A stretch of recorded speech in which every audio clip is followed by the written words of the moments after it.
Hello friends. This is Absolute Era. How are you all? So in this video, we will see what if Naruto was the god of weather and had 7 bloodline. Story summary. On his 7th birthday he was attacked by the villagers, but during it Naruto awakened multiple bloodlines as well as the knowledge of 2 powerful shinobis, his own parents, and now he decided that he wasn't going to be treated that way by anyone else ever again. Gray, powerful, smart, many bloodlines, Naruto with a harem and now with a Sharingan implanted into his left eye. But before we start, if you want more stuff like this, then be sure to subscribe and like this video. And if possible share this video with your friends. Now let's start the story. The history of Uzushiogakure. Uzushiogakure was the shinobi village and capital city of the land of whirlpools. It's founded by a single shinobi clan, the Uzumaki, who uses to live in the land of fire and were one half of the Senmaki clan and the other half was the Senju clan. Ever since the age of shinobi began, the Senmaki clan had always fought against the Uchiha clan until some members of the Senmaki clan wanted to leave the land of fire before both clans ended up killing each other or another clan comes and wiped them out. However, the other members saw this cowardly and refused to leave, especially from the Uchiha clan, so the Senmaki clan divided into 2 clans. Those who stayed took the Sen part of their former name and they became the Senju clan, whilst the other who left took the Maki part of their former name and they became the Uzumaki clan. The Uzumaki clan eventually became renowned throughout the entire shinobi world for their great fuinjutsu skills, to the point that it led to their destruction as during the Second Great Ninja War by the combined forces of Hoshigakure, Kusugakure, Takigakure, who were all jealous of Uzushiogakure as it was being called the 6th Great Nations, and when they attacked there was also an unknown force, but those who survived the village's destruction scattered across the globe seeking refuge. However, just before the fall of Uzushiogakure, the daimyo of the land of whirlpool sent his youngest daughter Kushina Uzumaki to the Hidden Leaf village Konohagakure, the village that the Senju clan and the Uchiha clan created together, so she could become their Jinchuriki for the Nine-Tails Fox, because only someone with a strong body can contain it, and every single member of the Uzumaki and Senju clans had one, as they were the descendants of Ashura Otsutsuki, the youngest son of the legendary sage of 6 paths who was the first god of shinobi and the man who gave the power of chakra to mankind. The history of the Assassin's clan. Within the village, hidden in the leaves, there was a small clan that was the same size as a citizen family, but they were a clan of assassins and their name was the Namikaze clan. And this clan originally didn't have a homeland, as they were a wandering clan back during the clan wars, and unlike the larger clans, the Namikaze clan and a few other clans that were the same size didn't take part in the bloodshed, and instead just they focus on surviving though the clan wars. And the Namikaze clan way was by taking on assassination jobs to gain money, but they made sure that nobody knew that they were assassins in case anyone that they had assassinated had friends, family or allies who may come after them for revenge. The Namikaze clan was known for their skills in both lightning and wind-style jutsus as well as time-space ninjutsu. They were just as smart as the Nara clan, who were well known for their high level of intelligence, and when the Senju clan offered them a place in Konohagakure, the Namikaze happily accepted, as they wanted to finally settle down in a good place to call home. There isn't anything about the Namikaze being a clan or a citizen family, or that Minato was an orphan who took the name Namikaze, so this is what the Namikaze clan are in this story, and also the Namikaze clan symbol is the Assassin's Creed symbol. In the land of fire there is a village hidden in leaves called Konohagakure, where Naruto Uzumaki, the Jinchuriki to the Nine-Tailed Fox, the Kyuubi, live and is hated. On October 10th, the day that Naruto was born, the Kyuubi had escaped from its previous Jinchuriki, Naruto's mother Kushina Uzumaki, and was destroying the village before Minato Namikaze, the 4th Hokage, also known as the Yellow Flash of Konohagakure, sealed the Kyuubi with Naruto, his newborn son. However, what people didn't know was that over the 9 months that Kushina was pregnant with Naruto, the Kyuubi's chakra was merging with Naruto's chakra, and when he was made into the Kyuubi's new Jinchuriki, it caused something within Naruto to change and became stronger, granting him things that his parents didn't have. Bloodline releases. Also, before Minato died, he also sealed the last of his and Kushina's chakra within Naruto in hopes to see him again when he's older, but because of the change with Naruto's chakra, Minato's and Kushina's instead just merged together with Naruto's chakra, giving him all of Minato's and Kushina's memories and knowledge, but all Naruto had to do was unlock them. 5 years after the Kyuubi attack, all since Naruto could remember from his earliest memories was that almost every single person in Konoha had treated him worse than dirt, and they call him things like Fox, demon fox, demon spawn, monster, freak, murderer. And when he was 4 years old, the women who run the Konoha's orphanage kicked Naruto out and said, "Demons don't deserve to be taken care of." 2 months after, Hiruzen's Anbu found Naruto living in a dark alley. So they took Naruto straight to Hiruzen Sarutobi, the third Hokage, where he set up an apartment for Naruto to live at the red light district, and when the villagers would attack him, all Hiruzen would do was send them to jail for just one night and then let them go scot-free because of the civilians' council would cause trouble for Hiruzen if he did anything else to them. But on Naruto's 7th birthday, a mob of villagers decided that they were going to finally kill Naruto. It all started when Naruto was walking home from Ichiraku Ramen before the 2 Chunin who were hired by the mob and was promised if they bring Naruto to them they would promote to Jonin rank. So when they found Naruto and dragged him into a nearby alley before knocking him out and took him to the mob who were in an abandoned warehouse, and once they handed Naruto over to the mob, then began to beat him brutally. As the mob attacked Naruto, something within him broke. And another thing awakened, and suddenly a bolt of lightning came down from the sky, hitting Naruto directly as well as the mob that were surrounded him, and as the dust cleared, it revealed that Naruto is unharmed from the lightning. However, the people who were closest to Naruto wasn't so lucky because they were dead and their bodies were completely burnt, and as for the people who abit further away, they had burn marks all over their bodies, and as for the rest of the mob, they just stood and stared in shock and were also scared that if they did anything something might happen. But then something else surprising happened. Naruto stood up, and as he did, the mob saw that all the bruise and cuts they gave him began to heal itself, and soon not even a scar was visible. And then they saw Naruto's eyes, and instead of his normal violet eyes, they were glowing almost white blue, and lightning was all around Naruto's body as well as coming out from his eyes. The mob then tried to run away like cowards, seeing that things have turned around for the worst for them, but the lightning around Naruto just shot out, hitting every single one of them and made them suffer before killing them. Then the lightning around Naruto disappear and his eyes turn back to normal just before Naruto pass out on the floor. Within Naruto's mind, suddenly Naruto's eyes snap open and he found himself in a dark sewer. At first he thought that the mob had thrown him down in the sewers to die, but just then he remembered what happened with the lightning and the mob. Then he fell to his knees crying and began to shout, "They were all right, I really am a monster." But just then Naruto felt something calling, so after a minute he decided to find out what it was, rather stay where he was. After a couple of minutes of walking towards what was calling, Naruto found a very large room that had a cage with the symbol for seal on it, and Naruto felt what was calling him was coming from the cage, so him continue, and when reach he tried to see whatever was inside, but all he could see was darkness.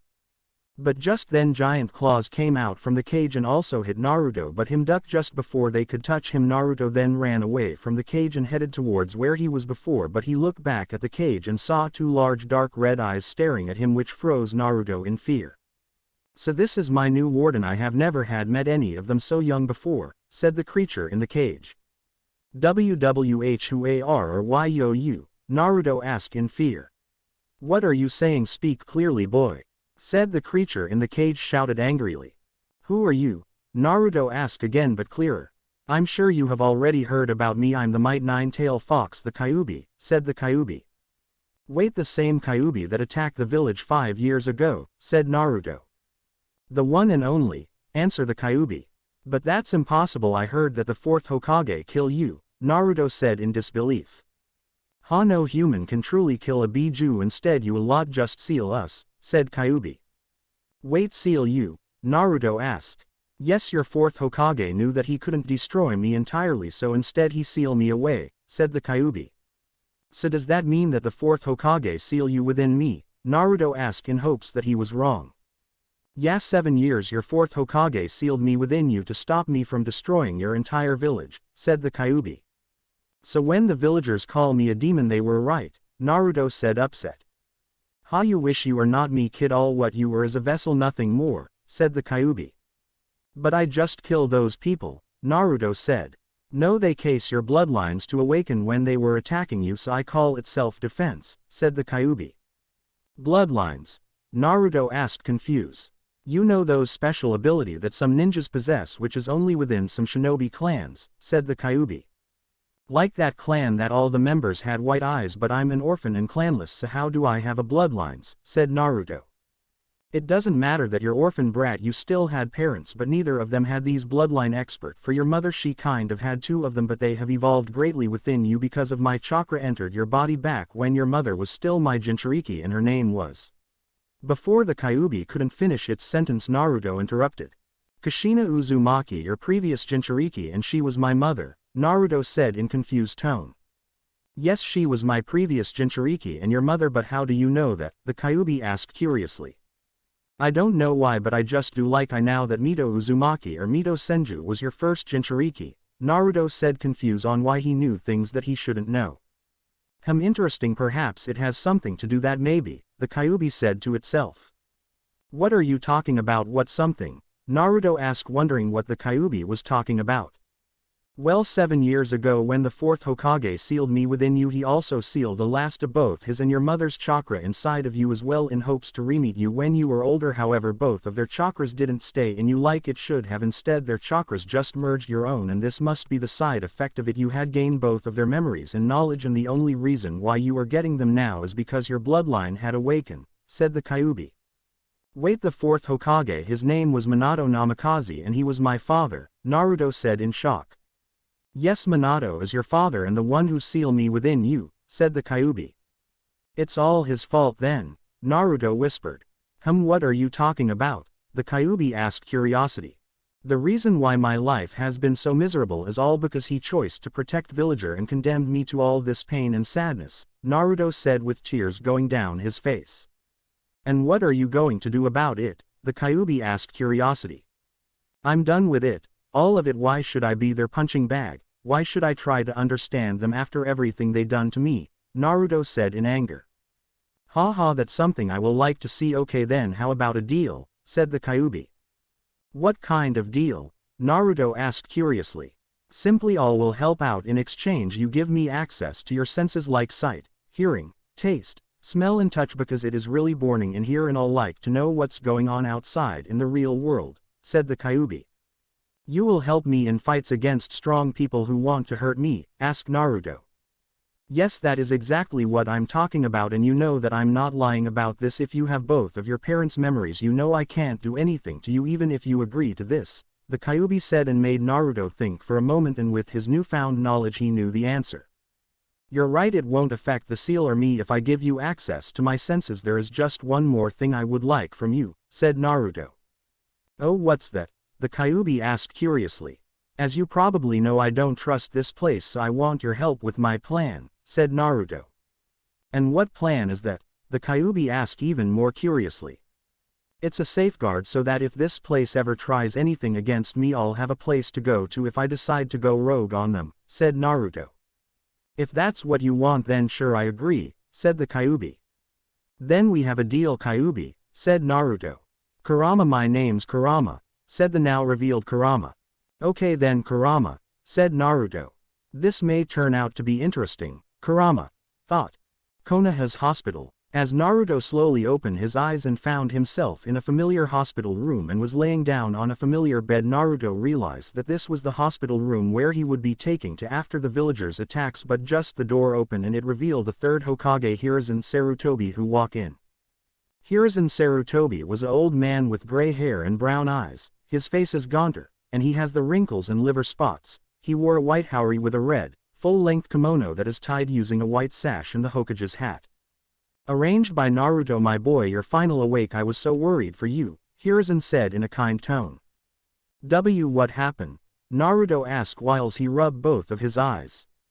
My Anbu found you unconscious inside a warehouse, said Hiruzen. Oh yeah, said Naruto. Naruto, there were dead bodies of villagers all around you and they were burnt to a crisp. Please tell me honestly what happened in that warehouse, Hiruzen asked serious.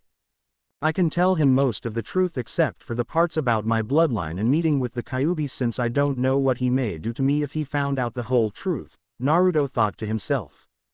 All I remember was that I was walking home from Ichiraku Ramen before two men dragged me to a dark alley and knocking me out, and when I woke up I was surrounded by a mob, then all of them attacked me, then everything went dark and now woke up here, said Naruto.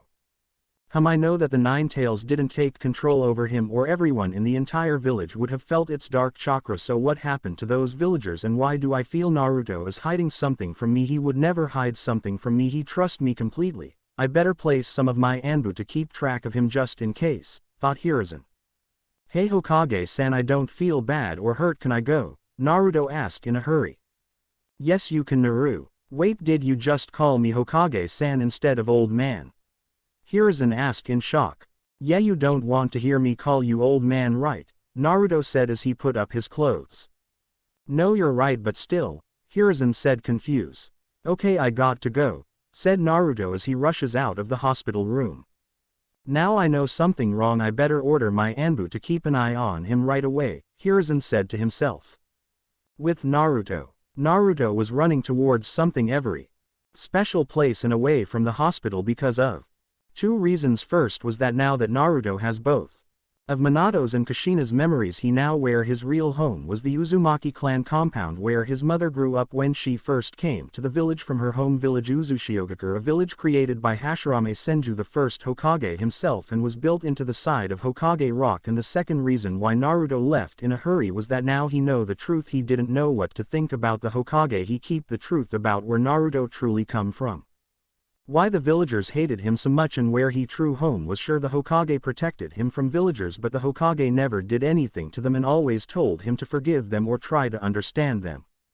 As Naruto got closer to the compound, he ran past a couple of sakura trees, and as he looked at them he started to remember something happened that he wasn't involved in, and it was about back when his mother just moved to Konohagakure. She was bullied by boys in her class because of her red hair, and one day one of the bullies grabbed it and started to pull it, but Kushina had enough and started to beat up all the bullies. And Naruto's father, Minato, was watching everything. However, later that day as Kushina made her way home though the sakura trees, the bully who pulled her hair stopped her alongside his older brother who was a genin, and the older brother beat Kushina up and told her that the village will never accept any outsiders, but just like before in the classroom, Kushina had enough and started to beat the older brother up as well as give him two black eyes, and then she beat the little brother again, and once she was finished she looked up and saw Minato standing on a tree branch watching the whole event. But because Naruto now had all of his memories, he knew that when Minato was walking home he saw the brothers and overheard them talking about what they going to Kushina. So Minato decided he wasn't going to allow that to happen, but once he got to the sakura trees he watched as Kushina beat the brothers up.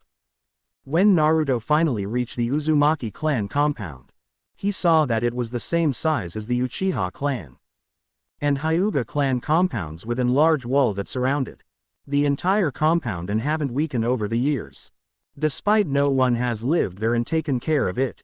And as Naruto walked to the only gate, which was large and had no handles, but instead it had a seal which most cover it, but Naruto knew thanks to his parents' memories that the seal was designed to allow only clan members and other people who have been given permission from clan members, and all they had to do was put a drop of blood on the center of the seal to open the gates, and they only have to do that once because after they would be allowed entry all the time. So Naruto bit his thumb hard enough which caused it to bleed, then he placed the drop of blood on the center of the seal which caused it to glow, then the gates open.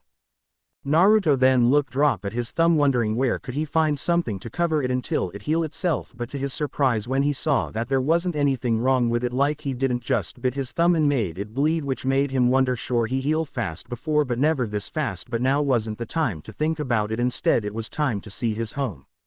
As Naruto entered the compound he saw that its entrance stands an elaborate torii with a bridge over a small lake in its style, for it was traditional fashion like many other clan compounds in Konoha. Think traditional Japanese style. It had the Uzumaki clan symbol on the inside of the wall that surrounded the compound, and most of its many buildings were built into the mountainside, and all the tiles on the roof of each building were red. It's Menma's secret hideout, the training cave from Naruto Shippuden, the Road to Ninja movie. However, here it's the Uzumaki clan compound.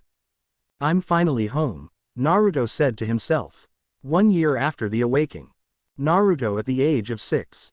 It has been 1 year since Naruto obtained his parents' memories, awaking his bloodlines, and meet the Kyuubi. During that time he spent most of his time at the Uzumaki clan compound, living without any worry from the villagers and training in different things like ninjutsu, fuinjutsu, taijutsu and kenjutsu, but he had no talent in genjutsu whatsoever. However, he was immune to all forms of genjutsu. Unsurprisingly, he possessed a massive chakra amount for being a member of the Uzumaki clan, a children of a Jinchuriki and being the Jinchuriki for the Kyuubi. However, he also possessed a perfect chakra control which be impossible for Naruto. But he knew why, because he was also a member of the famous Senju clan who all naturally possessed perfect chakra control, just like how all the members of the Uzumaki clan all naturally possessed large chakra reserves. And the reason why Naruto was also a member of the Senju clan was because of Minato's father. Arashi Namikaze was the secret son of Tobirama Senju, the second Hokage, and that was the reason why Minato was allowed to learn the Flying Thunder God Jutsu unlike many other shinobi. Yes, the name that many people thought the fourth Hokage's name was until it was revealed to be Minato, and I'm using it for Minato's father name instead. Ever since the attack, Hiruzen had gotten suspicious of Naruto's activities. Back when Naruto ran out of the hospital, Hiruzen had summoned one of his Anbu Black Ops to follow Naruto, but by the time he went after Naruto he had lost track of him, and as the Anbu Black Ops member went back to Hiruzen at the Hokage's mansion and told Hiruzen he was disappointed but understood how because of Naruto's pranks he pulled around the village to get some action. He also managed to get away from the shinobi who were ordered to catch him. Hiruzen then ordered his Anbu to keep an eye on Naruto, but after 2 weeks every single day when the Anbu Black Ops members went to Hiruzen and gave their report on Naruto's activities, Hiruzen found out from each reports no matter who was ordered to keep watch of Naruto for the day, they all had barely seen Naruto at all, which only rose Hiruzen's suspicious even further and made him wonder where does Naruto go and spends most of his time, which none of his Anbu could find or even follow him. The only few times that the Anbu could keep eye on him was when Naruto was attending Konoha's academy. In order to become a genin, however, unknown to the Anbu or anyone else was that the Naruto they were seeing wasn't the real Naruto. Instead, it was an enhanced shadow clone, which are a more powerful version of the shadow clone jutsu that allows the clone to continue to exist even if the original was extremely far away from the shadow clone, and it can take a couple hits before disperse, unlike the normal shadow clone jutsu that disperse after one strong hit. However, it required more chakra to perform, and whilst clone attended the academy, the real Naruto was training in secret with Naruto. A 6-year-old Naruto was currently at the Uzumaki clan compound library, reaching any way that could help him get any stronger until he came across a rather easily method that Jiraiya of the Sannin, also known as the Toad Sage of Konoha, and Minato's sensei used back during his early years as a student of the third Hokage, which was just perform the summoning jutsu without having a contact with any summon clans, which will then transport you to a summon region that you have a strong spiritual affectation towards that summon type. So as Naruto performed the summon jutsu without having a summon contract, he got himself teleported to a very large mountain forest that had trees that were far bigger than other tree that Naruto had ever seen before. Where am I? Naruto asked himself as he looked around until he saw a red fox which was the size of one of the Inuzuka clan ninja hounds. Who are you, human? The fox asked curiosity. A taking fox, said Naruto, not too shocked about seeing and hearing a taking fox after all knowing Kurama. You don't seem to surprise about me taking, the fox asked curiously. Well, I kind of already know a taking fox, said Naruto. Really, who? The fox asked curiously. I don't think you would know him, said Naruto. Try me, said the fox. His name is Kurama, said Naruto. Kurama? Yeah, I don't know him anyways. Who are you? Said the fox. My name is Naruto Uzumaki. Who are you and where am I? Said Naruto. Well, my name is Minos and you're at Kitsune-den Forest. But how did you get here, Naruto? Said Minos. I performed the summoning technique without having a contract, which brought me here, said Naruto. Really? Well, in that case you better come with me to see Lady Konkin, said Minos. Who's Lady Konkin? Naruto asked. She's the head fox of Kitsune-den Forest, said Minos. Well, let's go and see her then, said Naruto. Naruto then followed Minos up the mountain, and along their way up Naruto saw other foxes that had blue and green fur coats, and some of them were even far larger than Minos. However, as Naruto and Minos finally reached the top, they then entered a temple, and as they did, Naruto saw a golden fox who was the same size as Kurama laying down on something that looks like a throne, which also had lots of pillows around it to make it more comfortable. Lady Konkin, I brought you someone to meet, said Minos. Oh, who is it, Minos? Said Konkin. This boy's name is Naruto Uzumaki and he saw that he got here by doing the summoning technique without having a contract with any summon clans, said Minos.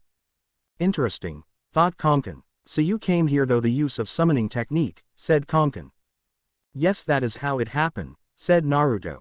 May I ask why did you do the summoning technique in the first place, said Konkin. I was reading a book in my clan's compound library and I found out that man from my village called Jiraiya and he did the same thing that I have done, perform the summoning technique without having a contract, but he was transported to Mount Myoboku where the toads live, and for the reason why I did it is because want to get stronger, said Naruto. For someone so young and already desires power, why is that if I may ask? Konkin asked curiously. Because I don't want anyone to ever treat me wrong again, said Naruto. Who has treated you so wrongly, young Naruto, said Konkin. Almost every single person in my village, said Naruto. Why would they do that, said Konkin. Because I think I'm a Biju instead of a human being, said Naruto. So you're Jinchuriki then, and may I ask which Biju do you hold inside of you, said Konkin. I have the nine-tailed fox inside of me, but his name is Kurama, said Naruto. Kurama, how do you know his name is Kurama, said Konkin. He told himself. We are friends, you see, said Naruto happily. Really, you're friends with him, said Konkin. Yeah, and Kurama has been helping me in my training as well, said Naruto. Naruto, I have a very important question to ask you, said Konkin. Sure, what is it? Said Naruto.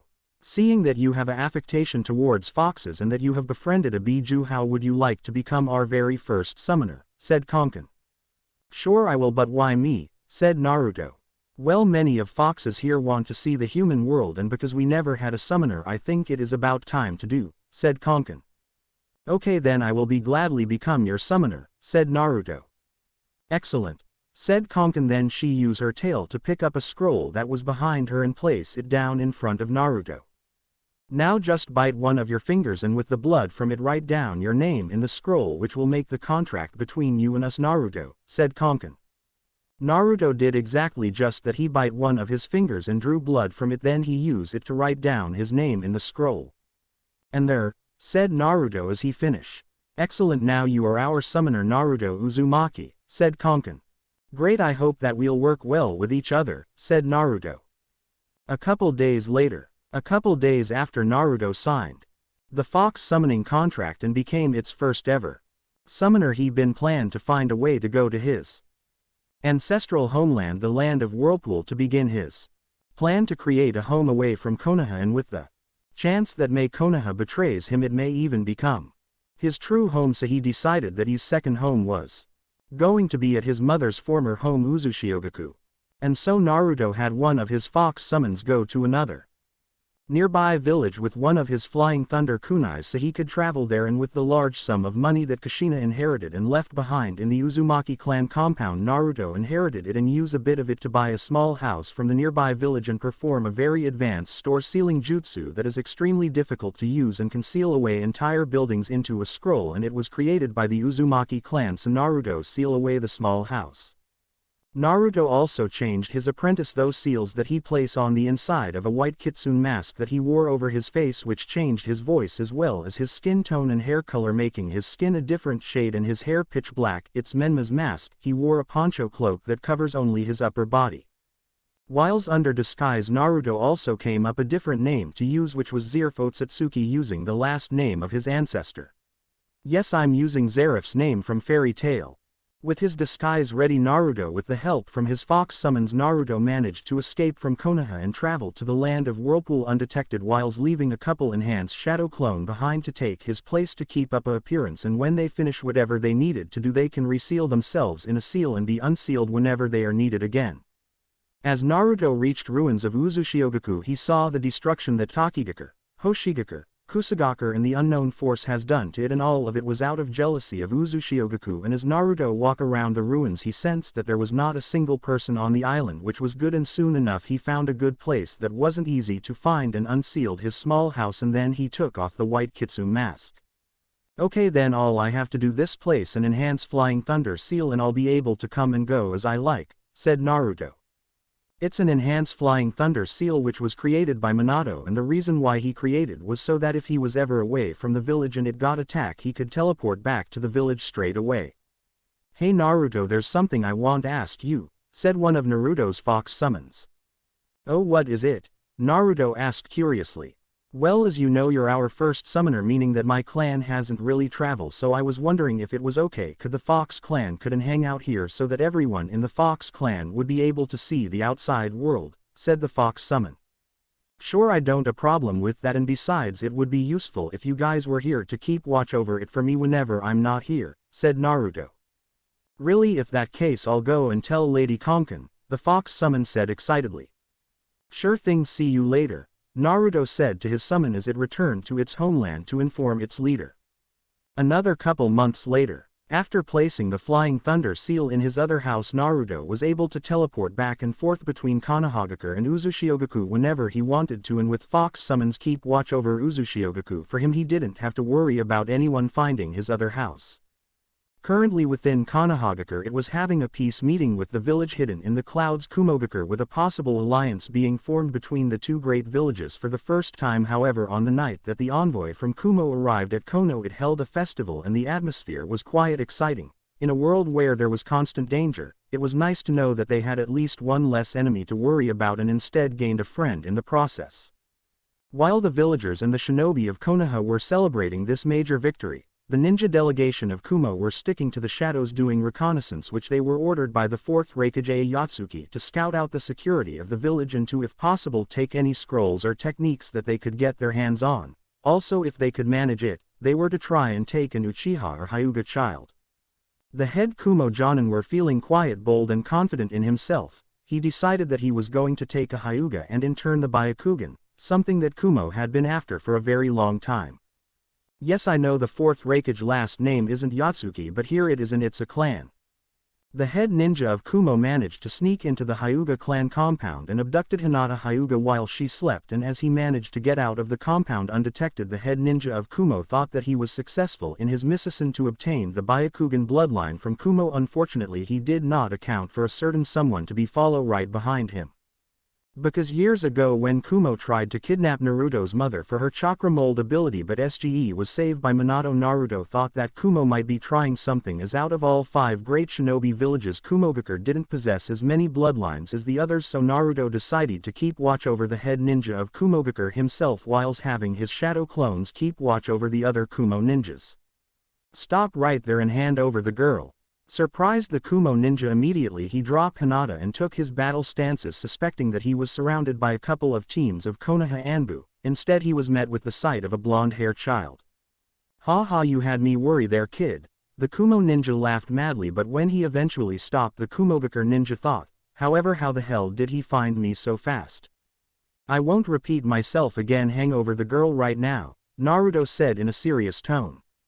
"Oh, what, just face it, kid, you got no change against me and there's no way I'm handing the girl over to you. However, sadly for you I can't allow you to go back to your village and tell where exactly I am, so say good night, your brat," the Kumogakure ninja said as he pulled out a kunai and charged straight at Naruto, ready to kill him. However, just as he changed straight at Naruto, he wasn't prepared for Naruto's chains that came out of his back and wrapped themselves around the Kumo ninja and started to crush him.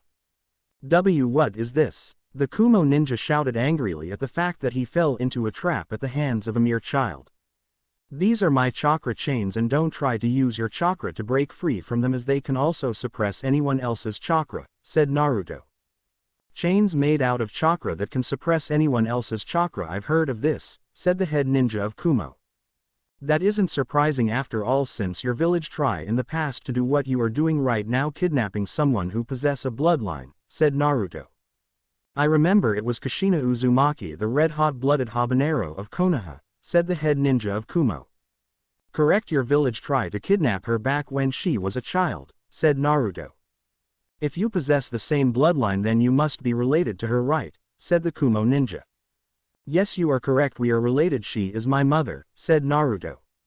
"But from our reports on Konoha it said that she died during the Kyuubi's attack, however it never said anything about her having a child," thought the Kumo ninja. "Well then, goodbye," Naruto said as his chains increased its hold over the Kumo ninja. "Wait, don't." The Kumo ninja shouted in panic and in pain. Sorry, but people like you who would kidnap children just piss me off, Naruto said as his chains crushed the Kumo ninja, killing him. After it was done, Naruto walked over to Hinata to see if she was all ready, and from what he could tell she wasn't physical hurt. Don't worry, it's okay, I'm not here to hurt you, Naruto said calmly. Who are you? Hinata asked, scared. Just someone who's here to help. Now then, let's get you back to the village, Naruto said as he picked Hinata and they walked back to the village. As they were getting close to Konoha, Naruto stopped and put Hinata gentle down. Here is as far as I can take you, said Naruto.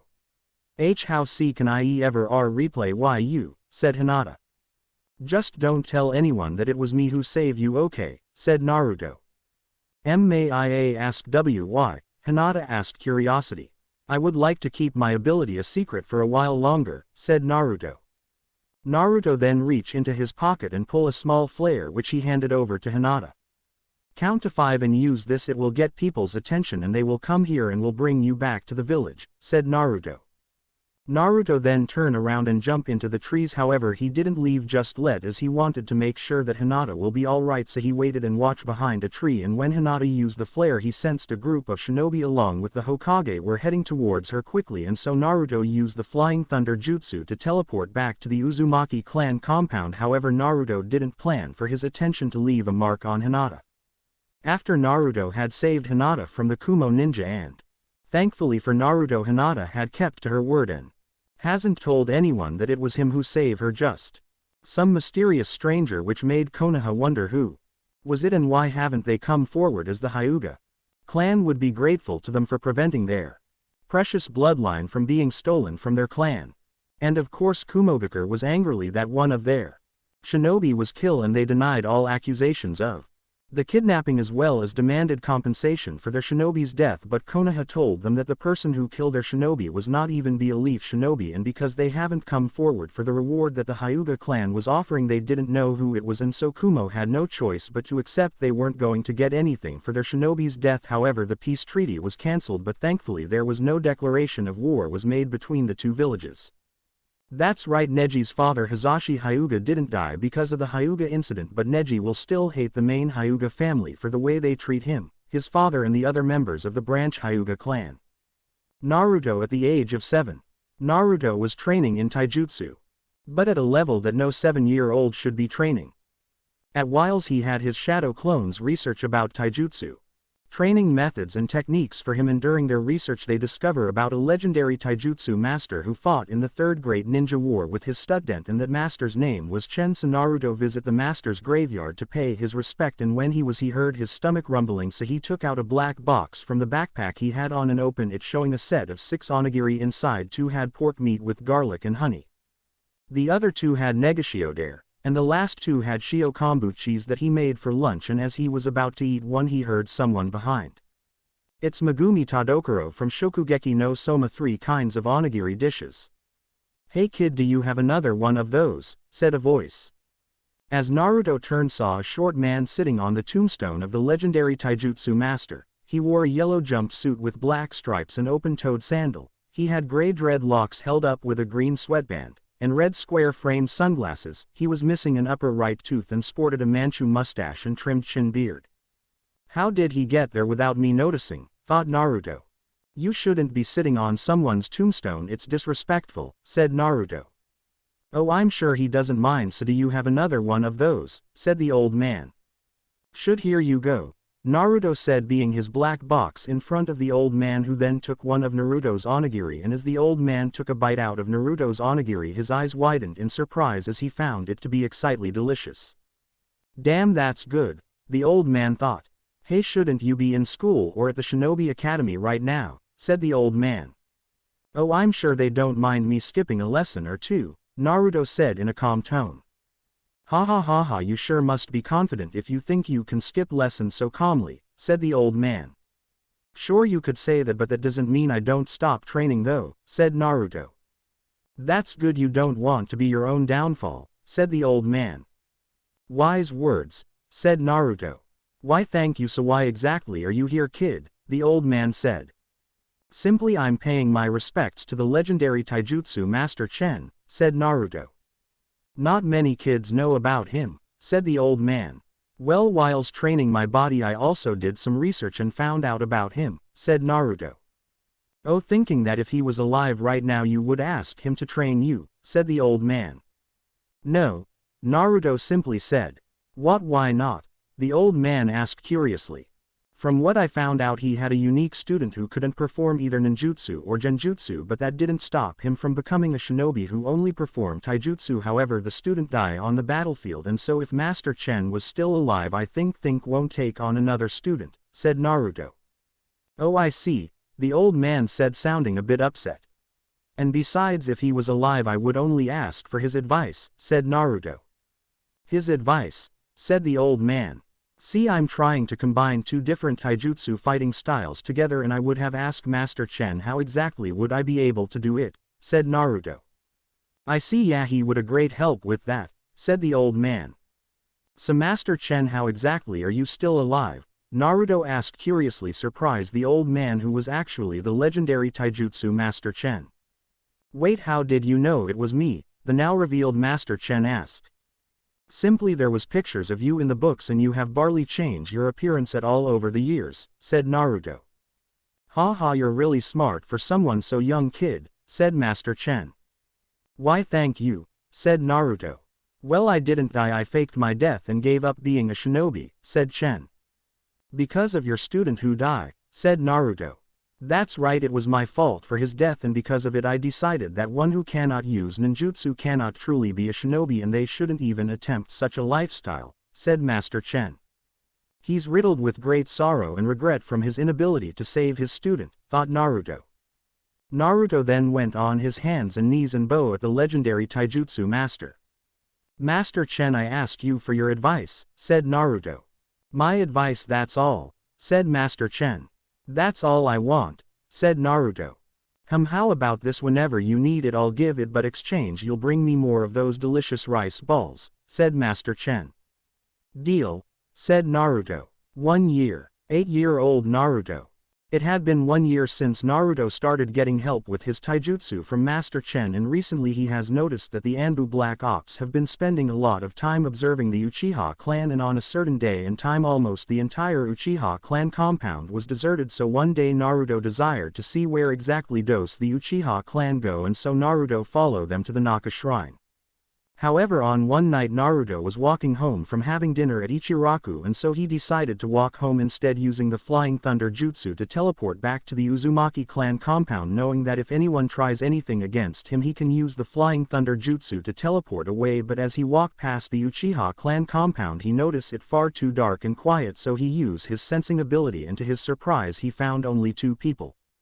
So as Naruto entered the Uchiha clan compound and walk towards the 2 people he can sense whiles also trying to find anyone else, but as walk around a corner he saw why there were dead bodies laying on the ground everywhere, and then he heard a loud scream nearby, so Naruto ran towards it, which was where the only 2 chakra signature, while also when he arrived he saw the Uchiha clan heir Itachi Uchiha standing over his younger brother Sasuke Uchiha, who was on the floor but from Naruto can tell still alive.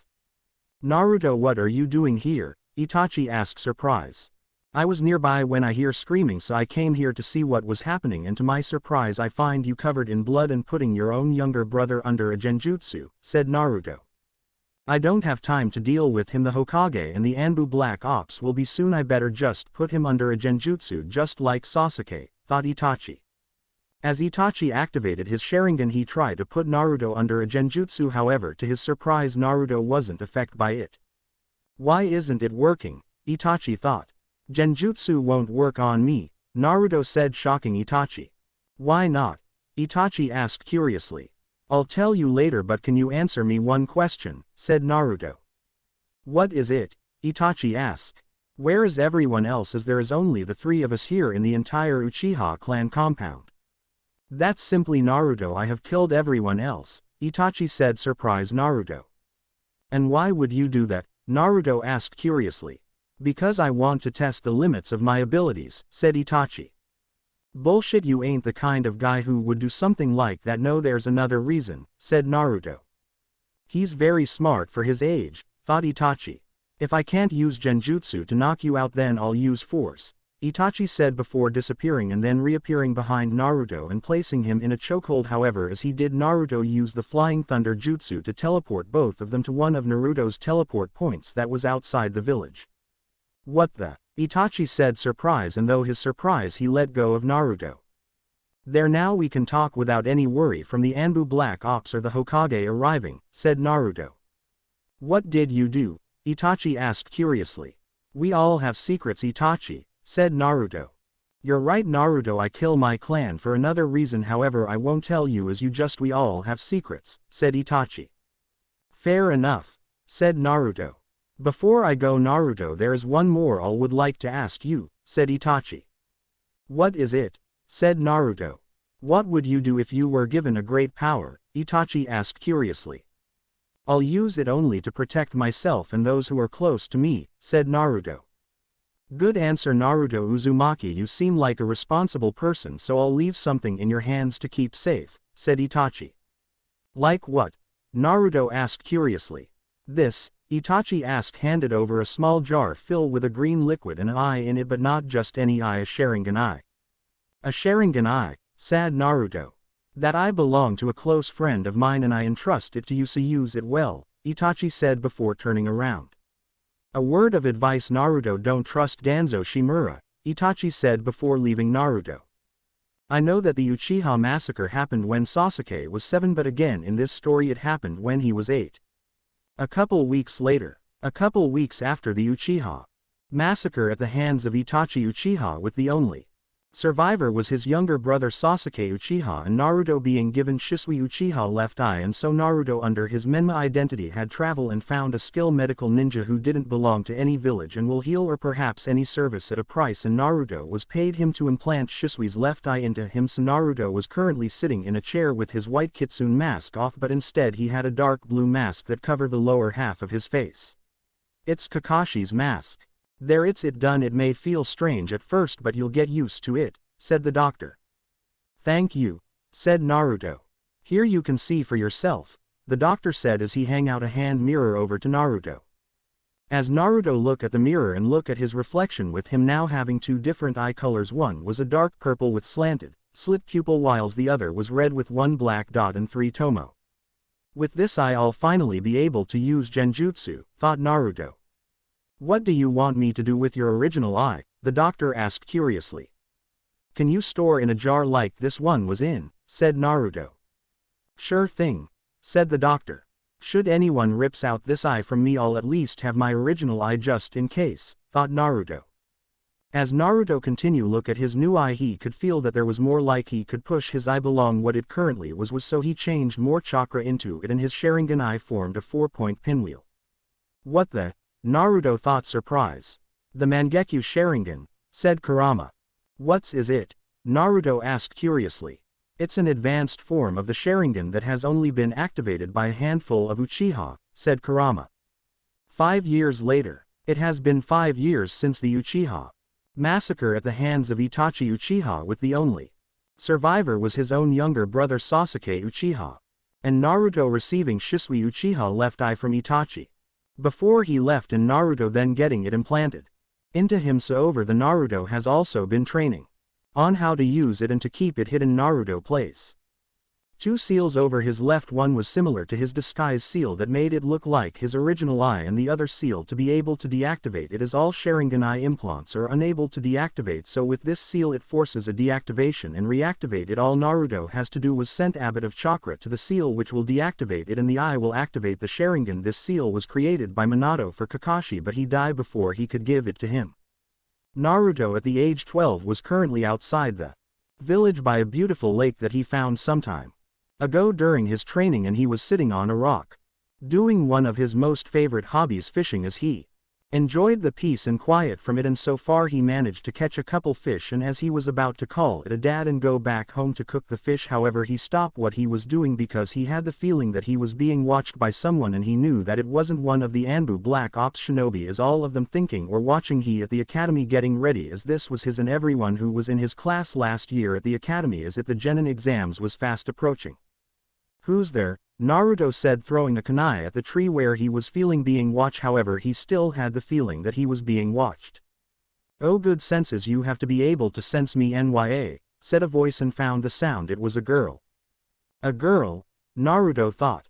Just then a girl who was the same age as Naruto walked out from behind the trees, and she was very cute, which made Naruto blush a bit. She had short black hair with split bangs, and hazel gold eyes with cat-like pupils. She wore black kimono, a yellow obi whilst being footless. It's a young Kuroka from high school DxD, and she isn't a nekomate in this story, so she doesn't have cat ears and tail, but she does or will possess her abilities from DxD when she's older, and then she will look like what does in DxD when she's older. Who are you? Naruto asked curiously. The name's Kuroka Tuju and you nya, said Kuroka. Yes, I'm giving Kuroka Kaniko's last name to be her clan's name. Naruto Uzumaki, and what do you want? Said Naruto. Well, I was minding my own business wandering around until sensed a powerful chakra coming from over here, so I desired to investigate, and what do I find as you nya, Kuroka said, pointing at Naruto. She must possess a strong sensory ability if she's able to find me whiles even the Anbu Black Ops can't, thought Naruto. Kid, be careful around her, I can tell that she's dangerous one, the Kyuubi said in Naruto's head. Yeah, I can feel it too, there's something about her, Naruto thought. Kuroka then disappeared and reappeared right in front of Naruto, surprising him, and she was looking at him with a curious look in her cat-like eyes. So how exactly do you possess this level of powerful chakra like that, nya, Kuroka asked curiously. I was born with it, Naruto answered, telling the half-truth. Oh really? Well, from what I can sense coming from you, there's something within you both powerful and dangerous, but that's not to say that the rest of you isn't, nya, said Kuroka. She can even sense you as well, Naruto thought, whilst also being impressive by how strong Kuroka's sensing ability was. Yeah, I was right, she's a dangerous one, said the Kyuubi within Naruto's head. So what exactly is it within you, nya, Kuroka asked curiously. Trust me, you don't want to know, Naruto said, jumping back a bit from the newcomer. Oh really? That just makes me even more curious, nya, Kuroka said, taking a couple steps. Naruto. Well, you know, curiosity killed the cat, said Naruto. Funny considering that my clan has a strong connection with cats, nya, said Kuroka, revealing a little about herself. Like the Inuzuka clan with their ninkin, Naruto thought, thinking about the annoying guy who had a puppy with him in Naruto's class back at the academy. The way you're acting is making me even more curious about what exactly is within you, so if you ain't going to tell willingly, all will find out another way, Kuroka said in serious tone. Trust me, you don't want pick a fight with me, Naruto said also in a serious tone. Oh, who said anything about fighting, nya, Kuroka said, confusing Naruto. Then what do you mean? Naruto asked curiously. This, Kuroka whispered before she disappeared and reappeared right in front of Naruto and grabbed his shirt, and Kuroka did something that took Naruto by surprise. Kuroka kissed Naruto on the lips, and this wasn't your ordinary everyday kiss on the cheek or a quick and simple kiss on the lips. This was an open your mouth so our tongues can play kind of a kiss. Naruto of course had been so shocked by what had happened, that he didn't know what to do, and by the time he realized what was going on, his brain went on shutdown mode because of Kuroka's kiss. Eventually Kuroka released Naruto from her lip lock, although still held onto his. So that's what inside of you, nya, said Kuroka. You found out just by a kiss, said Naruto. I was able to sense its power more clearly that way, nya, said Kuroka. I see, I'm guessing by connecting your chakra with my lip touch, said Naruto. Yeah, exactly, however that's not all I discover, nya, said Kuroka. Oh, what else? Naruto asked, but he already knew the answer. You possess so many bloodlines, I never heard of anyone having that many, nya. Well, I'm unique, said Naruto. Why, you are Naruto Uzumaki, nya, Kuroka said, letting go of Naruto and started to walk away from him. So unique that I may actually visit Konoha to see you again, nya, said Kuroka. And why exactly would you want to visit me, said Naruto. I'm a member of a clan, and like many other clans we seek to gain more power though obtaining jutsus or bloodlines, and you're a gold mine of bloodlines, so I most likely visit Konoha to see you again to obtain them, nya, said Kuroka. Wait, when you say obtain you mean? Naruto didn't finish his sentence as he blushed greatly. Yeah, that's right, me bearing your children so that my clan will possess all of your bloodlines and my own family would be greatly respected within the clan for obtain that many bloodlines nya, said Kuroka. Well, see you soon Naruto-kun nya, Kuroka said before she vanished. Well, that just happened, Naruto said to himself. Naruto's hair was in a shaggy style similar to Minato's hair, but his bright blonde hair that he got from Minato had turned into a more lighter blonde. His dark purple eyes had become slanted with slit-pupilled, which caused many villagers and shinobis to wonder had the Kyuubi taken over him, but the reason for it was because of the deal that Naruto made with the Kyuubi caused them to become like that. He was now 5'4" tall, one of the talls in his class at the academy. Because of all his training and now having a good food supply, his body is relatively muscular, possessing an array of well-developed abdominal muscle. Naruto's body is like Meliodas from the Seven Deadly Sins. He wore a simple dark red long-sleeved shirt that had a V-neck and a black jacket. To honor his clan he had a dog tag around his neck and that the symbol for the Uzumaki clan on it. He wore a cream color pants, black boots, black fingerless gloves. He wears a pair of brown leather belts with a black bladed katana in a white sheath and a brown shuriken holster. And he also has a couple of seals on his body besides the one that keeps the Kyuubi within him, which he kept hidden to avoid anyone getting suspicious. One was designed to stop the Hyuga clan bloodline, the Byakugan being able to see their chakra network so they can't close them. It was similar to the seal that stop anyone with the Byakugan to see inside the Uzumaki clan compound. Another was decided to stop the Uchiha clan's bloodline, the Sharingan being able to copying any of their jutsus or techniques. Naruto found the blueprints for both seals in his parents' office, however they incomplete, but having both of his parents' knowledge, Naruto was able to complete both seals by himself and apply them onto himself as well.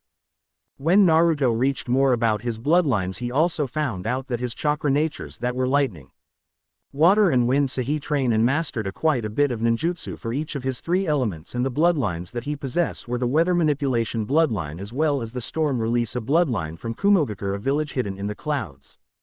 Ice release, a bloodline from Kurigakure, a village hidden in the water. A new weather-like bloodline which call thunder release. He still had the Uzumaki clan chakra chains that his mother had as well, but now with him he was able to not just use them for sealing but as well as combat. Also he was able to create others besides chains like weapons, and Naruto found out that his Uzumaki and Jinchuriki had evolved. Now he can heal for anything no matter what it was, so Naruto gave his advanced healing ability a name which was body renewal. The Konohagakure Academy was located nearby the Hokage mansion and was where the children at the age of 5 to the age of 12 are taught and trained to become a shinobi for the village in order to protect it and its people at all costs. But before they could do that they had to pass the genin exam to see if they are ready or not. The exam itself is made up in a couple of different parts. First a writing test to see what they know. Then a throwing test with both kunai and shuriken, a spar match against their instructors.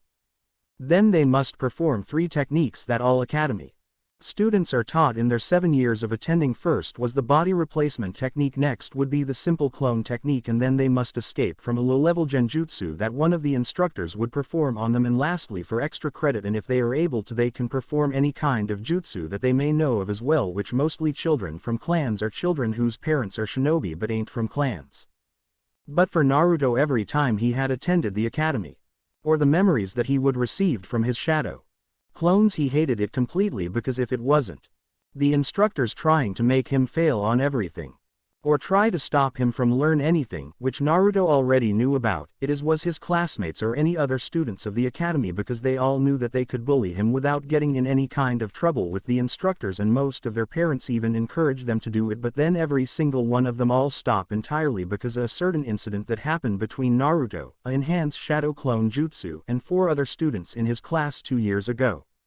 It all happened during the break time. The class and Naruto was just sitting down in his normal spot, which was at the far back of the classroom and next to a window, and was reading a book about clans from other villagers that had special and unique techniques that uses his 3 elements water, lightning and wind, but was interrupted when one of the bullies snatched his book away from him and began to mock him by saying things like, "What's wrong, you're going to cry?" And second boy said, "Nobody in the entire village cares about you and don't mind if we do anything we want to you." But when the third boy said, "Why don't you go crying back to your dead mother?" That was when Naruto finally snapped at them, and in that instant him attack all of them brutally, which ended with Naruto got his book back and left the classroom, whilst 3 of the bullies got hurt so badly that they couldn't be shinobi at all in the future, and the one bully who didn't say anything was lucky enough that he still could become a shinobi, but Naruto did broke his right arm, which stopped him from training for a couple of months.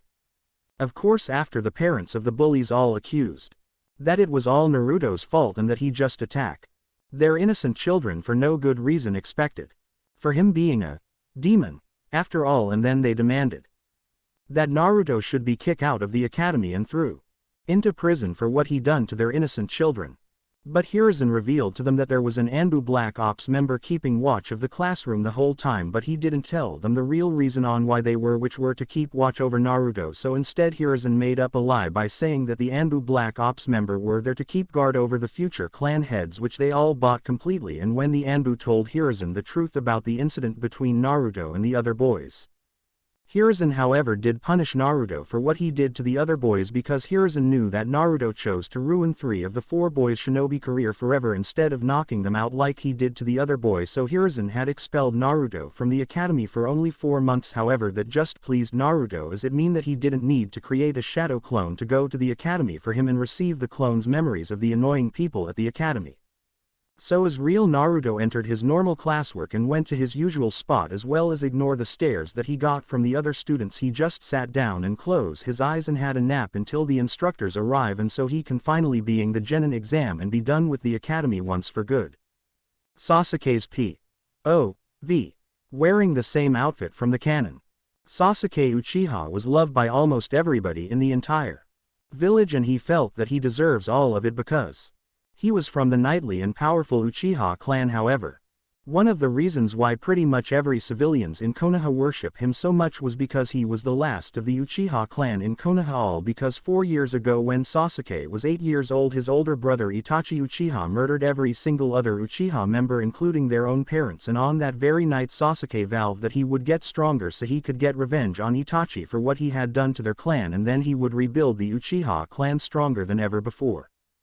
However, there was one person who didn't give him everything of what he deserves, and that was Naruto Uzumaki at first, back when they all originally joined the academy 7 years ago. Sasuke I didn't care about who Naruto even was or even how strong he was, because back then Sasuke still had his loving parents and a caring older brother. But over time Sasuke did notice 2 things about Naruto, and that was his personality, his uncaring towards anyone or anything at all, just like his older brother does, and that when Naruto is asked to do something he will barely even try, and he would always succeed completely without any failures at all. And after the massacre, the similarities between Naruto and Itachi only angered Sasuke greatly.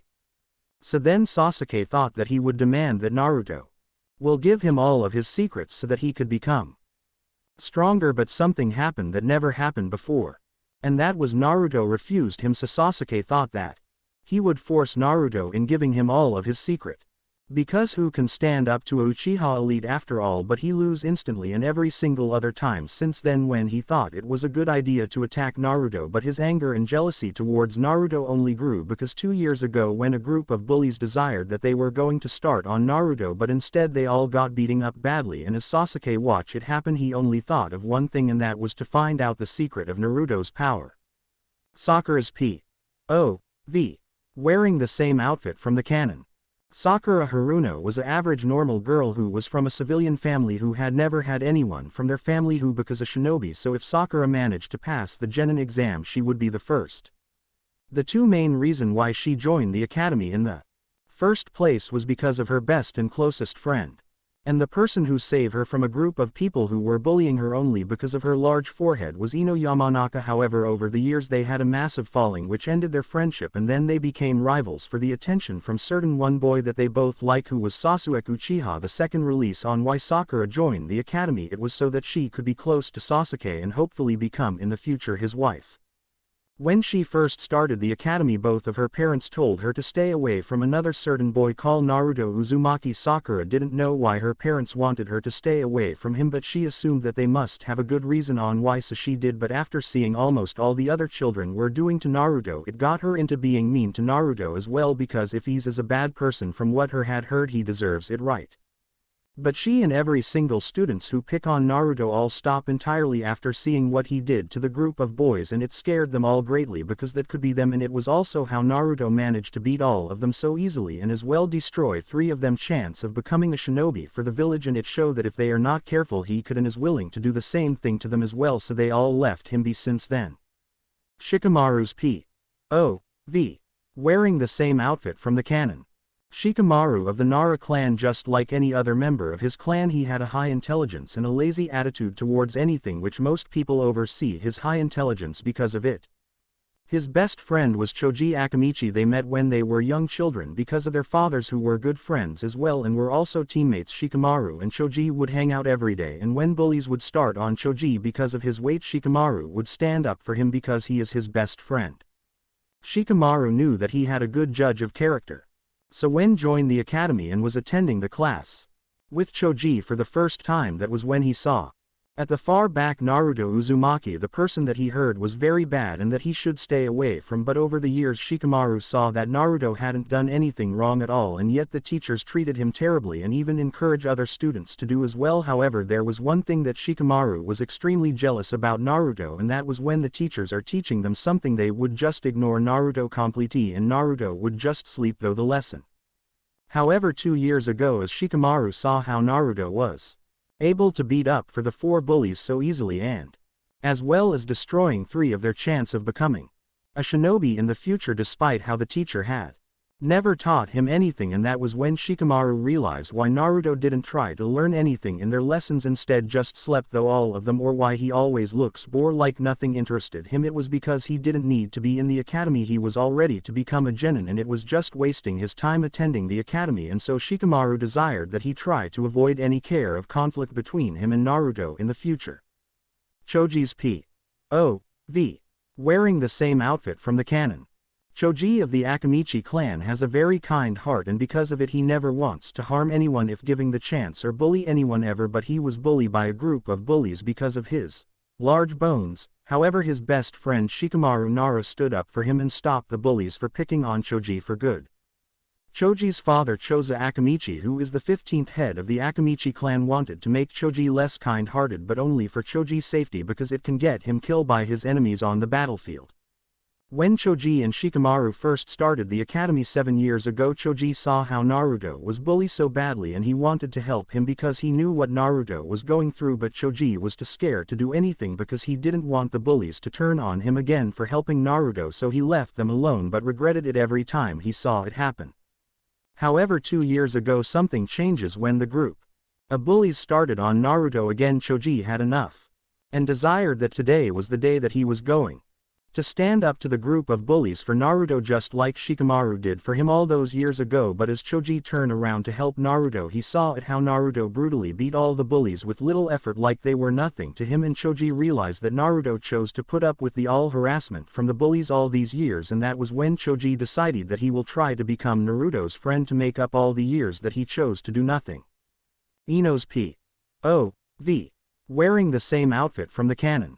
Ino of the Yamanaka clan was well known in her class for being a huge gossip, but it wasn't her fault because it runs in her family, because her father Inochi Yamanaka, who was an elite member of Konohagakure Intelligence Division, for his mastery over their clan's special technique which allow them to enter someone else's mind and obtain intel from them, so wanting to know everything about people was in her blood. When Ino first started the academy, she heard about a certain boy called Naruto Uzumaki and that he was a very bad person that she should avoid completely, so she did, but he was in her class, so she just ignored him and focus on what was important to her, and that was her crush Sasuke Uchiha. Because of her crush for Sasuke, she lose her longtime best friend Sakura Haruno because she had a crush on him as well, and so they became rivals for Sasuke affection. 2 years ago when Naruto brutally beat up a group of bullies easily, Ino realized something. All the gossip that she had gathered over the years said nothing about Naruto being that strong, and all what she really knew about him was that he was an orphan.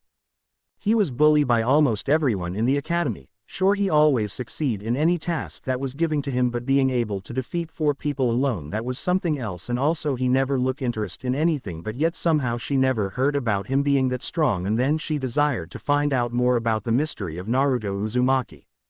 Shino's P.O.V. Wearing the same outfit from the canon. Shino of the Aburame clan is very quiet boy and also at times off-putting to some people, and just like every member of the Aburame clan he was infused with a special breed of insects called Kikaichu that use his body as a net and feed on his chakra, living in a form of symbiosis. In return they attack and do other tasks as he commands, forming his main fighting style. As Shino started the academy 7 years ago he felt something wrong with Kikaichu, like they were scared of something, and as he looked around to find what was causing it, and then he found out it was coming from another student whose name was Naruto Uzumaki, and so Shino desired that he would keep watch to see why his Kikaichu were acting up.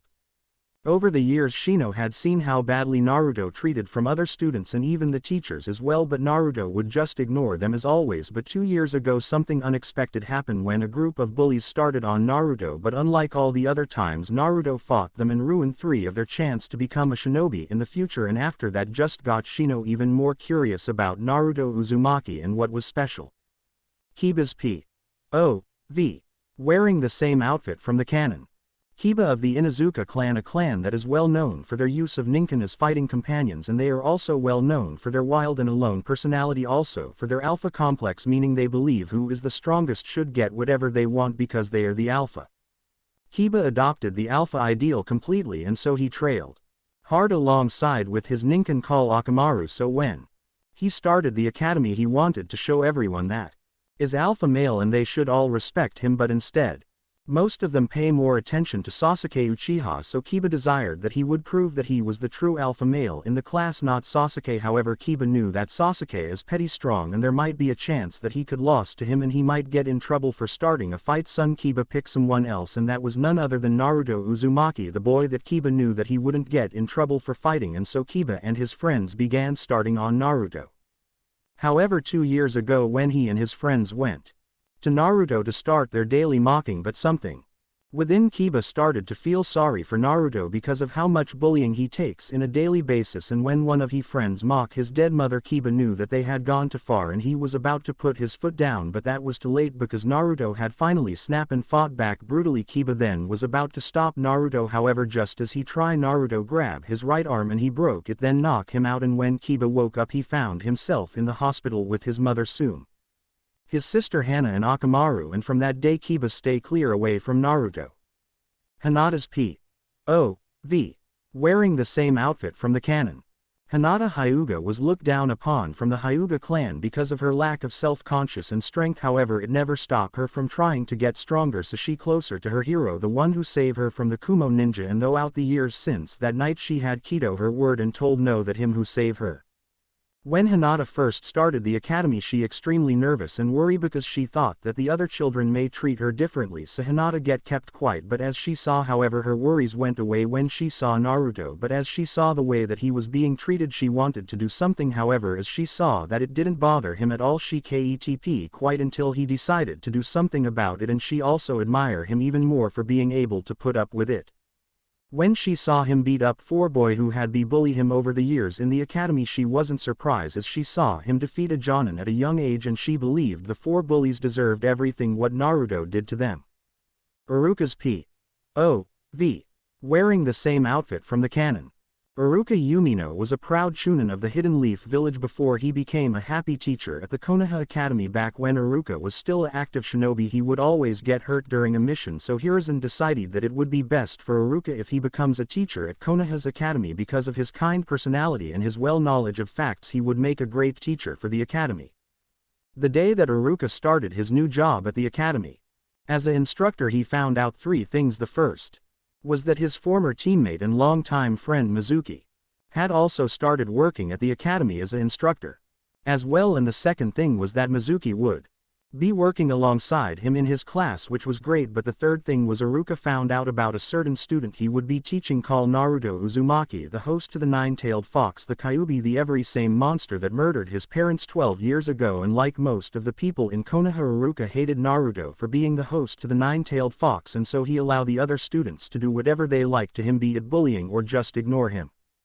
However, 2 years ago as Iruka and Mizuki left the classroom to get a drink of coffee they both heard a lone scream coming from their classroom, so as ran towards it the screaming had stopped, and when they opened the door they saw 4 boys at the far back of the classroom and were all knocked out, and Naruto walk out from the other door. Iruka found out it was indeed Naruto who knocked out all the boys by himself, and he wanted Naruto expelled from the academy, but the Hokage revealed two things. First was that it was the four boys who started the fight, and there was a Anbu Black Ops member who had watched the entire event and has been watching the class since it began. Then the Hokage began to tell Iruka how disappointed he was at him, because the Hokage knew that Iruka and all the other teachers allow and even encourage the other students to bully Naruto, and then the Hokage threatened Iruka that if he or any other teacher does that again they would be fired and will not be allowed to become an active shinobi again, and so Iruka left Naruto alone just like everyone else. The normal P.O.V. As the two instructors finally entered the room, and all the students stopped talking immediately and waited for the instructors to begin their genin exam so they can finally become shinobi of the Hidden Leaf Village. Alright everyone, today is the day you all have been watching for to see if you are ready to become a shinobi for our great village, said Iruka, which caused most of the students to smile, thinking they were going to pass easily. Okay, let's begin the exams. First is the writing test. I will hand out the exam papers, and once everyone has one you can begin, said Mizuki. Just like what Mizuki said, he handed each student an exam paper and he gave Naruto his last. Okay, you all can begin, said Iruka, which they all did.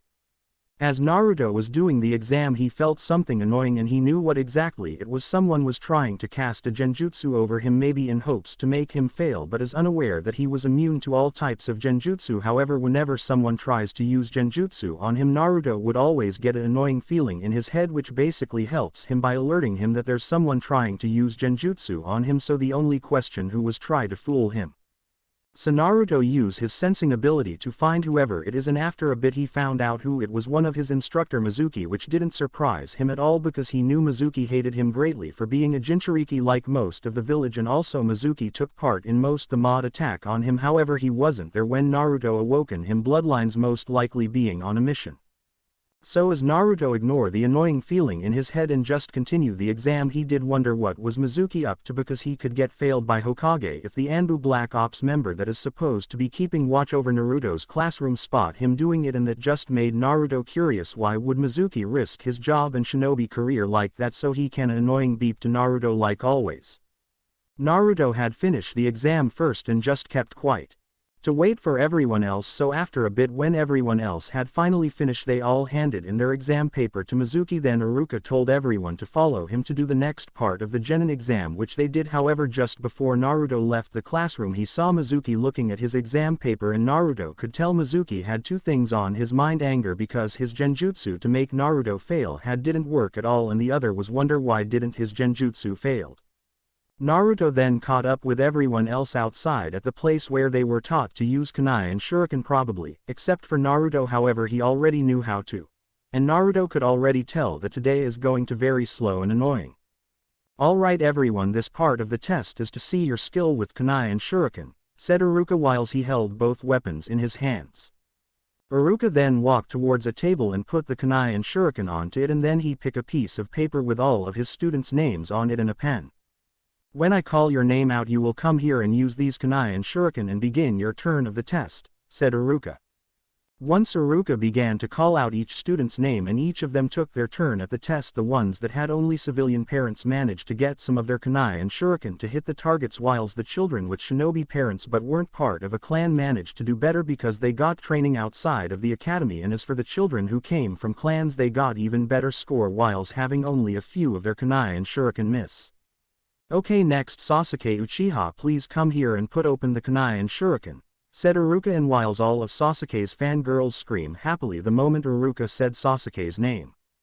Once Sasuke picked up the kunai and shuriken, he began the test. First he used the kunai and managed to get all of them to hit their targets and even able hit the center 5 times. Next he picked the shuriken and just like before he managed to hit all the targets as well as the center a couple times. Once Sasuke finished, all of his fangirls let out a lone scream and then began to praise him for his coolest, whilst all the boys just looked at him with awe for his skill and was jealous because of all of his many fangirls. And as Sasuke walked back to where he was earlier, as well as ignore all the stares from everyone, he then gave a look at Naruto, which basically saying, try to beat that loser. Okay, now the last is Naruto Uzumaki, said Iruka whilst he held in his anger. As Naruto walked towards the table he ignore all the stares and whispers from all of the other students, and once he pick up the kunai and shuriken he first use the kunai just like Sasuke did, and like Sasuke Naruto managed to hit all of the targets and he even managed to hit the center 7 times, and as he pick up the shuriken and he also managed to hit each of the targets also as hit the center more times than Sasuke did. Iruka and all of the other students just stood still out of shock from Naruto's performance. Naruto however just ignored the looks that they were giving him and just went back to his stop next to the tree, but not before giving Sasuke, who was angry at the fact that Naruto best his score with a bored look on his face that his brother always had on his face, and which basically told Sasuke how easily it was for Naruto. As Iruka got out of his shock he then told the class to follow him for the next part of the test. As they arrive at the taijutsu training ground where Iruka told them that they were going to do the taijutsu part of the exam, and then he began to tell that they will have to fight twice, and first they would have to fight another student. It was boys versus boys and girls versus girls, and after they have to fight against him or Mizuki. Naruto watched the fights between his classmates and he found them to be boring, especially the ones with a civilian child against another. They just acted like two normal children fighting, and as for the ones with child from a clan up against a civilian kid, they ended quickly with the person from a clan winning, of course. And finally it was Naruto's turn, and he was up against a civilian boy called Ginga Ramen who looked overconfident, and as they entered the ring the other boy told Naruto that he had been training because he wanting to fight him because he was one of bullies that Naruto beating up cousin, and he wanted to get revenge on Naruto for what he did. As Iruka shouted begin, the other boy ran straight at Naruto thinking that with all of his training that he done Naruto wouldn't be a challenge for him, and he wanted to make Naruto suffer soon as possible, but Naruto appeared on his right side and then with one punch to the face which sent his opponent flying out of the ring. As Naruto just stood there looking at his now beaten opponent with a disappearing look on his face, and as Naruto was about to turn around and walk away back to where he was before, but not before saying, "Pathetic," to his opponent, and as for the class almost all of them were shocked because they barely saw Naruto move from his spot, but there was Sasuke who was both shocked and angered by Naruto's performance because it just show how outclassed he was to Naruto, and as for the instructors Iruka and Mizuki were shocked as well, didn't expect Naruto to be that fast and strong. However, for some unknown reason Mizuki was equally angered by Naruto's performance as much as Sasuke was, or even more so. "Okay everyone, after I take Ginga Ramen to the nurse office we will begin the next part of the taijutsu part of the exam," said Iruka as he picked up Ginga, and then he did a hand signs, and in a proof of smoke Iruka and Ginga was gone. A couple minutes later another proof of smoke appeared where Iruka was, and as the smoke cleared it revealed Iruka. Then he told the class that he is going to read out half of the list of names that he has, and when once he call out their name they walk behind him, meaning that they are going against him and remaining people who fight against Mizuki. "Okay, now we need 2 lines, one the right side and the other on the left side," Iruka told the class, which they did. All the future clan heir and heiress as well as a couple of civilian children were in Iruka's group, whilst Naruto and the other children were in Mizuki's group. Naruto was going to be last in his group, so he decided to watch the matches only to see if Mizuki had any flaws that he could use against him when it was going to be his turn, which did have. When he blocks someone's attack he expose his right knee that if someone kicks hard enough it cause he to both fall and be in a lot of pain. Finally it was Naruto's turn, and as he walked onto the ring he saw the face expression on Mizuki's face change from the nice and happy teacher to a guy who wants to kill someone, and that someone was none other than Naruto Uzumaki. From the look in Mizuki's eyes Naruto knew that Mizuki wasn't going to hold back against him, expert for using ninjutsu and genjutsu, so Naruto decided that he wouldn't either, but the only problem was that Hiruzen and his men would see him far stronger than a normal genin and will demand questions about it. "Ready Naruto?" Mizuki asked in a nice tone of voice, but Naruto could see though it. "Of course," Naruto said as he went into his fighting stance, which made everyone wonder where did he learn from because it wasn't taught at the academy. Mizuki went first by running straight at Naruto at a Chunin level spend, believing that he would just be a blur to Naruto. However, as he got to Naruto and Mizuki sent strong kick with left leg to Naruto's head, but instead of making contact between his foot and Naruto's head Mizuki just went through him, and then Naruto's image just faded away like a after image, which shocked Mizuki, but before he could even think about it Naruto had appeared behind him. Naruto sent a powerful kick at Mizuki's back right leg, causing a lot of pain to Mizuki and making him to fall to the ground. Mizuki then sent his right arm backwards hoping to hit Naruto, but instead Naruto just grabbed it and used it to lift himself up, and then he did a swing kick to Mizuki's head, sending flying Abbott to the other side of the ring.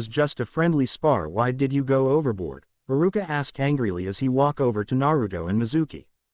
It's not my fault. I expected better from someone who was a chunin. Naruto lying. He knew that no one in his group who was watching his match against Mizuki would tell Haruka that it was in fact Mizuki who went overboard first. And I thought that we only have to land a hit on you, which I did, but Mizuki just keep coming, said Naruto. There was no need for you to break his nose, Haruka told Naruto in a serious tone. Of course you wouldn't accept that because it came from me, but if it happened to any other student you would care greatly, Naruto said. Now Naruto, you that isn't her. Haruka tried to explain. You're just like the rest of this village scum, Naruto said as he walked away, leaving a shocked Haruka and Mizuki. Later, back at the classroom. As everyone was sitting down at their desks, Haruka and Mizuki, who had bandages in his broken, walk in the classroom after going to the nurse's office for Mizuki. Okay everyone, this is the last part of the Genin exam. When your name call out you will walk to the room next door, and that is where you will perform the 3 standard jutsus. First you will break free from a low-level genjutsu, second you will do body replacement technique, third you will do the transformation technique and change into anyone you see fit, and fourth you will perform the clone jutsu. However, there is a 5th part, but you can choose not to do it, and it is that you can do any other just you that you know for extra credit in their exam, Haruka told the class. As Haruka began to call out a name, a student got up and left the room. A couple minutes later they returned with a headband that Konoha's leaf symbol on it, and another student and did the same. After a while some student came back with a headband whites, others didn't. When it was finally Naruto's turn, he did the same as all the other students. He got up and went next door, and as he entered the room he saw the 3rd Hokage sitting down by a desk with 2 Jonin sitting next to him.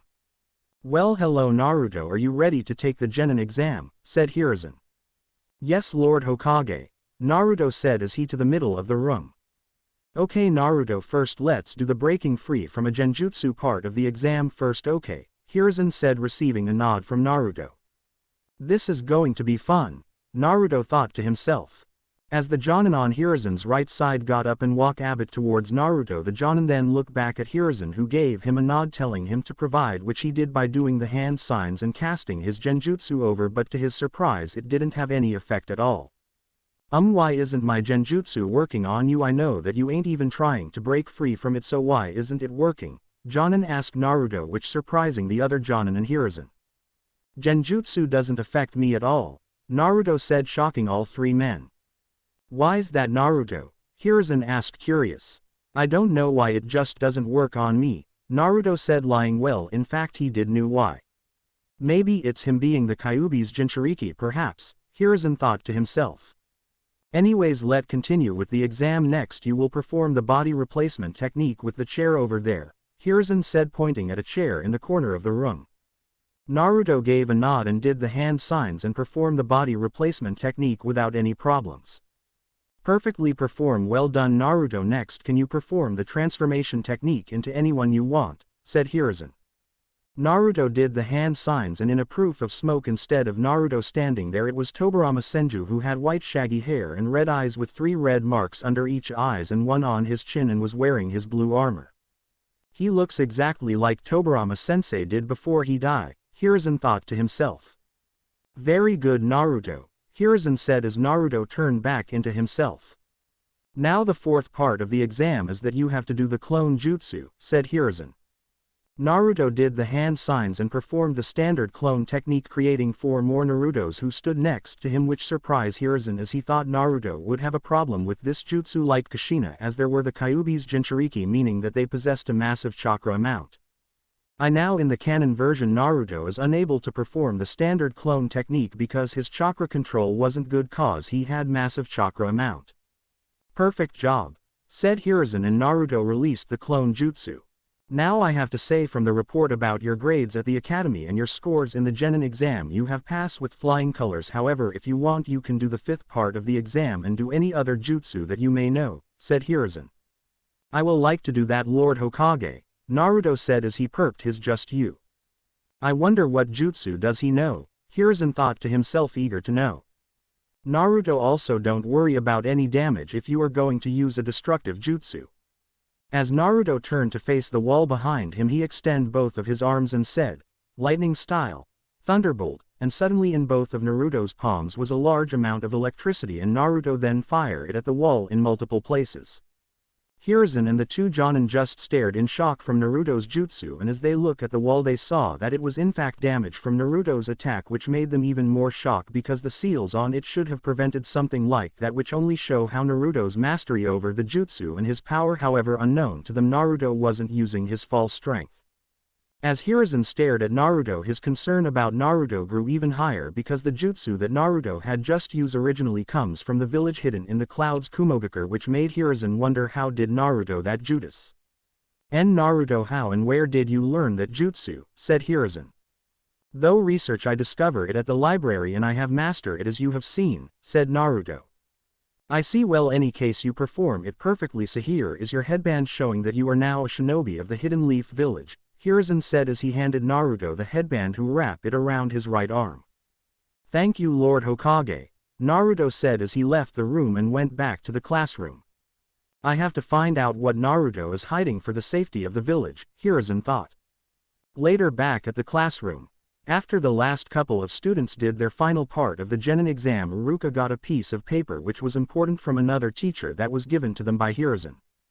Okay class, tomorrow morning I want everyone who have passed the Genin exam to here for team assignment, but before I tell you that you can go, I announce who is the Rookie of the Year, Iruka said, which actually got everyone excited, wanting to know who it was.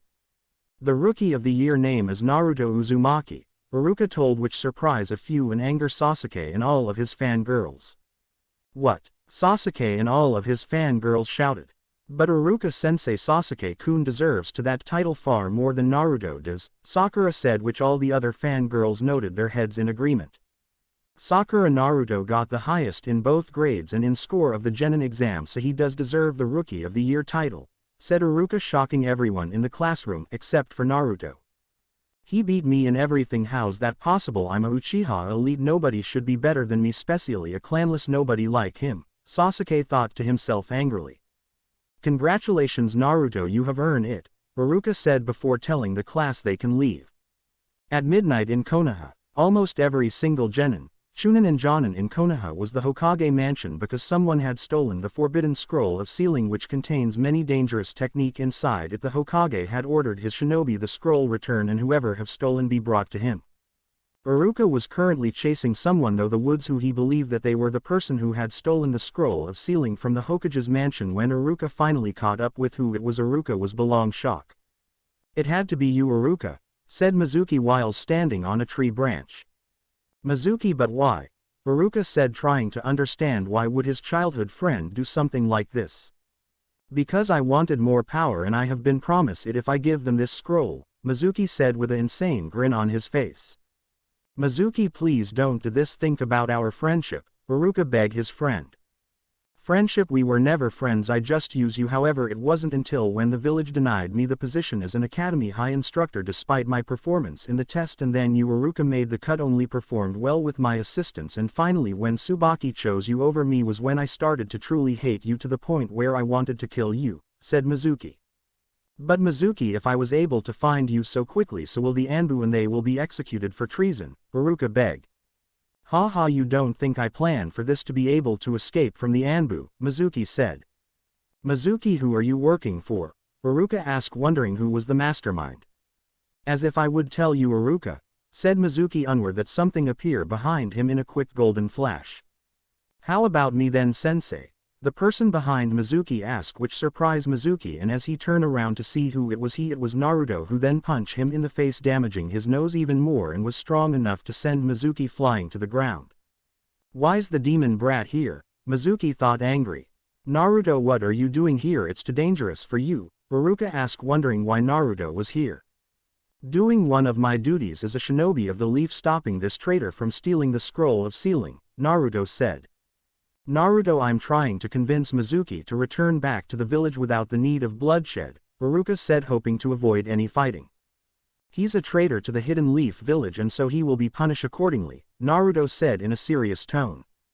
Haha, you think you can kill me, you demon brat? Why? Because you somehow managed to be the Rookie of the Year. Don't think that title makes you a great ninja. It takes power to be that, Mizuki said, sounding like a madman. For once I agree with you, sensei, Naruto said, shocking both Iruka and Mizuki. Didn't expect that kind answer, Mizuki thought to himself, but then he realized something that could be fun for him. Hey brat, have you ever wondered why everyone in the village hates you so much and call you a demon, said Mizuki. Mizuki, don't do it, it's forbidden to speak about it, Iruka shouted, trying to stop Mizuki from revealing the secret about Naruto. I think it's about damn time that the brat finally know the truth, so Naruto, it was because on the night that Kyuubi's attack on the village the fourth Hokage defeated it by, before Mizuki could finish he was interrupted by Naruto. Sealing it within me which made me its Jinchuriki, Naruto said, shocking both Iruka and Mizuki that he knew the truth. Naruto, how did you find out about that? Iruka asked, wondering how Naruto discovered about the Kyuubi being inside of him. For a village filled with ninjas you are terrible at keeping secrets, Naruto said, lying, not wanting people know that he has talked with the Kyuubi or they will cause even more problems for him. It doesn't matter, I'm just going kill both of you two, and when the Anbu arrive here I will say that it was the demon who stole the scroll and kill you Iruka, and then I will say that when I arrive here and saw you dead on the floor I had no choice but to kill the demon, which the village will celebrate and thank me greatly for, and no doubt will make me the next Hokage after the old man finally dies, said Mizuki. How far has he gone and how didn't I notice this sooner, Iruka thought to himself. You're more delusional than I thought, Naruto said. Why's that, you little demon? Mizuki asked whilst being called delusional by a brat. Because you ain't calendar of killing me, Naruto said in a serious and cold tone. I'll show you, little fox demon, Mizuki shouted angrily as he grabbed one of his Fuma shuriken of his back and threw it as hard as he can at Naruto. Naruto, move, Iruka shouted, hoping that Naruto would do. However, Naruto didn't move at all, but instead he just caught it between two of his fingers and thumbs with ease, which shocked Mizuki. You call that a throw? Naruto said in a mocking tone, then he threw it back at Mizuki faster. Mizuki managed to avoid it, but he did get a deep cut on his leg. AWWWWW, Mizuki shouted in pain whilst he held the cut on his leg. Disappointing, sensei, I thought you would be able to dodge that with ease, being a chunin and all, but I guess I was wrong that you were stronger, Naruto said, wanting to anger Mizuki because of two reasons. First was because of the way that Mizuki treated him, Shadow Clone, back at the academy, and second was because that anger doesn't always help in a fight, it can also cause you to make mistakes, which Naruto hoping for. Then he jumped off the tree branch that he was on and landed gently on the floor. I'm going to enjoy this, Naruto thought to himself as he lifted up his right sleeve and revealed a storage seal around his waist, and as he sent some of his chakra though it and in a proof of smoke, Naruto was holding a black-bladed katana. It's Satsuki's sword in Kill la Kill. How does that demon brat know Fuinjutsu? Nobody at the academy or even the entity village would have taught him that, so how? Mizuki thought, trying to figure out how, as well as Iruka, who wondering how Naruto knew it as well. I won't be needing my Sharingan to beat him, thought Naruto. It doesn't. If you got yourself a fancy sword it still wouldn't help you against me, Mizuki said as he began doing a couple of hand signs. Earth style. Earth and stone bamboo jutsu, Mizuki said as he clapped his hand against the ground, and suddenly 4 large spikes of earth came out of 4 separate directions from the ground and around Naruto, as well as aim right at him. However, they never managed to hit Naruto because right before they were about to, Naruto jump into the air, but Mizuki saw this and began doing another couple of hand signs. Earth style. Rock gun jutsu, Mizuki said just as he fired a bullet-sized bits of rocks at Naruto, which on its way only expanded even larger. As Naruto saw them coming straight at him, he then started to channel chakra though his sword which appeared on it, and then he cut each rock that was to close him in half before landing back on the ground. What's going on? How is he able to avoid my attacks so easily? Thought Mizuki, because any other academy student would have been killed by now. Naruto then put his sword into the ground next to him and he started doing hand signs, and he then swing his head backwards and suddenly sparks of lightning started to appear around Naruto and he swing his head forwards. Lightning style. Lightning roar. Naruto said just as he let out a large lightning blast that headed straight at Mizuki, who just stood there out of shock as he watched Naruto's jutsu destroys everything in its path, even the ground. As the smoke cleared, it revealed scorch earth, destroy trees, and a badly burnt Mizuki who was still alive, but only because Naruto didn't use his full strength in his jutsu. How when did he get that kind of power? Iruka thought in shock. Are you alright? Naruto asked, looking at Iruka. Yeah, but Naruto, where did you learn that jutsu from? Iruka asked curiously. That's none of your business, Iruka. The Anbu Black Ops will no doubt be heading here because of my and Mizuki jutsus. Take care of the scroll when they do, Naruto said before disappearing in a quick golden flash. Moments later, after Naruto left, 4 members of the Anbu Black Ops appeared. Iruka, what exactly happened here? One of the Anbu asked, curious after seeing the damage. Where do I begin, Iruka? Naruto Uzumaki wasn't happy. At all, not one little bit. Why? Because the third Hokage had ordered his personal Anbu Black Ops to find him and bring Naruto to him. The sooner the better, however. Despite being brought to a man who will lie straight to his face or constantly be told to try to understand things, which usually involves a villager being allowed to do something horrible to him and get away with it scot-free. But that wasn't what truly pissed Naruto off.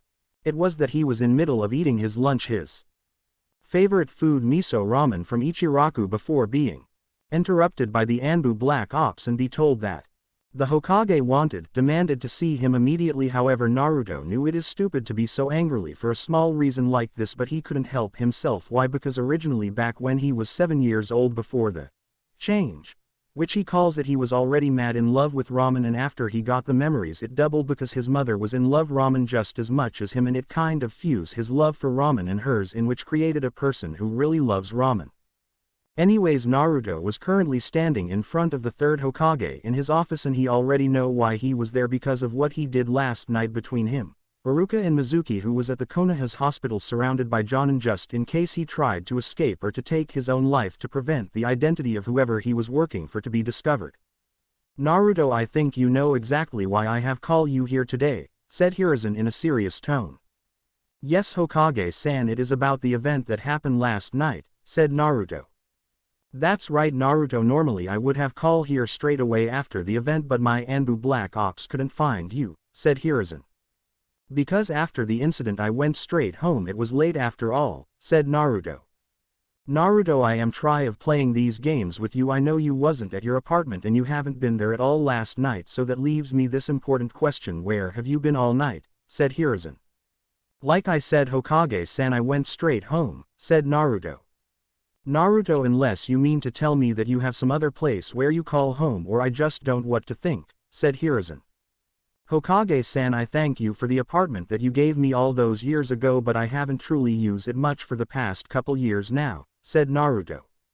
In that case, I would like to know, where is your home, Naruto? Said Hiruzen, curious that this might be the place where Naruto goes and which his Anbu Black Ops can't find. Somewhere that the villagers won't vandalize, said Naruto. Naruto, please tell me, where do you live now? Don't you trust me at all? Said Hiruzen. Hokage-san, if I reveal to you where I now live, some way or another it's going to get slip out, and then I will have to put up with the villagers again, so it is not a matter of trust but protection for my home, said Naruto. But in truth it was only part of the reason why, because if the Hokage knew where he lived, then he would find out that Naruto knows who were his parents, which was something that Naruto didn't want people to know just yet. But it is important that I know where you live if something important comes up and I need to find you, said Hiruzen. Hokage-san, I hardly think someone who leads an entire village filled with shinobi will need help from a fresh genin, said Naruto. Fine, but you know that if you want to be promoted to the Chunin rank you will have to reveal it to me, said Hiruzen. Fair point, Hokage-san, but I will only reveal it when it is needed for the promoted to Chunin, said Naruto. Okay then, Naruto, but back to my original question, what happened with Mizuki, said Hiruzen. I prevented a traitor from stealing the scroll of sealing, said Naruto. Which is great and all, but what I'm asking, how were able to stop a Chunin, and how or where did you learn that unknown powerful lightning jutsu that you use against Mizuki, said Hiruzen. As you had seen during my genin exam, I have lightning chakra nature, but I thought I needed to know more jutsus to use when I become a shinobi for the leaf, however because no one would teach me anything, so I decided to create my own, said Naruto, actually telling the truth. Naruto, are you telling me that you created that jutsu? Hiruzen asked, shocked. Yes, I did created that jutsu, said Naruto. Incredible, Hiruzen muttered to himself. Like father like son, I just. Hiruzen thought, thinking about back when Minato was creating his own personal jutsus like the Rasengan that he used during the Third Great Ninja War. Is that all, Hokage-san? Said Naruto. There's some other things I want to ask you, Ab. Suddenly Hiruzen interrupted by someone burst in. Today is the day that I surpass you, old man, said the little boy who had kunai in his hand and was wearing a green t-shirt, shorts and had long blue scarf around his neck. But because of his long blue scarf he tripped over it and fell straight to the ground. Ow, that hurt, said the boy. You're I getting too old for this, said Hiruzen. As the boy picked himself up he looked at Naruto and his eyes changed to anger. You're the one who tripped me and ruined my surprise attack on the old man, didn't you? Said the boy. No, you trip over your own scarf, which by the way you really need to shorten to avoid things like this from ever happening again, said Naruto. You did trip me because there is no way I would fall over something stupid like that, said the boy. Konohamaru, I'm in the middle of something, can this wait? Said Hiruzen. Not until he apologized for tripping me up, said Konohamaru. I don't time for this, Hokage-san, can I leave now? Said Naruto. Yes you may, Naruto, said Hiruzen. Wait, not until he apologizes for tripping me over, said Konohamaru.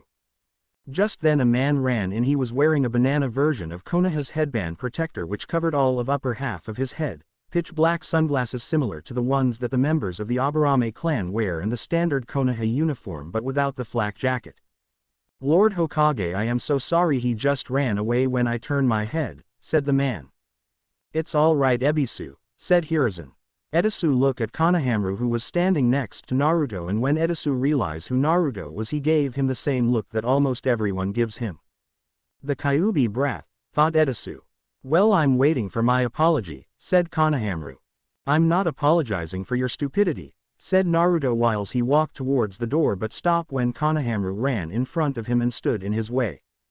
Honorable grandson, has he done something to you? Said Ebisu. He tripped me up and ruined surprise attack, said Konohamaru.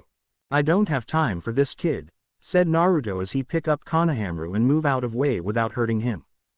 Put the third Hokage grandson down immediately, Ebisu demanded. No doubt now he knows that I'm his grandson he's going to go on his hands and knees and beg for my forgiveness, Konohamaru thought. Yeah, you better put me now or else, said Konohamaru. Or else what? Said Naruto. Well, my grandfather will fire you from the Leaf Shinobi, said Konohamaru. Then I will be able to leave the village without the worry of being marked a missing nin, said Naruto, surprising Konohamaru and Ebisu who didn't expect that kind of answer. Well, I am the Hokage's grandson, so you better show me some respect, said Konohamaru.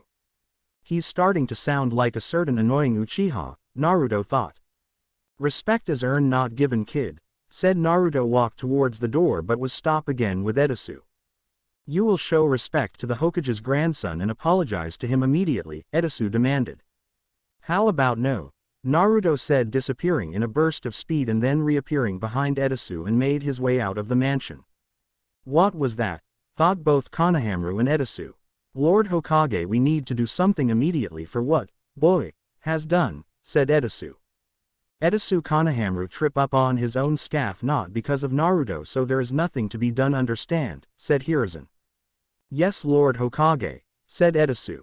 Now, honorable grandson, you must avoid that boy at all times because he is nothing but trouble. You wish to become the future Hokage, just follow my teaching and you will be fine. Before Ebisu could finish his sentence he was interrupted by the Hokage. Ebisu, Konohamaru gone, said Hiruzen. What, where did he go? Ebisu shouted. I believe he ran after Naruto, said Hiruzen. I must find immediately, Ebisu shouted before running out of the room. Is also that loud? Hiruzen thought to himself. With Naruto. After leaving the Hokage's office, Naruto would usually Find somewhere no one will see him and use the flying thunder jutsu to get back to the Uzumaki clan compound to avoid the annoying villagers. However, Naruto desired not to because he thought that the Hokage's personal Anbu Black Ops could be following him and that he need to get some shopping done whilst he there. But as soon as he left the mansion, the Hokage's grandson Konohamaru was following him and was trying to hide by use a fake wooden fence cover to himself. "You can come out now," said Naruto. So as the walk up to the wooden fence, he pull away at it to reveal Konohamaru. "Just as I expected from my new teacher to see though my hiding skill," said Konohamaru. "Skill anyone could see though that shinobi or not," thought Naruto before realizing what Konohamaru just said. "Wait, what do you mean about new teacher?" asked Naruto. "Well, after seeing what did at my grandfather's office, I desired that you would be better teacher than Edasu," said Konohamaru. "And just like I said back there, I don't have time for this," said Naruto. "Wait, you got to train me," said Konohamaru. "Why, because you're the Hokage's grandson," said Naruto. "Can you at least help me then?" said Konohamaru. "Hair find, I'll help you Abbott, but I got some shopping to do first," said Naruto. "Great, now I see what he eats, if that the case or anything, and when he sees my skill he will change his mind and beg to train me," thought Konohamaru. "I bet he's hoping to find out any of my secrets," thought Naruto. 2 hours later at a training ground, Naruto had his hands behind his back and was dodging Konohamaru's attacks, which was easily for him and has been doing it the past 10 minutes, and just then Konohamaru collapsed from exhausting. "Why can't I hit you?" Konohamaru asked whilst trying to catch his breath. "I've been training a lot longer than you have, Konohamaru," said Naruto. Naruto walked over to a rock and sat on it. "Hey, I've been wondering something," said Naruto. "What's that?" said Konohamaru. "Why are you pushing yourself so hard?" Naruto asked, curious. "Because I want to become the youngest Hokage," Konohamaru answered proudly. "Something tells me that isn't all of it, is it, Konohamaru?" said Naruto. "I want people to stop seeing me as the honorable Hokage's grandson and see me as me," said Konohamaru. "So he wants to be acknowledged by everyone as himself, kind of reminds me of me before I stop caring what they think of me," Naruto thought, thinking back when he was around Konohamaru's age. "Okay, but there is something else. Why did you want me to train you instead of that other guy?" Naruto asked. "Because he's just like everyone else, treating me different. The reason why I ask is because you don't care that I'm the Hokage's grandson, and after seeing how you got past Edasu so easily, I know you would be perfect," said Konohamaru. "Okay kid, I will only help you with a couple of things, okay?" said Naruto. "Really?" said Konohamaru happily. "Yeah, why not? You seem like a good kid," said Naruto. "Awesome!" Konohamaru shouted. 1 hour later. "And that's how you perform the transformation technique, got it?" Naruto said, finish explaining to Konohagakure. "Yes boss," said Konohamaru. "Boss?" Naruto asked, curious. "Well, I desired that, since instead of calling sensei I will call you boss," said Konohamaru. "Anyways, I think that's enough for today," said Naruto. But just then Edasu jumped out of the trees. "Honorable grandson, I've been looking for you everywhere," said Edasu as he walked to Konohamaru and grabbed his wrist, pull he away.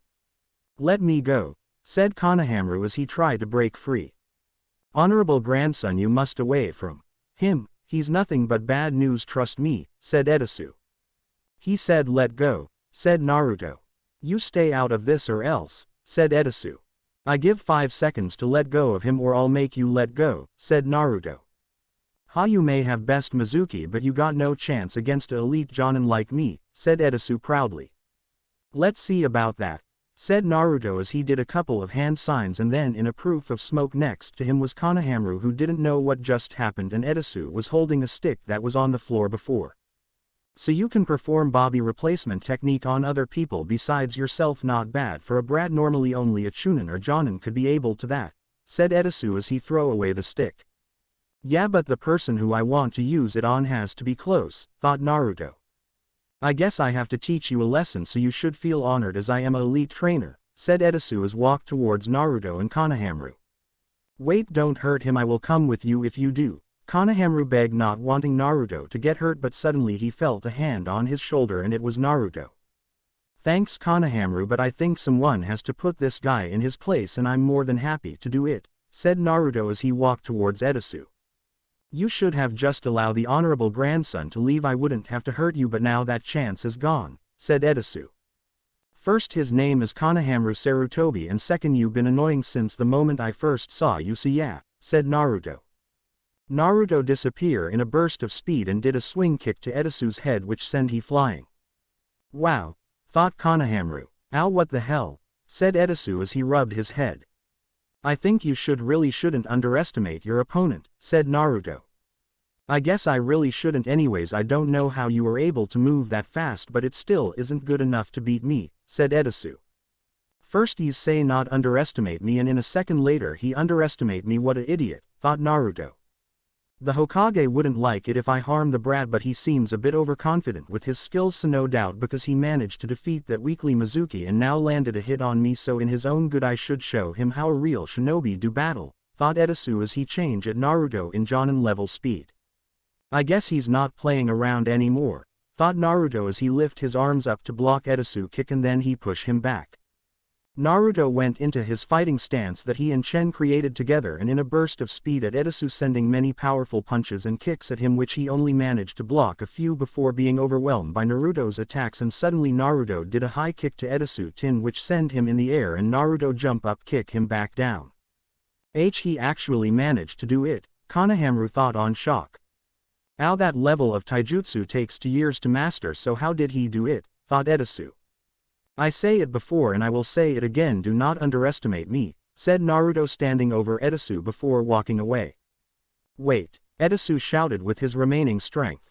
Hair, what now? Said Naruto said annoyed. Where did you learn to fight like that? Edasu asked curious. From one hell of a teacher, Naruto said, thinking about Master Chen before leaving. Wait for me, boss, Konohamaru said running after Naruto. The next day at the academy, Naruto was currently sitting down at his place at the far back next to a window by himself with his forehead protector around his right arm in, and Naruto changed the blue cloth of his forehead protector to a black elastic. He now has a dark blue leather belts with his black bladed katana in a white sheath that he carries at his hip, and a brown shuriken holster, and his eyes were shut, making everyone else in the classroom think that he was sleeping, which shocking to everyone because two most loudest girls, Sakura and Ino, were fighting over who gets to sit by Sasuke, but Naruto in fact was in his mindscape and was playing a game of shogi against the Kyuubi to pass the time, but had to stop because he sensed Iruka was coming. Alright everyone, I know that all of you are excited, but please be quiet so I can tell you who are your teammates and new sensei, said Iruka, to which everyone did. Okay, team 1 will be, said Iruka as he read out the list that the Hokage gave him. Okay, going to skip all the other teams and do the ones that you know. Team 7 is Sasuke Uchiha, Sakura Haruno, and before Iruka could say the third member's name he was interrupted by Sakura. Yes, true love wins in your face, Ino pig, Sakura shouted happily whilst jumping in the air of the sat. Sakura, I haven't finished yet, sit down, Iruka shouted. Sorry Iruka-sensei, said Sakura. And as for your third team member, it is Naruto Uzumaki, and your sensei will be Kakashi Hatake, said Iruka. Kakashi, he's the last remaining student of his team and also possess a Sharingan in his left eye as well, thought Naruto. Yes, I going to be with Sasuke and he will see that we were made for each other, but why do we have to have Naruto, thought Sakura. Great, I'm stuck with a loud fangirl, but at least I got dope which I can learn his secrets, and hopefully this new sensei Kakashi Hatake is a strong shinobi and knows many powerful jutsus, thought Sasuke. Iruka-sensei wasn't Naruto named the Rocky of the Year, and with Sasuke was as the second best in our class and Sakura as one of the top kunoichi, so shouldn't the person who was dead last be on their team instead of Sasuke? Shikamaru asked curiously. Well, the Hokage wanted to try something different this year, said Iruka. He most likely he wants Kakashi to keep close eye on me, and with him being the only other person who has the Sharingan besides me, only he can train Sasuke to use his when he finally awaken it, thought Naruto. Anyways, team 8 will be Kiba Inuzuka, Shino Aburame, Hinata Hyuga, and your sensei is Kurenai Yuhi, said Iruka. The higher ups probably pick our team to be a tracker team. It is a smart idea, thought Shino. Yes, I'm going to the alpha on this team, and Hinata is pretty cute and hopefully our new sensei is hot, thought Kiba pervertly. I was hoping to be team up with Naruto-kun, Hinata thought sadly. I just hope that I get along with my teammates and sensei and that I don't hold them back in any missions, thought Hinata. And lastly Ino Yamanaka, Shikamaru Nara, Shoji Akamichi and your sensei is Asuma Sarutobi, however Team 9 is still active so you will be Team 10, said Iruka. Why do I have TTO be stuck with the lazy bum and the fat ass? Ino shouted angrily. Hey, I'm not fat, I'm just big bone. Shoji shouted before going back to eat his big bag of crisps. Ino, all teams are desired by the Hokage and the council, so if you have a problem speak with them, said Iruka. It's so unfair why Dos Billboard Brow gets to be with Sasuke-kun whiles I'm stuck with these two, thought Ino. They probably want to recreate our father's team, the Ino Shika Cho, thought Shikamaru. At least I'm with Shikamaru, thought Shoji. Now all of you wait here for your new sensei to pick you up, said Iruka. 2 hours later, the only people who were still waiting for their sensei was Naruto, Sasuke and Sakura, whiles everyone else's sensei had came and pick up their genin. Sakura was trying to start a conversation with Sasuke and was failing at it as Sasuke just ignore her, whiles Naruto went back playing a game of shogi against the Kyuubi, but there was amount of times you can play it until it got so boring, so he decided to pass the time by getting a drink. As Naruto got up and walked to the door but stopped when he heard Sakura shouted his name. Naruto, where are you going? We are supposed to wait here for our new sensei to show up, said Sakura.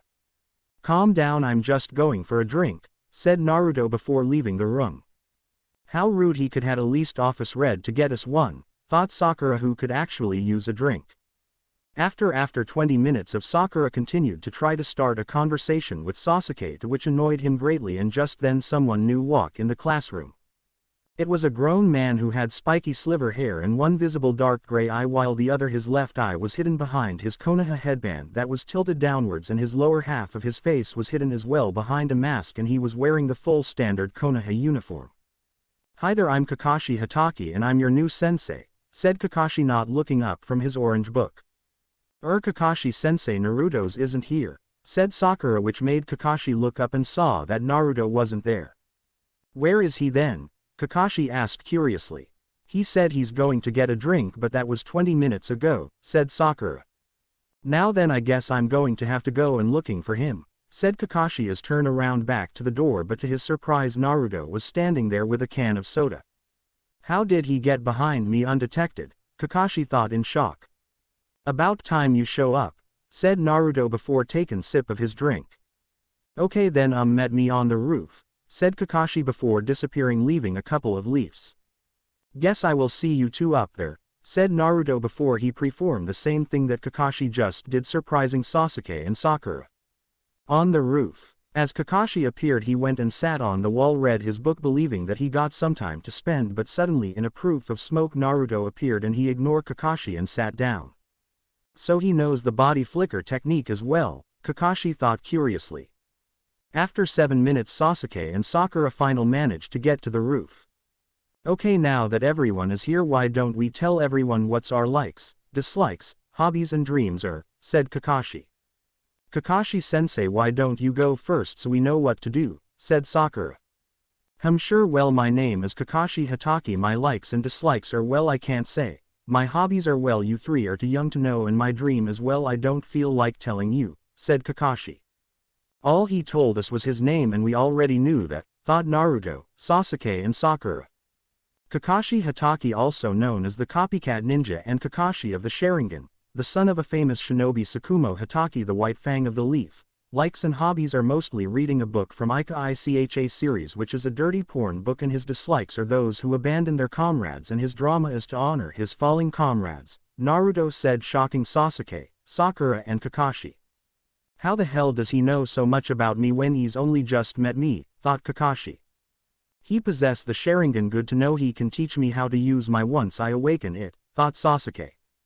How does he know so much about our sensei already, thought Sakura. Naruto, how exactly do you know so much about me, Kakashi asked curiously. Knowledge is power, especially in this world, said Naruto. Okay, how about you go first, Pinky, said Kakashi pointing at Sakura. Don't call me Pinky, Sakura shouted. Well, anyways, my name is Sakura Haruto and my likes are, quick glance Sasuke, and my dislikes are Ino Pigen. Quick angrily glance at Naruto. My hobbies are, Another quick glance at Sasuke and my dream is. And another quick glance at Sasuke. What a total fangirl, thought Kakashi, Naruto and Sasuke. Okay, how about you, Mr. Moody, said Kakashi pointing at Sasuke. My name is Sasuke Uchiha. I don't like many things and I hate a lot of things. My hobbies are training and learning new jutsu, and I don't have a dream because I'm going to make it into reality. I'm going to kill a certain man and restore my clan, said Sasuke. He's so cool, thought Sakura. Yeah, he's everything what his profile says, thought Kakashi. As well, he stays away from me and don't tries to use me for his own goals. Everything will fine between us, thought Naruto. And finally, you the blondie, Kakashi said pointing at Naruto. My name is Naruto Uzumaki and that is all you are getting out of me, said Naruto. How dare he tries to act cooler than Sasuke-kun, thought Sakura.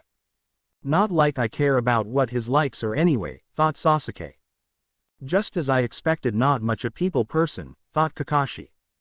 Well, anyways, you three ain't genin just yet, said Kakashi. What? But Kakashi-sensei, we passed the exam, said Sakura.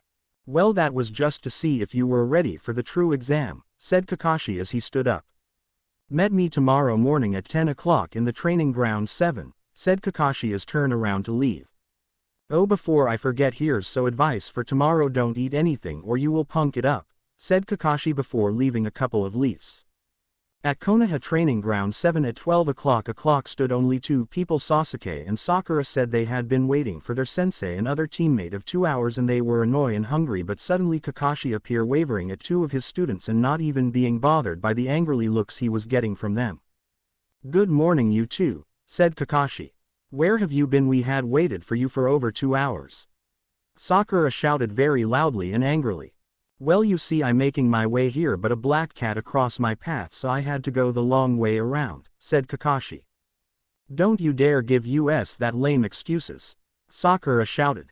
Anyways, where's Naruto? Kakashi asked, realized that Naruto wasn't there.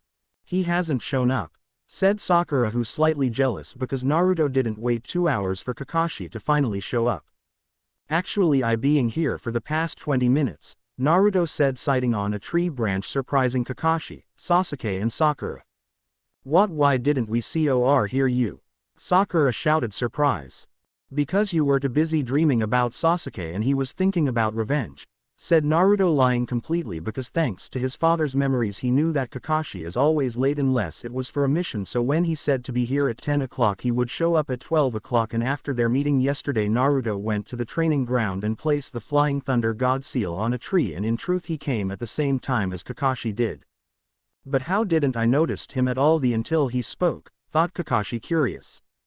Kakashi then walk over to a rock and place a clock on it and walk over to Naruto, Sasuke and Sakura, and then he pull out 2 bells from his pocket.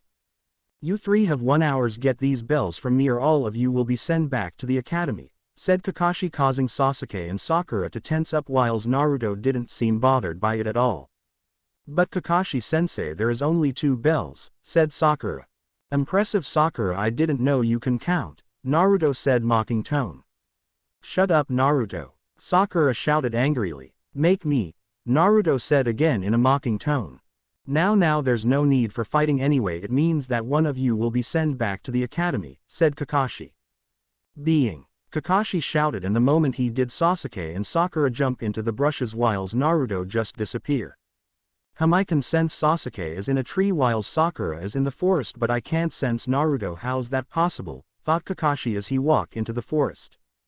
In the forest, Sakura wasn't hiding or even planning to get the bells from Kakashi. She was walking around the forest shouting very loudly, Sasuke. Sasuke-kun, where are you, Sasuke-kun? Sakura shouted, looking for her true love. Suddenly she heard something behind her, and as she around to see what it was, but what she saw both shocked and horrified her. There stood leaning on a tree was Sasuke, who was bleeding badly. Saw Sakura. Please help me, Sasuke begged. Sasuke-kun, said Sakura, who was on the edge of crying. Please help me, Sakura, Sasuke said before falling to the ground dead. Sakura screamed and then pass out. As she did, the Sasuke in front of her faded away, and up in the trees sitting on a branch was Kakashi. Maybe I overdid it bit, but she should have seen though the demonic illusion. Hell viewing technique, Kakashi thought before leaving. Back on the training ground. As Kakashi walked out forest, he quickly took out a kunai and blocked the incoming shuriken that were for his head. He has some good aim there, thought Kakashi as he watched Sasuke out behind a tree. So you desired that you be the first to try to get the bells, said Kakashi. Don't underestimate me, I'm not like the other two, I'm far better than them, said Sasuke as went his clan's fighting stance, the interceptor style. That is yet to be seen, said Kakashi, who just stood.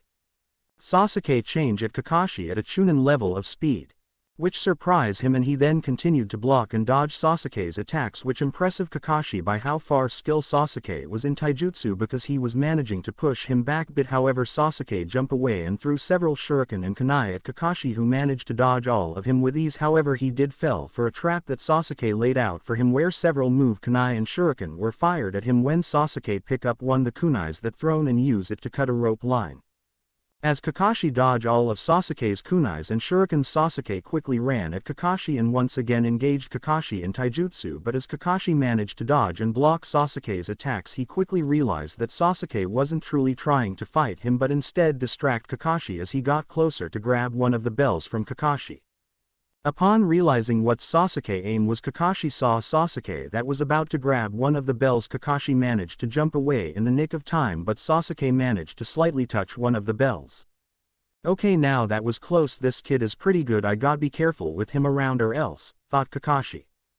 As Kakashi jumped away, Sasuke thought that he needed to up his game if he wanted to pass the exam, so he began to do hand signs. Fire style. Fireball jutsu, said Sasuke as he let out a middle-sized fireball through his mouth. As the fireball headed towards Kakashi, who just there out of shock.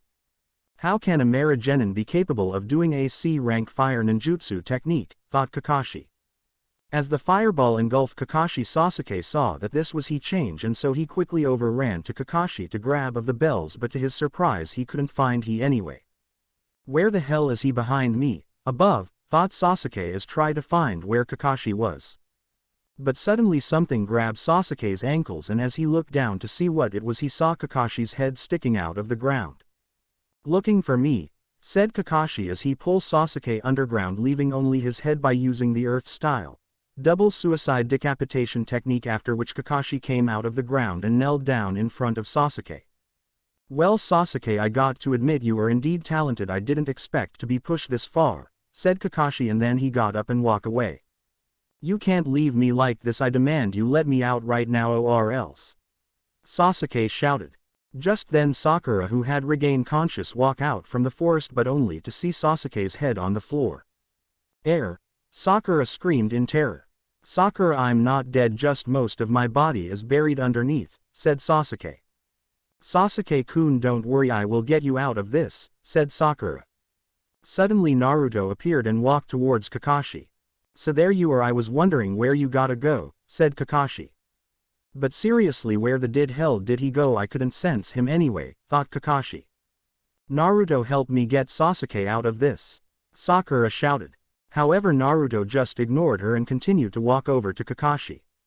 So you desired to take a chance and try to get the bells yourself, then let's see if you have better luck than Sasuke did, said Kakashi. Naruto didn't say anything, instead he just went into his fighting stance, which surprised Kakashi because he slightly recognized the stance that Naruto was in. That's fighting stance, it's like a mix between Sensei's and Kushina's, thought Kakashi, as remembered that Minato's taijutsu fighting style was mostly based in speed, whilst Kushina's was more brutal and destructive, which she learned from her sensei Tsunade Senju. I'll use the Sharingan, but I won't need to push it to the Mangekyo, so I don't have to worry about the Mangekyo breaking the seal and revealing itself, thought Naruto as activated the Sharingan in his left eye, and thanks to the seal it kept it cloaked. Naruto in a burst speed changed at Kakashi at a high-level shinobi, which caught Kakashi by surprise, whilst to Sasuke and Sakura he just disappear and reappear in front of Kakashi as Naruto attacked Kakashi with his taijutsu, to which he actually managed to land his blows on Kakashi, who could only block and dodge them at the best of his ability, and Naruto then flip upside down in the air and start to kick Kakashi to distract him, whilst he used his hands to grab one of the bells of Kakashi's belt. However, Kakashi saw that Naruto was trying to do almost the same thing that Sasuke did before, so he kicked at Naruto's chest to get him away. As Naruto managed to land his feet back on the ground, he then did a couple of hand signs and said, "Shadow Clone Jutsu," surprising Kakashi, revealing that he can perform the advanced jutsu that most Chunin and Junin can't even perform, and in a proof of smoke 10 more Narutos appear, who all then change at Kakashi whilst the real Naruto disappear into the forest. As Kakashi eventually managed to land a single blow on each of the clones, he then made a way into the forest to find where Naruto had gotten to. As Kakashi continued to walk in the forest, suddenly he sensed something coming, and just a big gust of wind came out and smacked Kakashi, which sent him flying into a couple of trees, and as Kakashi lay down by the fallen trees, he had one thought going through his head. That jutsu, it was a wind style, but the Hokage told me that Naruto had shown that he has lightning chakra nature, so how can he perform wind style jutsus as well, thought Kakashi as he picked himself up of the ground but to kick in the back by Naruto. "Okay, I see that you are definitely not playing around," said Kakashi to look at Naruto. "This is battle, so why would I?" said Naruto as he lifted up his sleeves to show a seal, and in a proof of smoke Naruto was holding his black-bladed katana, to which shocked Kakashi because he recognized Naruto's sword. That sword, it was Kushina's the Midnight Blade. How or where did he get his hands on it, thought Kakashi. Kakashi Thanu brought out from back pocket 2 kunai and held one in each of his hands to block Naruto's attacks with his sword. Naruto then changed at Kakashi at same level of speed as before, and as he got to Kakashi he did a upper slice at him, to which cut part of Kakashi's Konoha's flak jacket, but he managed to block with his kunai by doing a X shape. However, Naruto was able to break free and swing his sword around and cut Kakashi's left arm, causing it to bleed, and he followed it up with a kick to Kakashi's side, which push him. "Okay, I'm actually having trouble here," thought Kakashi. Naruto continued his attack on Kakashi, who could only avoid them and then block until Naruto had enough and start to channel chakra though his sword, causing it to glow brightly, and with one upper swing Naruto managed to shatter both Kakashi's kunai into pieces. That was chakra flow. Okay, seriously, how does he know to do that, thought Kakashi as he tried to avoid Naruto's attacks. Kakashi then desired that he needed to get out of the forest to make more space to avoid Naruto's attacks. So he jumped into the trees, but as he was about to reach a branch, something fast came past and cut through the branch, completely forcing Kakashi to land on the floor, and just as he did he turned around to see whatever it was. However, as Kakashi did, but only to see Naruto instead of channeling normal chakra though his sword, he channeled wind chakra and swung it in a horizontal slash and shouted, "Wind slash," where he created a crescent-shaped blade of wind. The blade of wind flew at Kakashi at a very quick phase. However, thanks to Kakashi's quick reflexes, he just managed to avoid Naruto's deadly technique, although he did receive a deep cut on his bottom left leg, but the technique didn't stop there. It continued and went on and cut down 2 trees that were behind Kakashi. What was that technique just now? I have never seen or even heard of such technique before, thought Kakashi in shock. However, Kakashi quickly snapped out of his shock when he saw Naruto was about to fire another one of his attacks at him, to which Kakashi continued to quickly make his way out of the forest, but only to be chased after by Naruto, who continued to fire multiple wind slashes at Kakashi, which cut down many trees. As Kakashi jumped out of the forest and landed in the middle of the training ground, he saw that Sakura was digging Sasuke out, and so far she managed to dig out his upper body with only his legs remaining under. Just then Naruto walked out of the forest with his sword in his right hand, then he resheathed his sword so that he could perform some hand signs. "Lighting style. Lightning roar," said Naruto as he let out a blast of lightning though his mouth, and just like with Mizuki the ground under it was destroyed, and because of its speed and large range Kakashi couldn't escape in time and was completely hit by it. Sasuke and Sakura stare at Naruto's attack in awe and shock. "What was that?" thought Sakura. "What was that jutsu? Where did he learn it from? I must know. I deserve that kind of power." "Not him," thought Sasuke.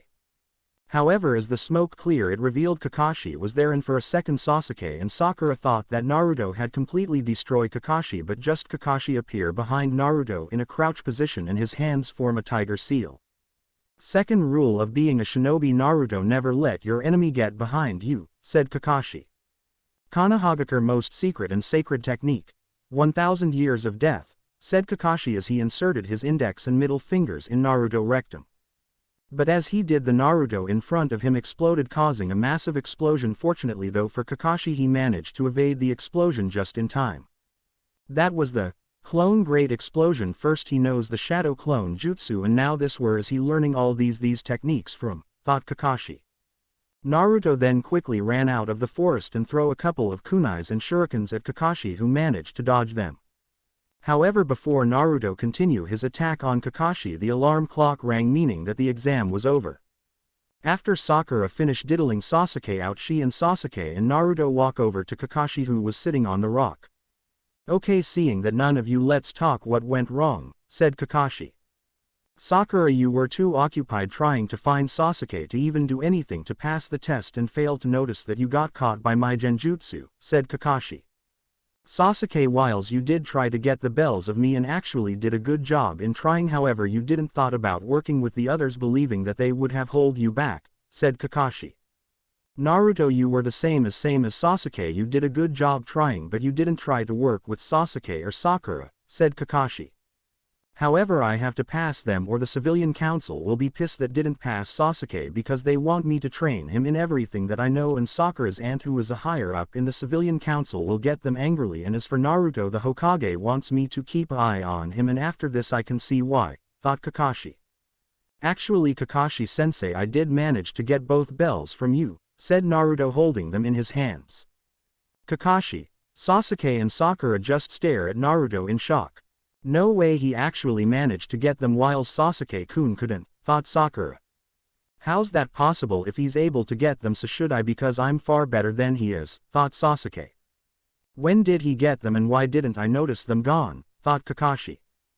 Naruto, when did you get them off me, Kakashi asked curiously. Back in the forest when I use my wind jutsu on you which send you flying into a couple of trees, but before that I created a shadow clone who ran and got them off you as you were hitting the trees, said Naruto. Then why did only I notice them gone until you revealed it, Kakashi asked. Because you were too distracted from our fight, said Naruto. Okay, but why didn't you say that you got them off me, Kakashi asked. Because I wanted to see how I fare against you, said Naruto. Okay, well done Naruto. However, as for Sasuke and Sakura, you two will also pass the test because I believe despite your problems you two have potential to become great shinobi in the future, said Kakashi, making up an excuse why they truly pass. It is most likely he doesn't want to get in trouble with the civilian council for failing Sasuke and Sakura, thought Naruto. So now on we team 7, said Kakashi. Yes, I'm going to be with Sasuke no matter what, thought Sakura. He seems pretty good, maybe he can help me get stronger, thought Sasuke. Okay, let's re-meet at the Hokage's mansion for our first mission as a team, said Kakashi. As Naruto, Sasuke and Sakura left Kakashi alone, he had one thought going through his head. The Hokage's is going to want to know what happened, thought Kakashi as he walked towards the Hokage's office. At the Hokage's office, stood in front of the Hokage was 8 Jonin, however there should be 9 if Kakashi had shown up. Okay, seeing that Kakashi is going to be late, why don't we begin? Please tell me in order which team pass and which didn't, said Hiruzen. Team 1 fail, said the Jonin 1 hash. Team 2 fail, said the Jonin 2 hash. Team 3 fail, said the Jonin 3 hash. Team 4 fail, said the Jonin 4 hash. Team 5 fail, said the Jonin 5 hash. Team 6 fail, said the Jonin 6 hash. Team 8 pass, said the only women. Team 10 pass, said the last man. So Asuma and Kurenai, why don't you tell us about your test, Hiruzen asked. The women was Kurenai Yuhi, the sensei for Team 8. She had fair skin and long black untamed hair that reached her upper back and had unique color eyes taught were red and had an additional ring in them. She had makeup, red lipstick and purple eyeshadow.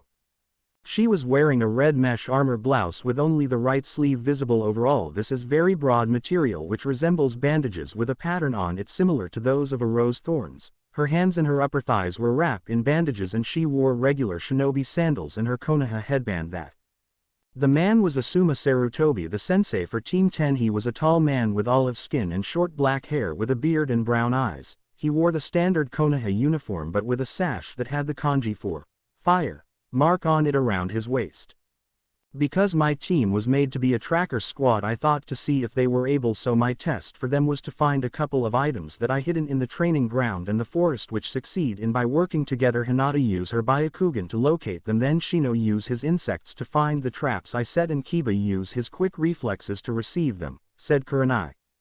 As for my team, I created different puzzles for them, forcing them to work as a team. Choji and Shikamaru didn't have a problem with it, however Ino on the other hand took some time to agree and chip in, said Asuma. Suddenly, in a proof of smoke, Kakashi appeared reading his orange book.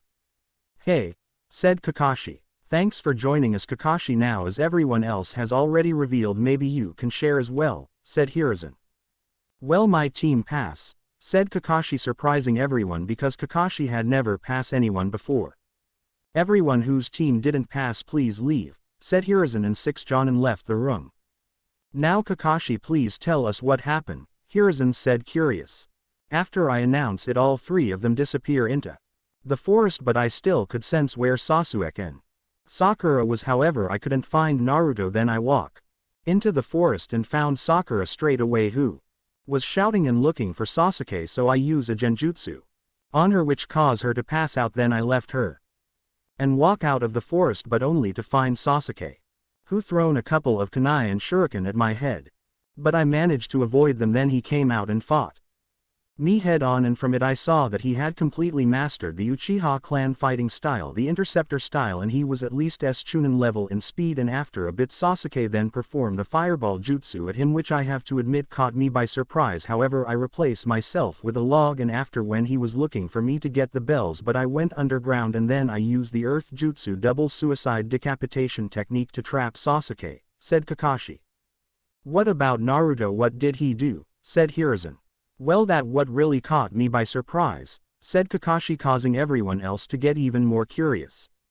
After I trapped Sasuke, Sakura came out of the forest and she then went to help Sasuke to get him free, and just then Naruto appeared and was ready to try to get the bells from me. The first thing that caught my attention was his taijutsu stance. It was like a mix my sensei's and Lady Kushina, said Kakashi, shocking everyone. Are you certain of this, Kakashi? Hiruzen. Yeah, and when we fought it was indeed a mix between them. It had Sensei's quick moves as well as Kushina's brutally and Naruto's speed. It was way beyond what a genin should be capable of, like a jonin level, said Kakashi, shocking everyone further away. Dame, that sounds impressive, said Asuma.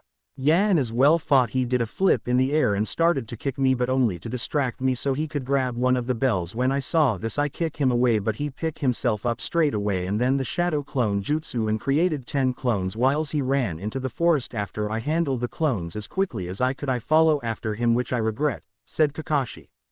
Why's that, Kakashi? Kurenai asked curiously.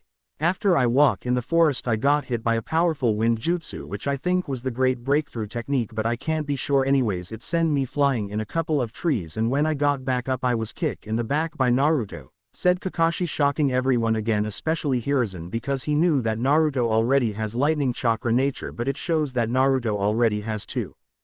Wow, that sounds brutal, said Asuma, who was also curious about the wind jutsu that Naruto used.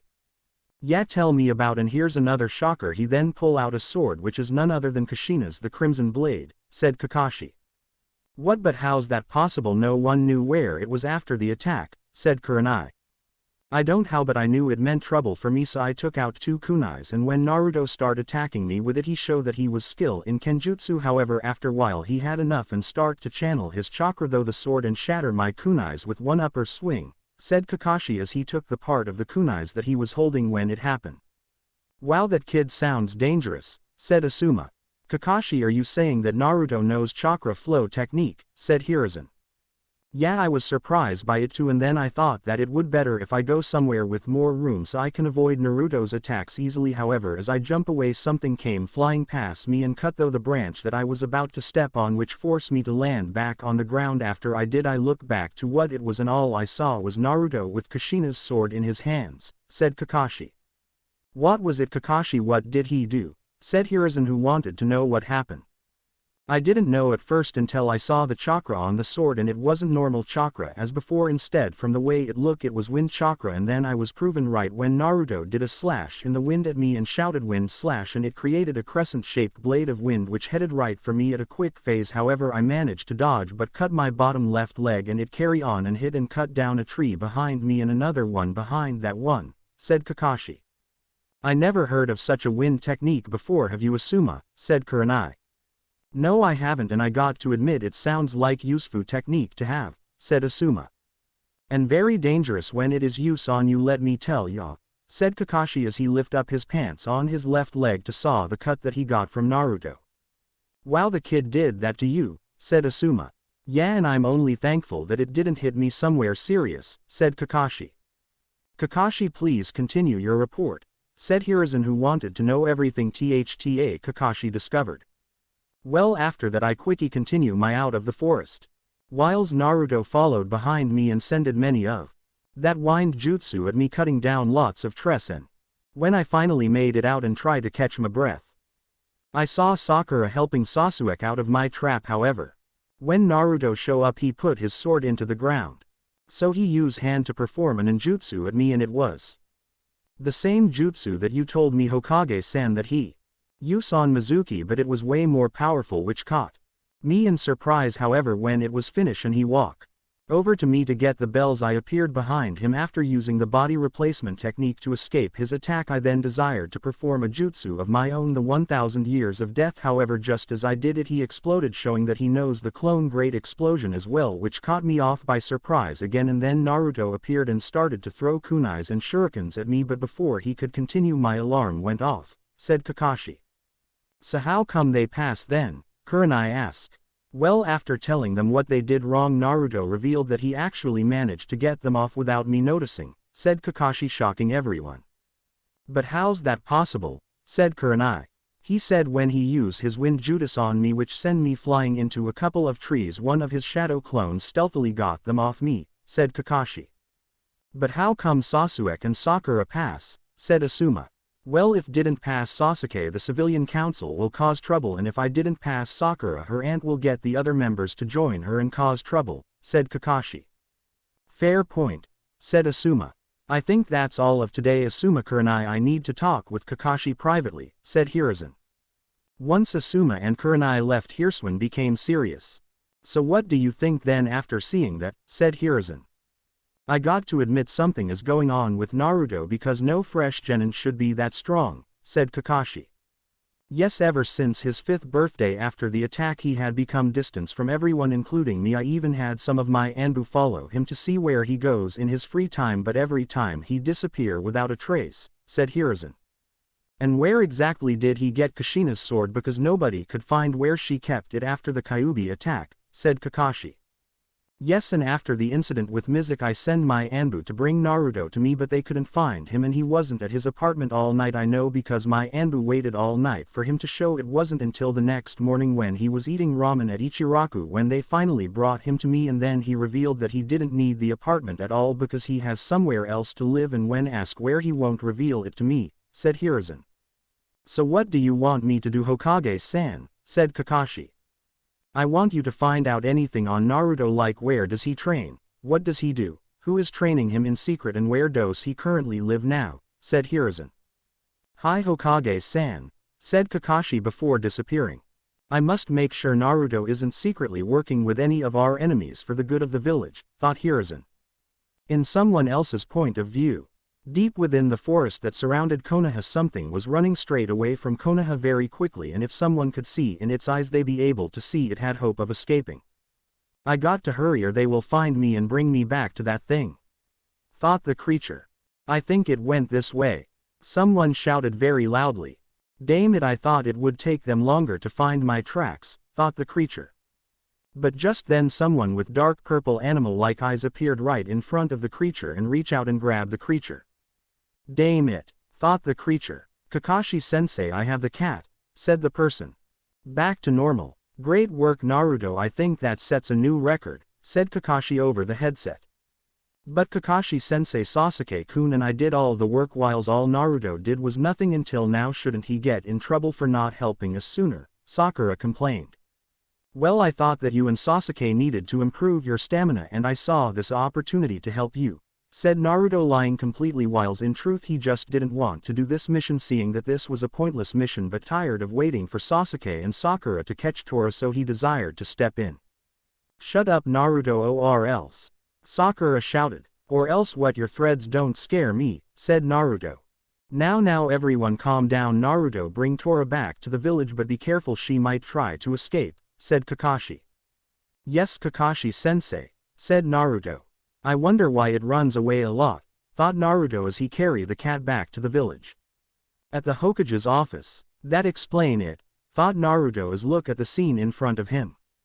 Right in front of him Naruto watches Madame Shijimi, the wife of Daimyo of the Land of Fire, strangled Tora. Great job Team 7, now as for your next mission you can choose from helping with the client's grocery, paint another client fence or babysit, said Iruka. Tora come back, said Madame Shijimi.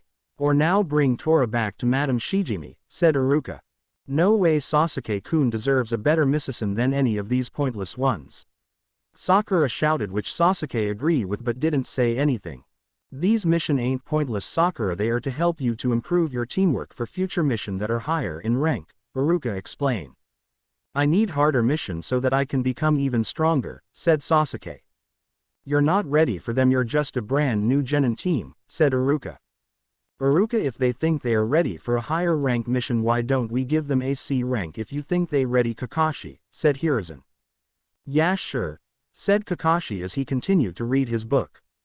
Okay, please bring in the client, said Hiruzen to a Jonin. After a couple of minutes a old man walk. These are the shinobi that I hire, they look like they belong in school, said the old man. Mr. Tazuna, please don't underestimate my genin because of their age, said Hiruzen. I'm just saying that I wanted real shinobi, not childer. Before Tazuna could finish his sentence he felt something sharp against his neck. As Tazuna slightly turned his head around he saw Naruto hold a kunai against his neck. Listen to our Hokage and don't underestimate me, got it, said Naruto seriously, scaring Tazuna. Whilst this happened everyone else in the room all thought about what just happened. How did he get there so fast, thought Sakura. I should be the one to be able to move like that, Sasuke thought angrily and jealousy. At least I know that this mission isn't going to be that difficult, it being a C rank and having Naruto will just make it that more easier, thought Kakashi. So Kakashi wasn't overestimate Naruto's speed, thought Hiruzen. I still find it hard to believe a new genin has that kind of power, thought Iruka. What the hell, thought Tazuna. Naruto, it's bad for business to threaten the client, said Hiruzen. Yes Hokage-san, said Naruto as he pulled his kunai away and then walked back. You see Tazuna, don't underestimate my shinobi, even the genin, said Hiruzen. Why yeah sure, said Tazuna, who was still a bit scared. Okay team, let's at the west gate in 2 hours, bring only things that you need, said Kakashi. 4 hours at Konoha's west gate. Right now Sasuke and Sakura were waiting for Kakashi and Naruto for over 2 hours. Where the hell are they? Sakura shouted. Why do I always get stuck alone with her, thought Sasuke. But just then Kakashi appeared with Tazuna. Yo, said Kakashi simply. Where the hell have you been? Sakura shouted. Well, you see, I got lost on the path of life, said Kakashi with the lame excuses. Bullshit, Sakura shouted. Anyway, where's Naruto? Kakashi asked. He hasn't shown up yet, said Sakura. However, just as Sakura that Naruto appeared right in front of everyone. Is it time to leave? Naruto asked simply. Yeah, 2 hours ago. Where the hell have you been? Sakura shouted. Around, and besides I have already told you twice that Kakashi is always 2 hours late for Misasen, said Naruto. Anyways, is everyone ready, because it's going to take us a couple of days to get the Land of Waves, said Kakashi.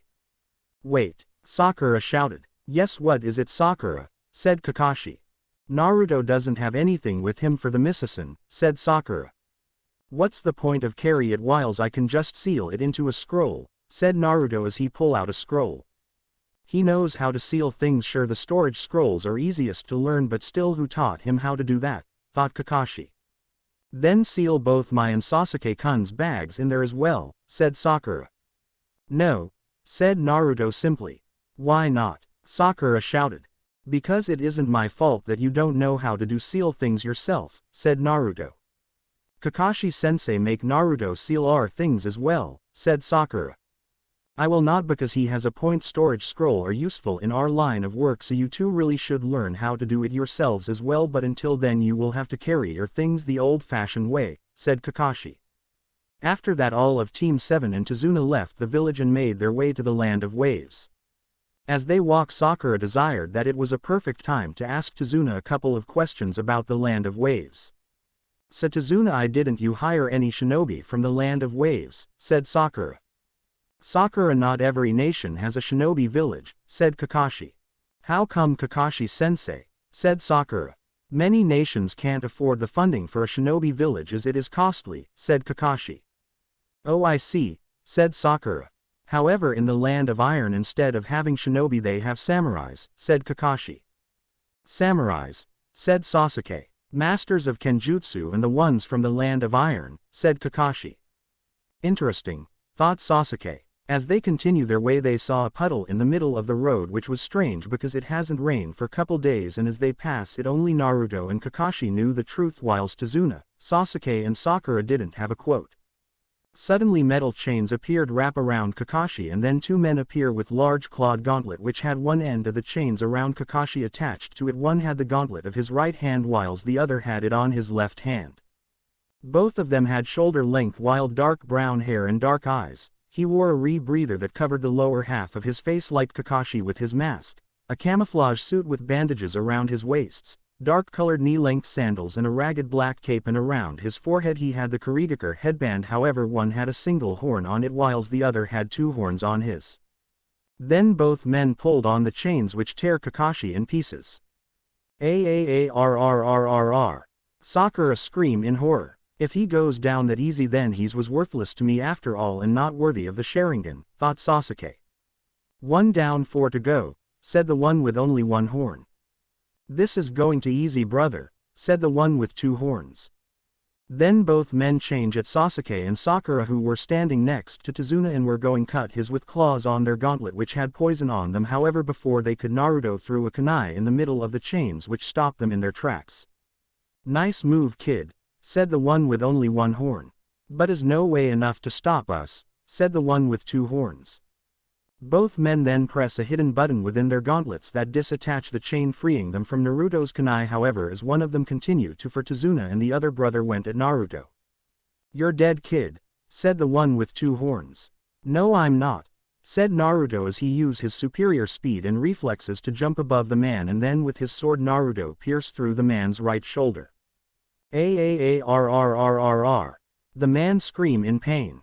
Brother, said the other man, shouted with concern for his brother. You really shouldn't look away from an enemy, you know, said a voice behind him, and as the man quickly turned his head he saw the man that he and his brother just killed, who then knocked him out cold. Kakashi-sensei, you're alive, but how? Said Sakura, relief.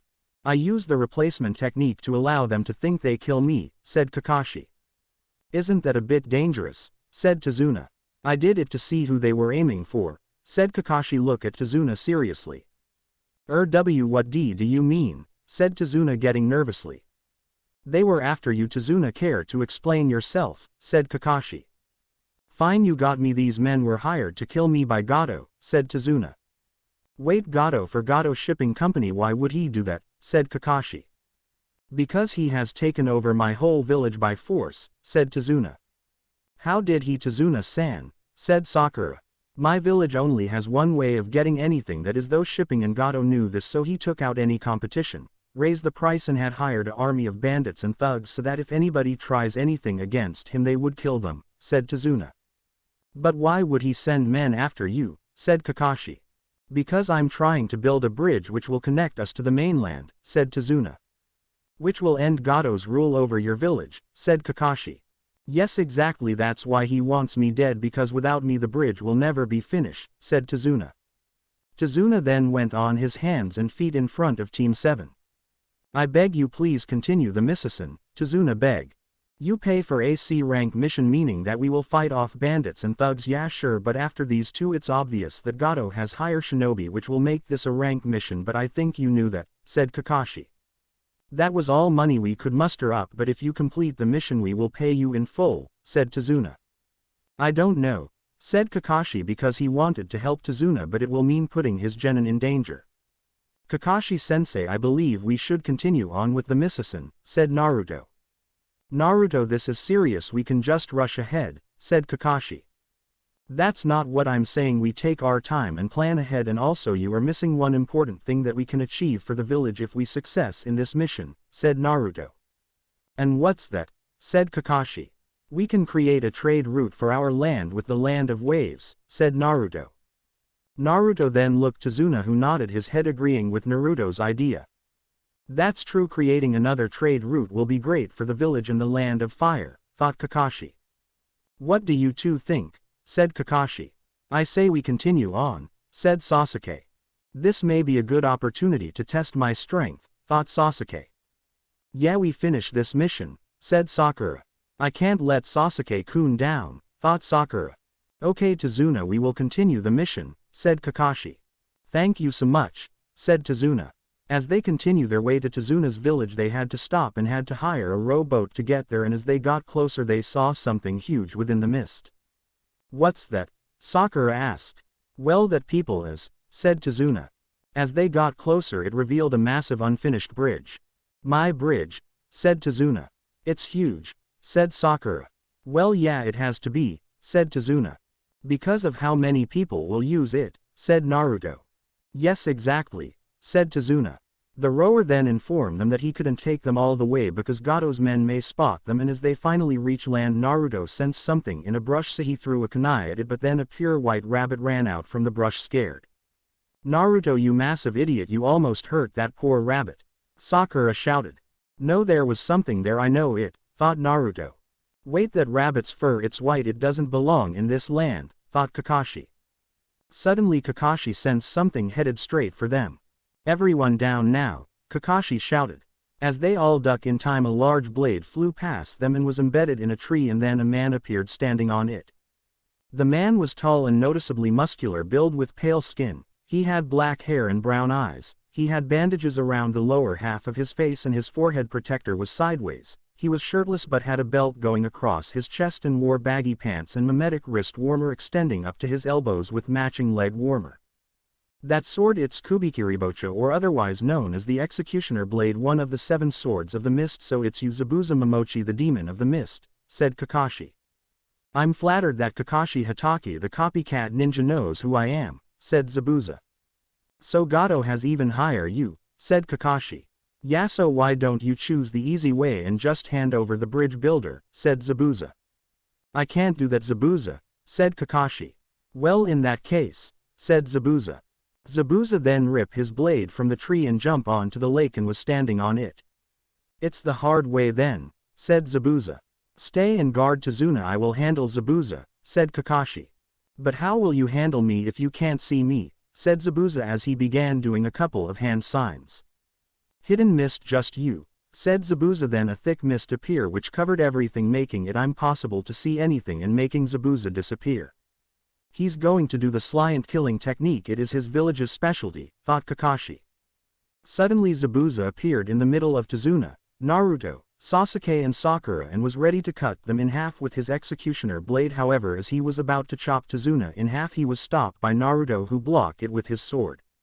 Oh, impressive, a mere genin managed to block my attack so well, said Zabuza before disappearing in the mist again. I have no choice, I got to use it, said Kakashi. Kakashi then lifted up his headband to reveal his other eye, which was red with 3 times in it. Arrr, you're famous, the Sharingan eye, said Zabuza within the mist. So he does possess the Sharingan, but how does he have it, thought Sasuke. The Sharingan, what's that? Sakura asked curiously. The Sharingan is the legendary bloodline of the Uchiha clan, which allows the user to see their opponent's movements and copy them, as well as cast powerful genjutsu over them just by looking into their eyes, Sasuke said with pride. Wow, said Sakura, but suddenly everyone felt an overwhelming sense of killer instinct coming from within the mist. 8 point, said Zabuza within the mist. Which should I choose, the liver, lungs, spine, heart, kidneys, throat, larynx, subclavian artery, and the last the brain, said Zabuza. He's using his killer instinct to intimidate us, thought Kakashi. It's a good thing that Kurama helped train me to withstand killing instinct, thought Naruto. Sakura was so scared of Zabuza's killer instinct she couldn't even move an inch. Why are I shaking him so much, thought Sasuke as he looked at his hand which was shaking. I got to make it go away, thought Sasuke as he lifted one of his kunais closer to his throat but stopped when he heard Kakashi's voice. Sasuke, calm down, I promise I would allow any of you get hurt, okay, said Kakashi, hoping to calm Sasuke's nervous, which it did. I wouldn't make promises that you can't keep, Kakashi, said Zabuza, who appeared behind and was ready to attack. However, Kakashi brought a kunai and sliced Zabuza's throat just in time, but instead of blood there was water. Then Zabuza's whole body turned into a puddle of water. A water clone, then that means, Kakashi thought as he turned his head just to see Zabuza, who then cut Kakashi in half. However, just like Zabuza, both halves of Kakashi turned into puddles of water. He made a water clone just like I did, damn it, that copycat shit, thought Zabuza. This over, Zabuza, Kakashi said as he held a kunai against Zabuza's throat. I don't think so, said Zabuza as he then turned in another puddle of water.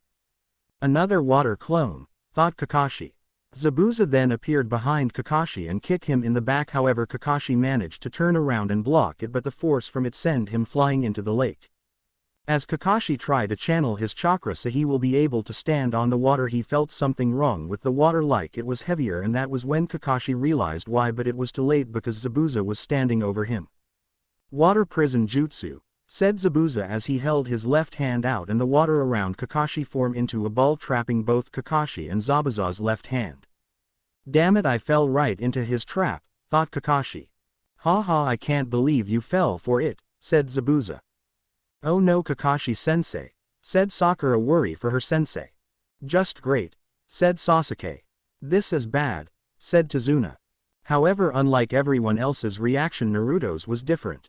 So be it, said Naruto as he walked towards Zabuza and Kakashi with his in hand. I'll use my Sharingan against him as well, thought Naruto as he channeled his chakra in the seal, activating his Sharingan. Oh, so you think you can save your sensei, do ya? Said Zabuza. Naruto, you got chance against someone like him, said Kakashi. Yeah, you better listen to your sensei or else, said Zabuza. However, just kept walking towards them, and when he reached the water, Naruto then started to channel chakra, though his feet like Zabuza is doing, to allow him to walk on the water. He knows the water surface walking practice as well, but how? Kakashi thought curiously. I don't have time to waste on a Marigenin like you, said Zabuza as he did a hand sign with his free hand. Suddenly the water in front of Zabuza rose and formed into another Zabuza. Deal with him, said the real Zabuza. The water clone of Zabuza then drew out its own executioner blade and changed at Naruto, and everyone thought it was the end for the blonde hair leaf genin, but in a blink of an eye it was over. Naruto was a bit closer to real Zabuza whilst the water clone was now headless, then it turned back into water. Everyone just stood where they were in shock. What the? Said Sakura. No way, said Sasuke. How did he do that? Said Tazuna. Where did he learn to do something like that? Thought Kakashi. Impressive kid, I didn't expect something like that, said Zabuza. Or this, said Naruto as he channeled one of his unique chakras, though the hand that wasn't holding his sword, and then as he lifted his hand up, shooting out of his palm came out gold chains made out of Naruto's chakra. What the fuck? Said Zabuza. What is that? Said Sakura. What are those things? Sasuke thought curiously. Those are the same chains that Kushina had, Kakashi thought in shock.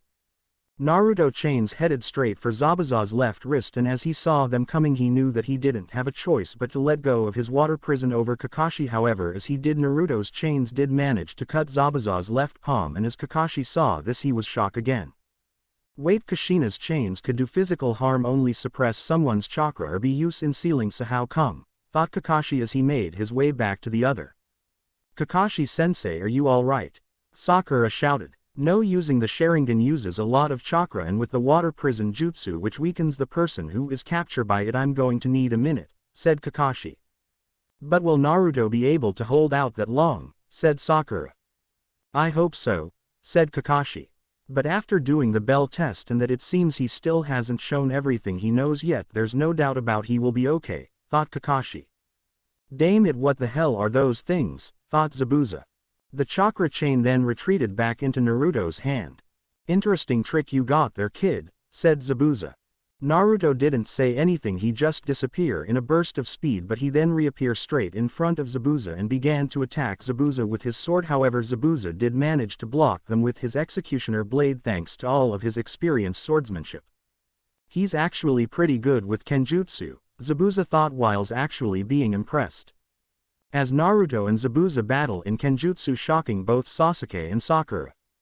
However, just then Zabuza kicked the water to splash Naruto, making him back up for a second, which allows Zabuza to begin his attacks on his, but because of Naruto's speed and Sharingan, Zabuza couldn't land any hits on Naruto until he managed to kick Naruto's sword out of his hands when Naruto tried to attack Zabuza from behind, but Zabuza did a back kick which disarmed Naruto. Then he swung his executioner blade down upon Naruto but was blocked by something. Naruto had channeled his chakra mode and had created almost identical executioner blade, but it was a gold glowing malleable chakra version of the executioner blade. It's a gold version of Kinshiki Otsutsuki tool creation technique. What the fuck? Thought Zabuza. What is that? Said Sakuya. That's not possible, said Kakashi, shock. What is Kakashi sensei? Said Sakuya. It's like the ability to create those chakra chains you just saw, but he shouldn't be able to create other things than those chakra chains, said Kakashi. I wonder why only he can do something like that whilst Kushina couldn't, thought Kakashi curiously. Damn it, kid, another trick, said Zabuza. A shinobi should have more than just one trick, said Naruto. True enough, said Zabuza.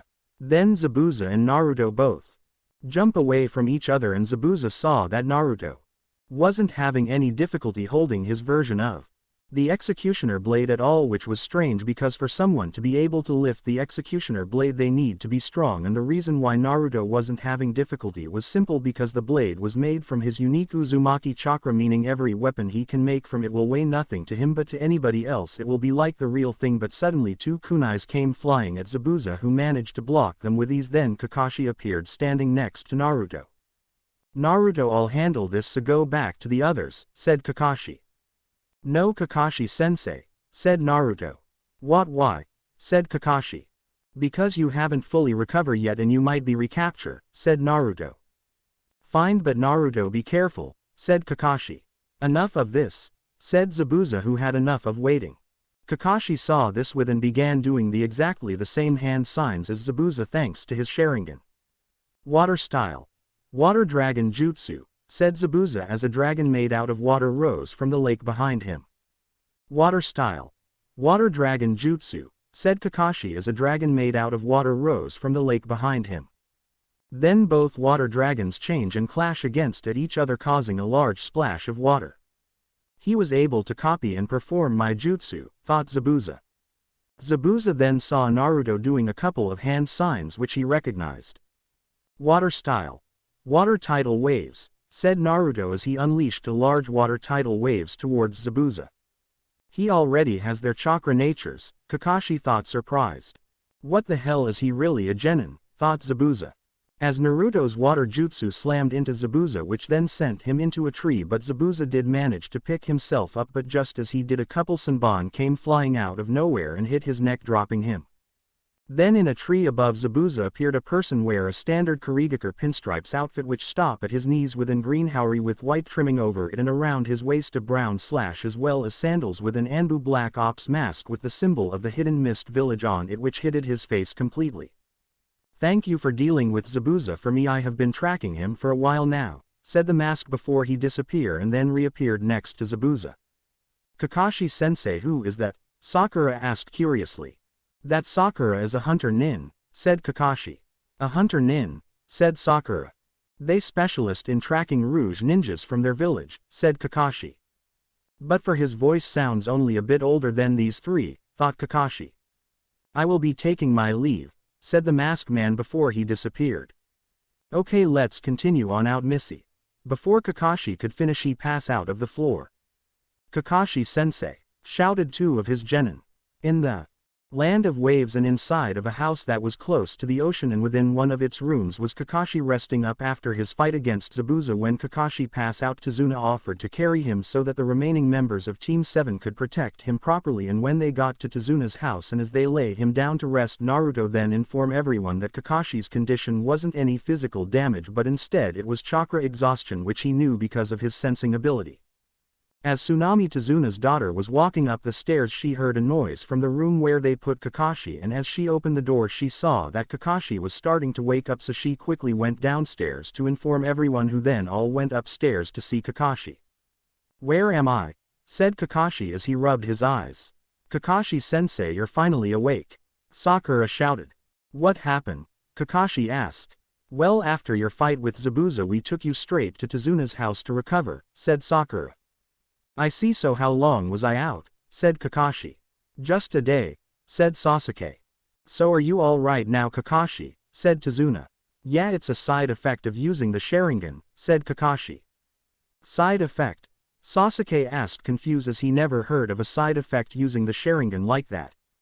"Well, you see, I'm not actually from the Uchiha clan, so I didn't get the Sharingan naturally, and because I'm not a Uchiha it puts a lot of stress on my body from using it," Kakashi explained. "I don't suffer those side effects because I'm a Uzumaki, meaning that I naturally possess a strong as well as me being a Jinchuriki," thought Naruto. "If it does that much damage to you, Kakashi-sensei, then why do you use it then?" said Sakura. "Because during my career as a shinobi and I have face of against strong opponents, so I had no choice but to use it," said Kakashi. "I questions for you, Kakashi-sensei," said Sasuke.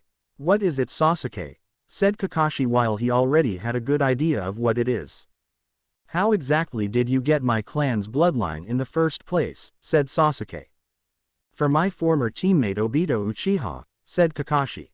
"What, did you just take the eye from him?" said Sasuke. "No, I didn't steal it," told Kakashi firmly. "Then how did you get it then?" said Sasuke.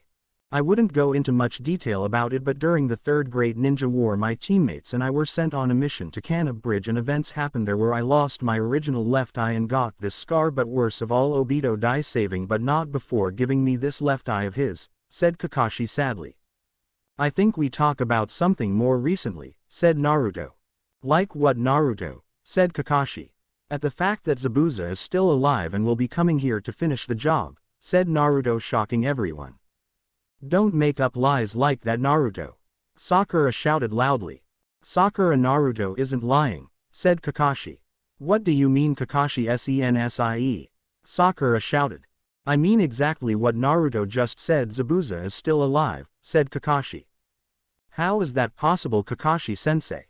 Sakura shouted, while Sasuke didn't say anything, but he still wanted to know. "Because of what the hunter nin used and what he didn't use," said Kakashi. "What do you mean, Kakashi-sensei?" said Sakura. "I mean, as the tool he used was Senbon instead of kunais or shurikens, which would be the obvious to take someone down, and then he just took the body. Normally a hunter nin would just dispose of the body and obviously take the executioner blade because it belongs to Kurigakure," said Kakashi. "Don't you think you're overthinking about this?" said Tazuna. "Tazuna, it is our job to be prepared for anything," said Kakashi. "So what do you think we should do then, Kakashi-sensei?" said Naruto. "We should train for the worst," said Kakashi. "Train?" said Sasuke and Sakura. "Yes, to get you two prepared for a upcoming battle," said Kakashi. "Two, but there is three of us, Kakashi-sensei," said Sakura. "Yes, you and Sasuke need to get stronger if you be able to help Naruto and I in the next fight against Zabuza and that fake hunter nin," said Kakashi. "What's that supposed to mean? Are you saying that I'm far weaker than him?" Sasuke said angrily. "Yes, because during the fight against Zabuza it was Naruto who kept him busy whiles I recover and was the one used that powerful water-style ninjutsu to send him flying into the trees," said Kakashi. "Yeah, about that. Hey Naruto, what were those techniques that you used to create those weapons from?" said Sakura curiously, while Sasuke was eager to know as well. "That's none of your business," said Naruto. "What do you mean it's none of our business? We're your teammates, ain't we?" Sakura shouted angrily. "Point at Sakura, you're just being nosy. Point at Sasuke, all he just wants to know if he could learn it. Point at Kakashi, but sensei here already knows all about it," said Naruto. In that case Kakashi-sensei, can you tell us about Naruto's weapon creating technique, said Sakura. Kakashi looked at Naruto, who was giving a glance which basically means, don't you even dare. Sorry, I'm not at liberty to say anything, said Kakashi. Why not? Sakura whined. By the Hokage orders, said Kakashi, lying. Kakashi then turned to look at Tazuna. Now then Tazuna, do you know any place where I can train these two, said Kakashi. There is a forest nearby, you can use it for training if you want, said Tazuna. Okay then, thank you Naruto, can you stay with Tazuna and his family to guard them if anything happens, said Kakashi as he picked himself up but was still feeling weak. Wait right there, I got something that might help a bit, said Tazuna before he left the room. When Tazuna returned he was holding crutches. Okay, we are off, and Naruto, if anything happens use the flare to signal us, said Kakashi before leaving with Sasuke and Sakura. Half hour later. Okay everyone, let's get to work and finish this bridge for the families, said Tazuna to his men. This bridge is so massive and I have to protect all of these workers, thought Naruto before doing a couple of hand signs.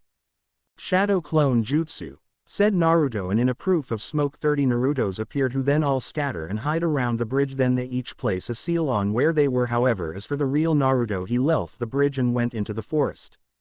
Each of my clone has the exactly same high sensor skill as me, so they be able to know if any enemies are coming, and as all of them place the Hiraishin seal where they are at, and I will be able to get there in a second, thought Naruto.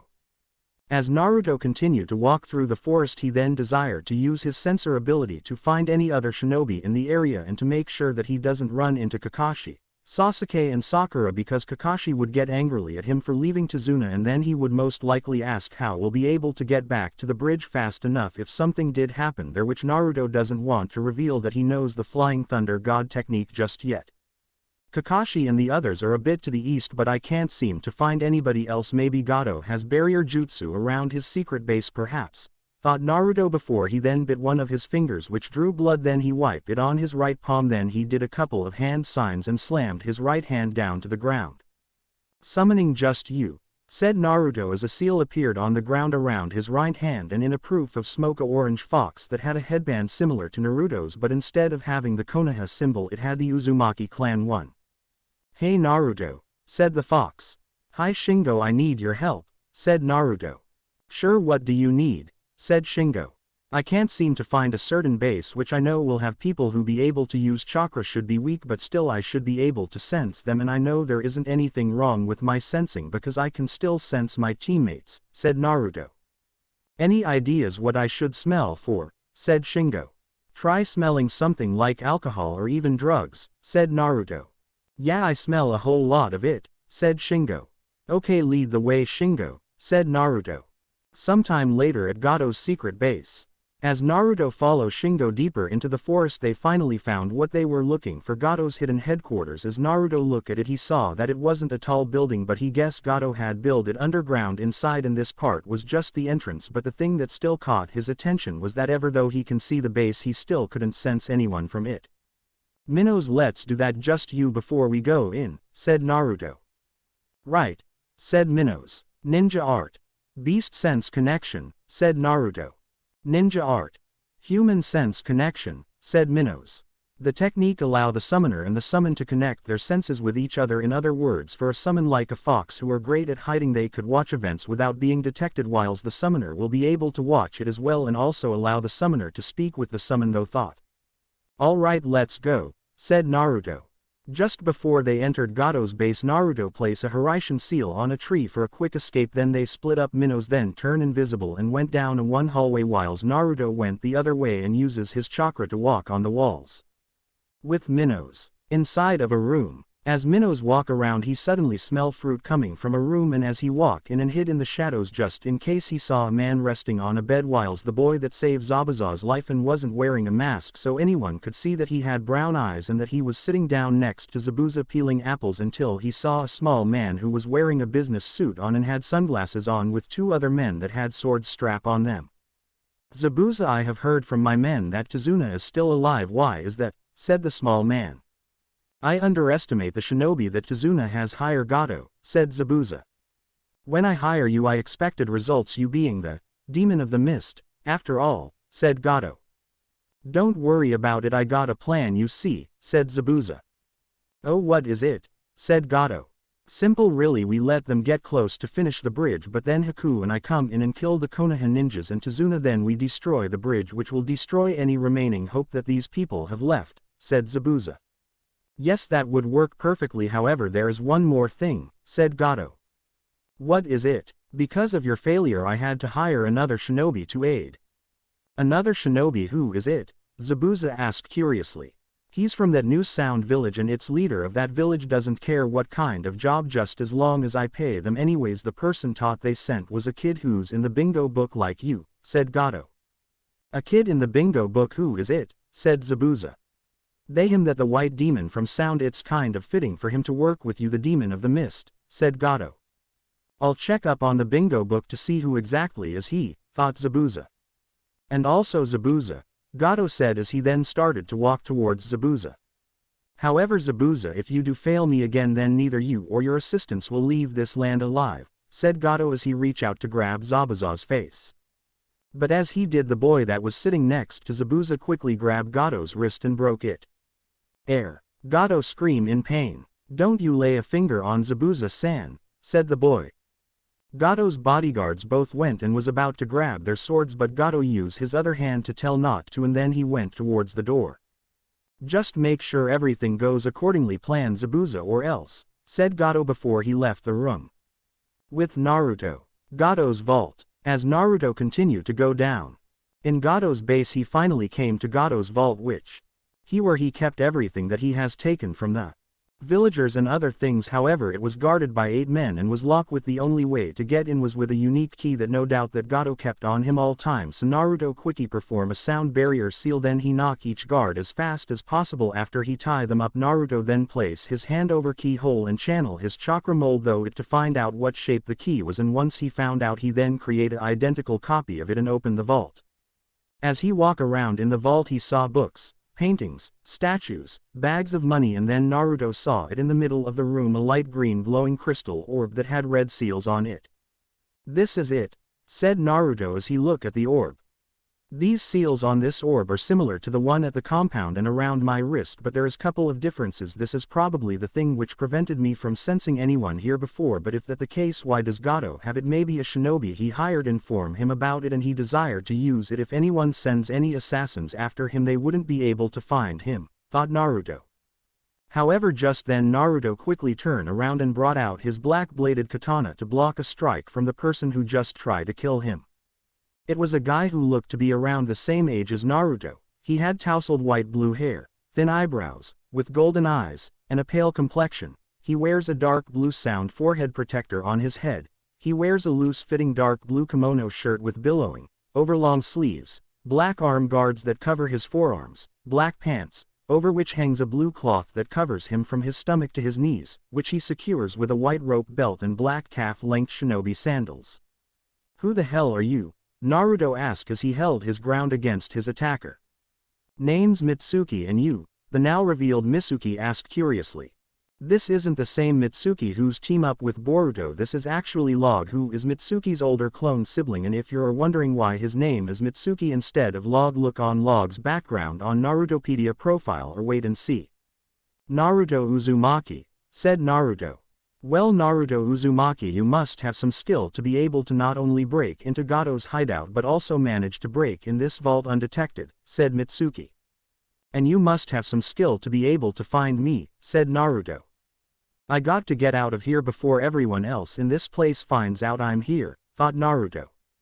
Naruto managed to push Mitsuki away from him, desired that he come back later on, take only Gato's money whilst giving all the villagers their money that was taken from them, but for now he was going to take the orb and examine later. But before he did, he sent a message to Minos telling him that he can return home. Then he undid the connection between them and teleport away just in time as Mitsuki launched another attack on Naruto. He teleported away. Interesting, I guess this job isn't going to be boring after all, Mitsuki thought curiously. With Naruto outside Gato's hideout. That went well, Naruto said himself. Just then Naruto retrieved the memories from one of his shadow clones at the bridge, telling him that Kakashi was on his way to them, so Naruto used the Flying Thunder Jutsu to teleport Ed to where the clone that had dispersed just was. At the bridge, As Naruto arrived at the bridge a few minutes later, Kakashi arrived but was alone. Naruto then came out of his hiding spot. "Where the other two?" said Naruto. "Still there at the forest," said Kakashi. "How's their training coming along?" said Naruto.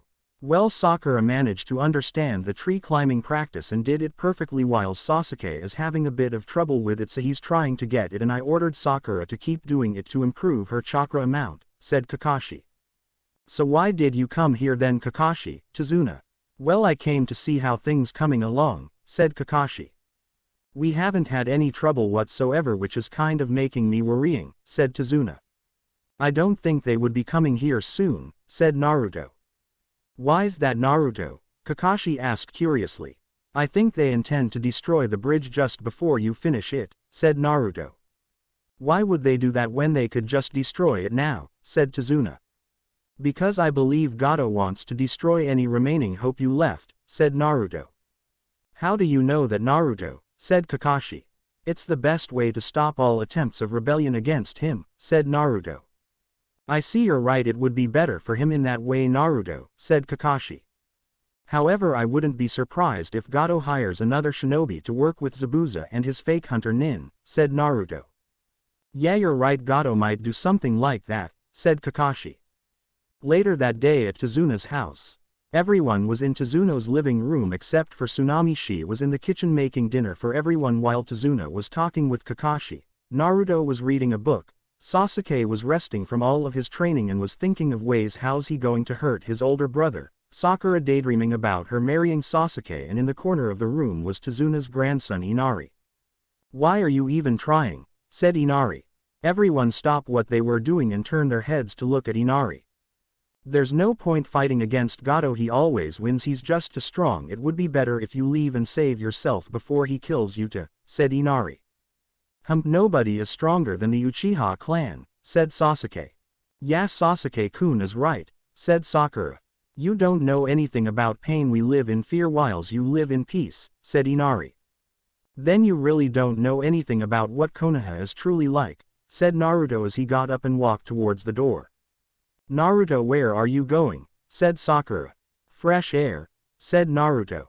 "You really shouldn't go anywhere without backup," said Kakashi.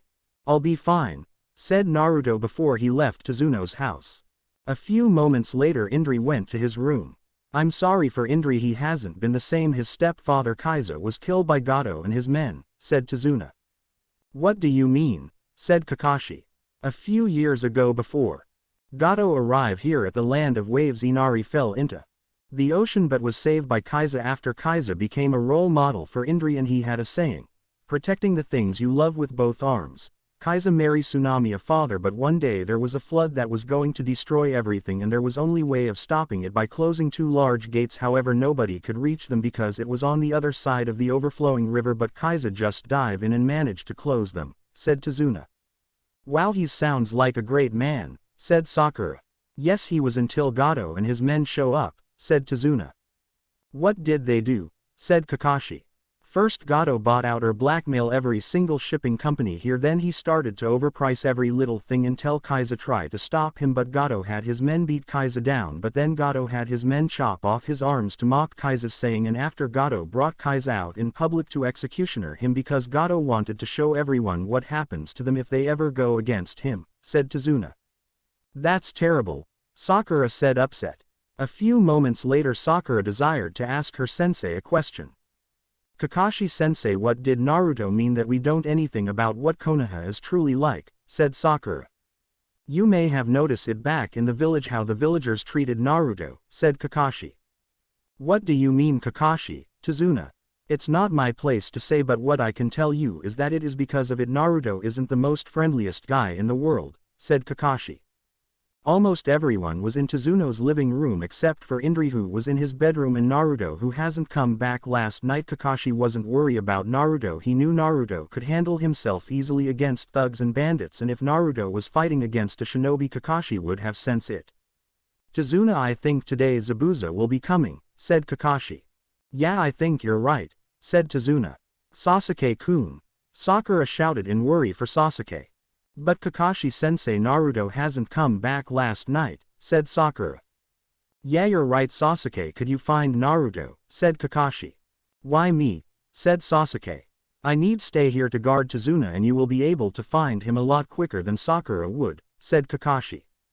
Fine, I will, said Sasuke as he got up and walked out the door. With Naruto in the forest. Naruto was currently laying on the ground resting in the middle of the forest after doing his intense training last night. However, he wasn't alone as the boy who was with Zabuza at Gato's base, Haku, he with long loosely black hair, pale skin, dark brown eyes, and he was wearing a pink, sleeveless kimono with pale red edges and decorated with small plum-colored swirls that went to his ankle. Around his waist was a simple white obi tied in a bow, and he had a pair of light brown sandals with black straps and had a dark-colored choker around their neck. Haku was walked through the forest collecting herbs to increase Zabuza's healing process until he came upon a sleeping Naruto, and he immediately recognized his as one of the genin that is guarding Zabuza and his target. He's the one who gave Zabuza-san trouble. It's best if I take him out here and now, thought Haku as he walked towards Naruto.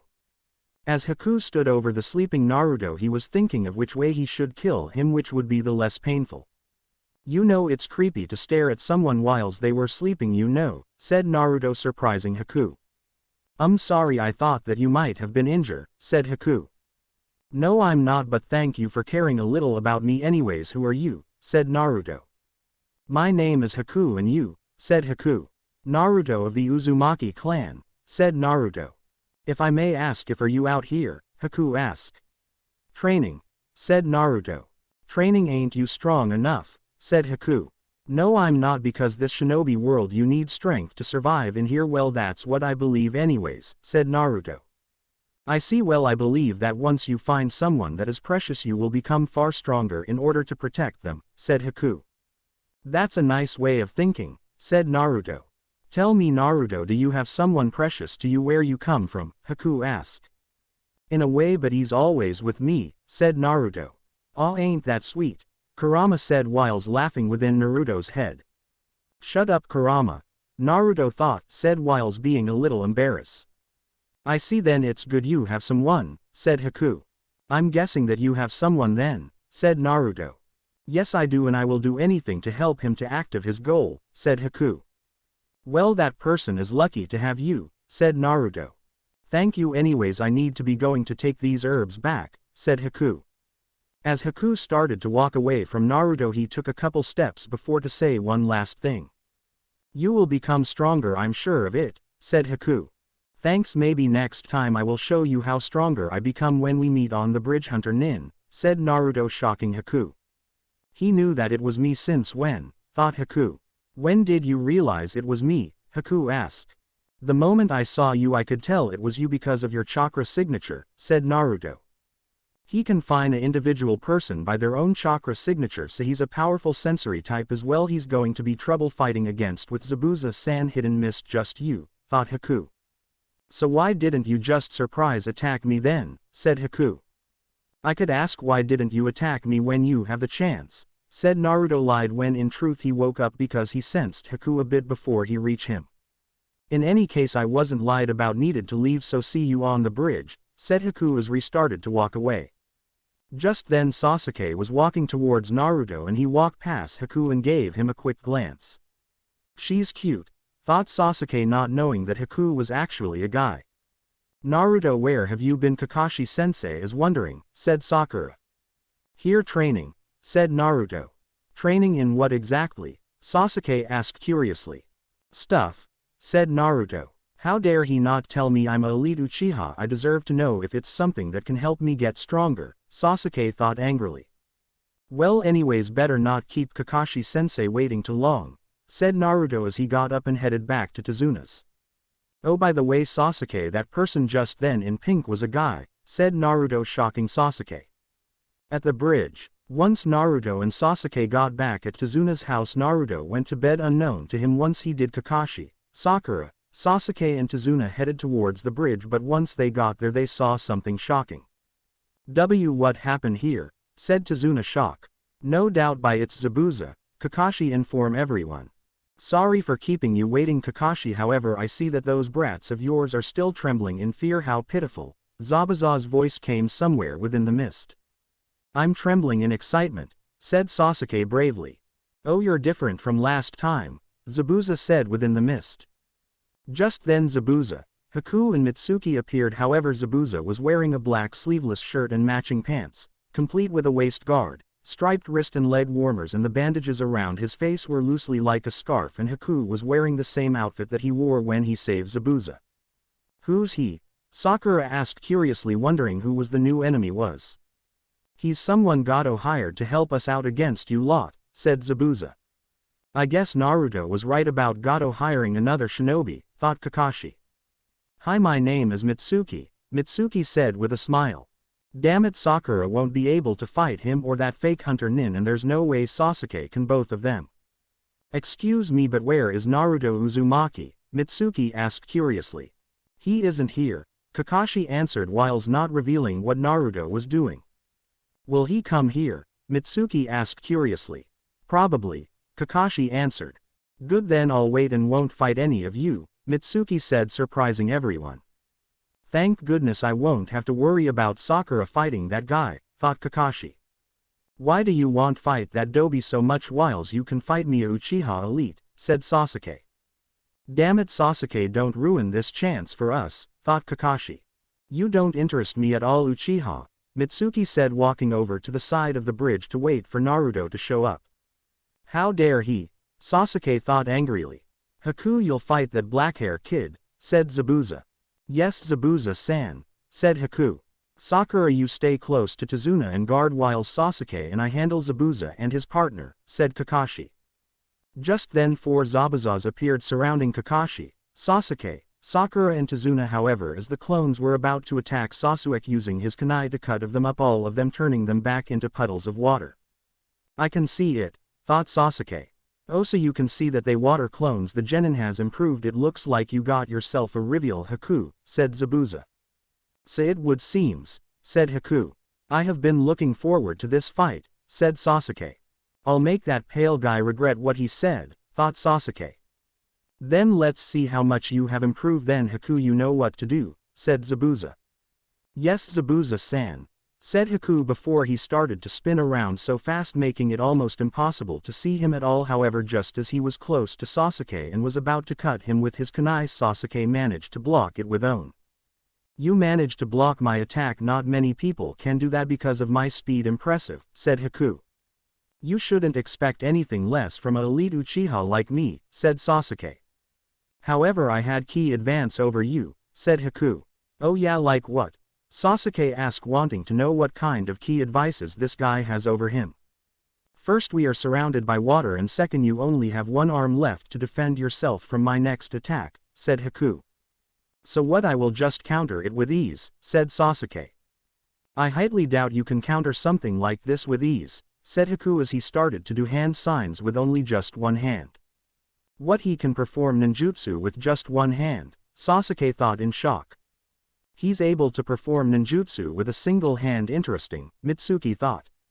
I never heard of a ninja that can perform ninjutsu with only one hand, said Kakashi. Haku is a prodigy unlike any other, Kakashi, said Zabuza. Secret jutsu. 1,000 flying water needles of death, said Haku as he gathered water from what used to be Zabuza's water clones and from the misty air and created many needles which surrounded him and Sasuke, and then Haku used his control over them to fire them only at Sasuke. Sasuke-kun, Sakura shouted in worry. Remember Kakashi's training? I got to focus my chakra and summon it at once on my feet like with the trees, thought Sasuke as he used his chakra to enhance his jumping speed for a brief moment to avoid Haku's needles. He vanished, said Haku, but he looked up in the air and saw Sasuke, who was just about to throw a couple shuriken at Haku. However, as he did, Haku managed to dodge each of them. However, Sasuke appeared behind him. You're not as fast as you think you are. From this moment forward you be the trying to avoid my attacks, said Sasuke. As Sasuke's and Haku's weapons clash again, Sasuke had another kunai which he threw at Haku's head. However, Haku managed to duck it, but Sasuke then kicked Haku in the face and sent flying towards Zabuza. That's not possible, nobody's faster than Haku, Zabuza thought in shock. You thought you were fast than me, as if. Let's see what else I'm better than you are at, Sasuke said proudly. You made a big mistake. Underestimate these genin. You brought out Sasuke determination to prove you wrong. He's one of the most skilled young fighter back at the Hidden Leaf, and Sakura here is one of the most brightest in her class, and last but not least is Naruto Uzumaki is this year Rocky of the Year back at the academy in Konoha, and you have already seen that he always has a trick under his sleeves, said Kakashi.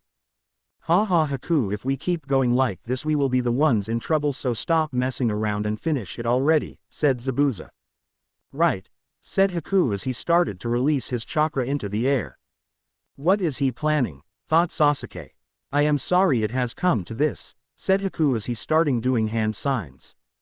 The air is getting colder, said Sasuke. Secret jutsu. Crystal ice mirror, said Haku. Suddenly ice started form behind Sasuke, and then more started to form around him, making 12 ice mirrors hovering above the ground, then 8 more form hovering above the first 12, and finally 1 ice mirror formed facing downwards. What is that jutsu? How does it work? Kakashi said out loud. Haku then walked next one of the ice mirror and he walked inside of it, and then his reflection appeared in all the mirrors.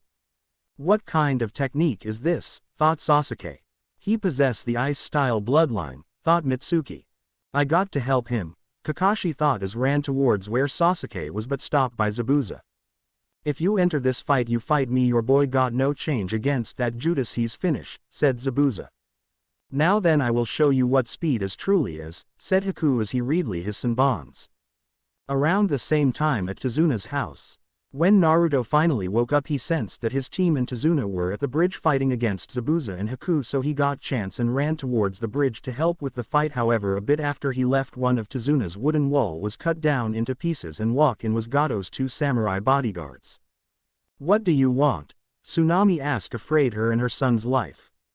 Our boss Gato wants you, so come with us now willingly and you won't be harmed, said the samurai who was wearing a blue jacket. Mom, said Inari crying. Should we take the brat as well? Said the samurai with the eye patch. No, the boss only wants the bridge builder daughter, so just leave the brat here, said the samurai who was wearing a blue jacket. No you wouldn't, said Inari. Stay out of the way brat or else, said the samurai with the eye patch as he kicked Inari to the floor. No please don't hurt him, I will do anything you want, just don't hurt my son, Tsunami pleased. It looks like your mother saved you brat, you better be grateful, said the samurai who was wearing a blue jacket. Come on let's go, said the samurai with the eye patch as tighted rope around Tsunami's arms and pulled the rope to her, take her to Gato. As the samurais took Tsunami away, leaving Indri alone and crying. Why am I so weak, I can't protect my mom, thought Indri. Then he started to think about the people who were risking their lives for his home, and then Indri remembered his stepfather's saying, if something is truly important you, even if it's heartbreaking, even if it's sorrowful, you keep on trying and trying, even if you lose your life, you keep on protecting it with these 2 arms, then even if you do die you leave behind the proof that you are a man forever. Indri then whipped away his tears. Protect what is precious to you with both arms, Indri said out loud before he ran outside and caught up the 2 samurais and his mother. Mom, Indri shouted. Indri, what are you doing? Said Tsunami, worry for her son. Yeah, what are you thinking of doing brat, do you want to die or something? Said the samurai who was wearing a blue jacket. I won't let you take someone else who is important from me ever again, said Indri. Indri, you can't win against them, just ran away, Tsunami shouted whilst crying, hoping that Indri would listen to her. I was going to let you life brat, but now I'm going to end you, said the samurai with the eye patch. Don't take too long, the boss wants us back with the women as soon as possible, said samurai who was wearing a blue jacket. Please don't hurt him, Tsunami pleaded the samurais. Too late lady, I made up my mind, say goodbye to your beat, said the samurai with eye patch as he drew his blade and changed at Indri. No Indri, Tsunami shouted with her eyes closed, not wanting to see her child be murdered in front of her. However, as the samurai swung his sword downwards, he didn't kill Indri or even harm him, instead he had cut a wooden log in half. What the samurai with eye patch said in shock. Where's the brat, he was there a second ago, the samurai who was wearing a blue jacket said, shocked, but then realized something was off. He looked down at the rope and saw that it was cut and Tsunami was gone. Where's she gone? Said the samurai who was wearing a blue jacket. What I hate most about people like you in this world is that you think you can do whatever you want to anyone and get away with it, said a voice which sounded piss as both samurais turned around. They saw someone who was on their knees and had Tsunami in arm and Indri in the other. Who the hell is that? Said the samurai with eye patch. Naruto, Indri said happy. Who the hell are you, kid? Said the samurai who had an eye patch. As Naruto got up, he turned around and started to walk towards the two samurais, and he drew his blade. Someone who had enough of scum like you, said Naruto before he disappeared in a burst of speed. Suddenly both samurais were in the air and had cuts all over their bodies and their blades were shattered. What? Both samurais thought before they pass out from the pain. Wow, Indri thought as he watched what had just happened right in front of him. One moment both samurais were fine and the next they were in the air and had cuts all them. Naruto put his sword back into the seal and threw around and walked back to Tsunami and Indri just as the samurais fell and clashed on the ground. I'm sorry I wasn't here when they came, Naruto apologized. It's okay, at least you came before they did anything worse to us, said Tsunami. It will be safer if you two go somewhere that Gato's men wouldn't find you, said Naruto. Where are you going, Naruto? Indri asked. To help my teammates and sensei out, said Naruto. And who knows what the fake hunter Nin and that pale guy is capable of, thought Naruto. Naruto then walked over to Indri, handed over one of his flying thunder god kunai to him before he disappeared in a quick flash of gold to where he was before on his way to the bridge and leaving a shock Indri and Tsunami. What the? How did he do that? Said Indri. With Naruto. Naruto teleport halfway to the bridge instead cause he needed to do one thing before going to the bridge, and he did a couple hand signs and said, Enhance Shadow Clone Jutsu, and in a proof of smoke another Naruto appeared. You know what to do, said the real Naruto. The clone just nodded and pulled out a scroll, and then in another proof of smoke the clone had the white Kistune mask and robe in its hands. The real Naruto then used the Flying Thunder Jutsu to teleport straight to the bridge whilst the clone changed into Naruto's Menma identity and went to fulfill Naruto's plan. Back at the bridge, Haku started to throw many Senbons at Sasuke, cutting him all over his body as well as being impaled into him, causing Sasuke yell out in pain. Then Haku skillful throw a Senbon at Sasuke's hand, causing him to throw his kunai away, which landed here by Sakura and Tazuna. Sasuke, said Kakashi, worry for his student's life. Sasuke-kun, Sakura shouted in worry for Sasuke's life. Just try and help him and I will kill the old man and the girl in a heartbeat, said Zabuza. Just as Haku prepared to throw more Senbons, Sasuke's secretary did a couple of hand signs, and just before Haku start his attack again, Sasuke unleash his jutsu. Fire style. Fireball jutsu, said Sasuke as he unleashed his fireball at one of mirror, hoping to melt it. However, as the smoke cleared, it revealed it didn't do anything to the mirror at all. You can't melt these mirrors with your flames, said Haku just before he start throwing his Senbons at Sasuke.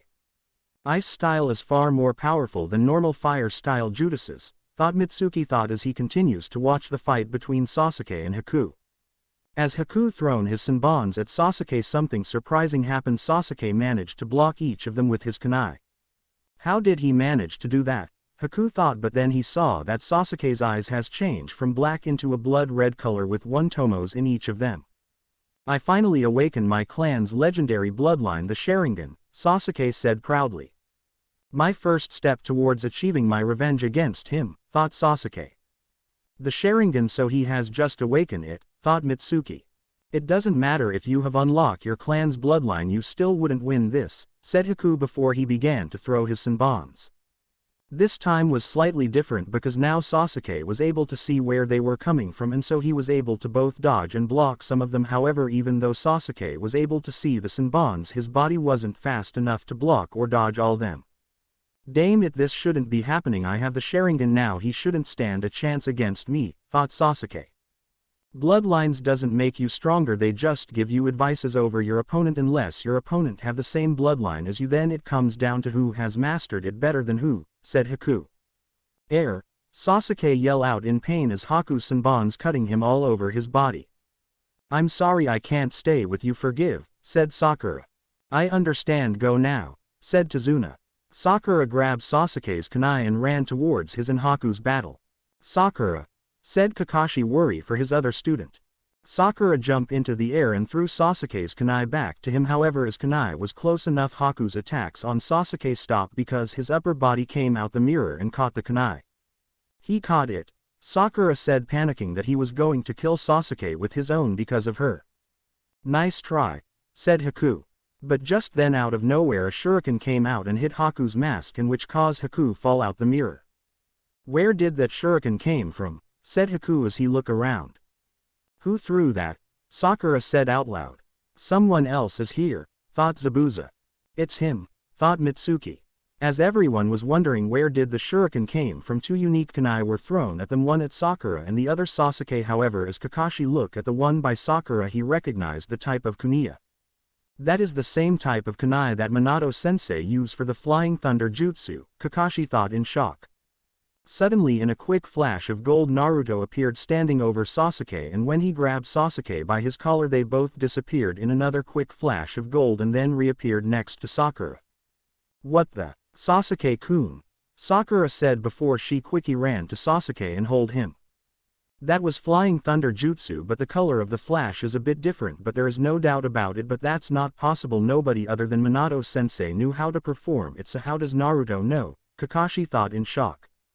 What just happened? One moment I was surrounded by that guy's ice mirrors, but now I'm here next to everyone else. What did the dope do just now? Thought Sasuke, wondering what other skill does Naruto have.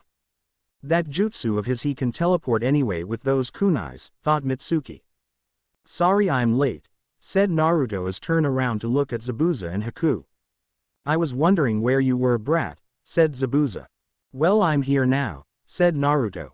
Naruto, I'll handle Zabuza, you can handle that masked guy, said Kakashi. Fine, said Naruto. Hey kid, he's here, do you want to step in, said Zabuza. Not just yet, I want to see what he's capable first, said Mitsuki. Fair enough Haku, you'll handle the brat whiles I will finish some unfinished business with the copycat, said Zabuza.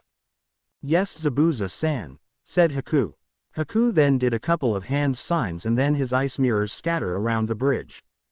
Zabuza began doing the same hand signs he did back during his first fight against Zabuza. Hidden mist, just you, said Zabuza as the currently mist become far stronger and thicker. Naruto activated his Sharingan whiles also use his sensing ability to be able to track Haku within the mist, and they began their battle within it whilst Kakashi and Zabuza fought against each other as well. Naruto and Haku. As Naruto battled Haku within the mist, Haku used his bloodline to create a couple of ice spikes and fired them at Naruto, which Naruto was able to see managed to shatter them with a chakra mold sword he created just in time. So that's his chakra mold ability, Mitsuki thought intrigued. That weapon-making ability of yours is impressive, said Haku. Why thank you, so is your ice release, said Naruto, not wanting to reveal that he secretly has ice release as well. Haku then started to channel chakra into his hands, which caused them to glow bright blue and in a knife-like shape. Then Haku changed the form of his chakra into ice, freezing his hands. When Naruto saw this, so he drew his other sword, which was strapped to his back. As Naruto and Haku clash, attacking and blocking the other until Haku managed to back away from Naruto. Then he pointed his right arm at Naruto, then the tip of his frozen knife-like hand liquefy, and he began to fire multiple water needles at Naruto, which turned into ice needles, but Naruto managed to skillfully destroy, and as he did he moved quickly closer to Haku, and as he finally reached, Naruto swing his chakra mole sword downward, but Haku caught it by doing a X shape with his arms, and thanks to his hand being frozen he was harmed at all. However, Naruto used his other sword and swing it upwards, and he managed to shatter the ice around Haku's arms. Damn it, he's even more skilled than I originally thought, Haku thought as he back Abbott so that Naruto's blade wouldn't get him. However, Naruto then kicked him in his stomach, which sent him flying backwards, but Haku managed to stop himself. If I want to end this fight sooner, I'm going to have to use more than this, Naruto thought, a little disappointed that he had to reveal one of his secrets so soon. As Haku quickly changed at Naruto with a kunai in his hand, unaware that something was about to happen, because as he reached Naruto and was about to strike him, Naruto seemed to kick the air, and in a brief moment the air by his foot looked like it froze Abbott like in a blizzard, and then a large piece of ice appeared and rose from the ground where Naruto kicked. What? Thought Haku in surprise just before he stopped himself and jumped away from Naruto and his ice. He possessed ice style as well, Mitsuki thought, Abbott surprise. As Haku looked back where he jumped from to confirm what he just saw was true, he shocked that it was somehow Naruto has his clan's bloodline. It didn't make sense. Was Naruto related to him somehow, or was there another with the same bloodline? But that wouldn't be possible, he would have heard about like that before now. How? said Haku. How what? Said Naruto, but he already guessed what Haku was going to ask. How is it possible that you have my clan's bloodline? Are you secretly a member of the Yuki clan that your Hidden Leaf village managed get hold of, or is it some other reason? Why tell me, Naruto, said Haku, wanting to know the truth. We're not related, Haku, said Naruto. Then how do you possess my clan's bloodline then? Said Haku. It's complicated, all right, said Naruto. I wonder what does he mean by that, thought Mitsuki. Very well then, and now let's see whose ice release is superior, mine or yours, said Haku. All right then, said Naruto as released his chakra mole sword so that he could use his hand. As Naruto and Haku charged at each other again, battle with their weapons, Naruto with his actual sword and Haku with his normal kunai. As they attack each other, their slashes were so fast civilians and many other shinobi wouldn't be able to see them. However, as they did clash, Haku saw that his kunai was going to break soon because of how strong Naruto's sword is, but then Naruto managed to get hold of Haku's kunai and freeze it, which then broke. He can freeze things just by touching them. Could I be able to do something like that as well? Haku thought as he backed away from Naruto. So he can freeze things by touching them, so he'll be dangerous to fight in taijutsu, thought Mitsuki. Haku then did a hand sign which made 3 of his ice mirrors move closer to him, one around ground level while another was higher up and the last was even higher and was facing down, and like before, Haku inside of the ground level mirror, and from it he jumped into the next mirrors until his reached the top, and then he readly his senbons. When Naruto saw this, he then created an ice tower underneath Haku's crystal ice mirror, and it rose from the quickly whilst Haku was throwing his senbons at Naruto, who just his sword and block each of them. But as Naruto got closer to Haku, he quickly jumped out of his crystal ice mirror. However, before Haku could land back on the ground, Naruto had thrown one of his unique kunais at Haku, and as Haku blocked it, Naruto teleported in front of him, and then Naruto strongly kicked Haku in the stomach, which sent him clashing in the ground. I got no chance against someone like him with weapon making ability. His ice release and that teleportation technique, I can't win. I'm sorry, Zabuza-san, thought Haku. Just then Naruto crouched down, and just in time as Mitsuki appeared right behind him, and with his sword he tried to slice Naruto into two. So before he could try anything else, Naruto jumped away and turned around to look at Mitsuki. Good reflexes to be able to dodge me whilst I was actually trying to kill you, said Mitsuki. It wasn't hard. You smell you coming stink of snakes, by the way. Oh really, how embarrassing, I was unaware of that. Well, only people who has a strong sense of smell like me will be able to smell it, said Naruto. Thanks to the deal with you, Kurama, thought Naruto. You're welcome, Kurama said in a mocking tone within Naruto's head. You stay out of this, I'll handle him, Mitsuki told Haku. Fine, I'll deal with the bridge builder and the girl, said Haku. No you won't, cause he'll most likely teleport over to them, stop you, and I don't want any interruptions, so wait just there, said Mitsuki. Then shouldn't we work together to deal with him, asked Haku. No, I want to fight by myself, so you just stay there and wait, and once he's down you'll kill the bridge builder and the girl, said Mitsuki.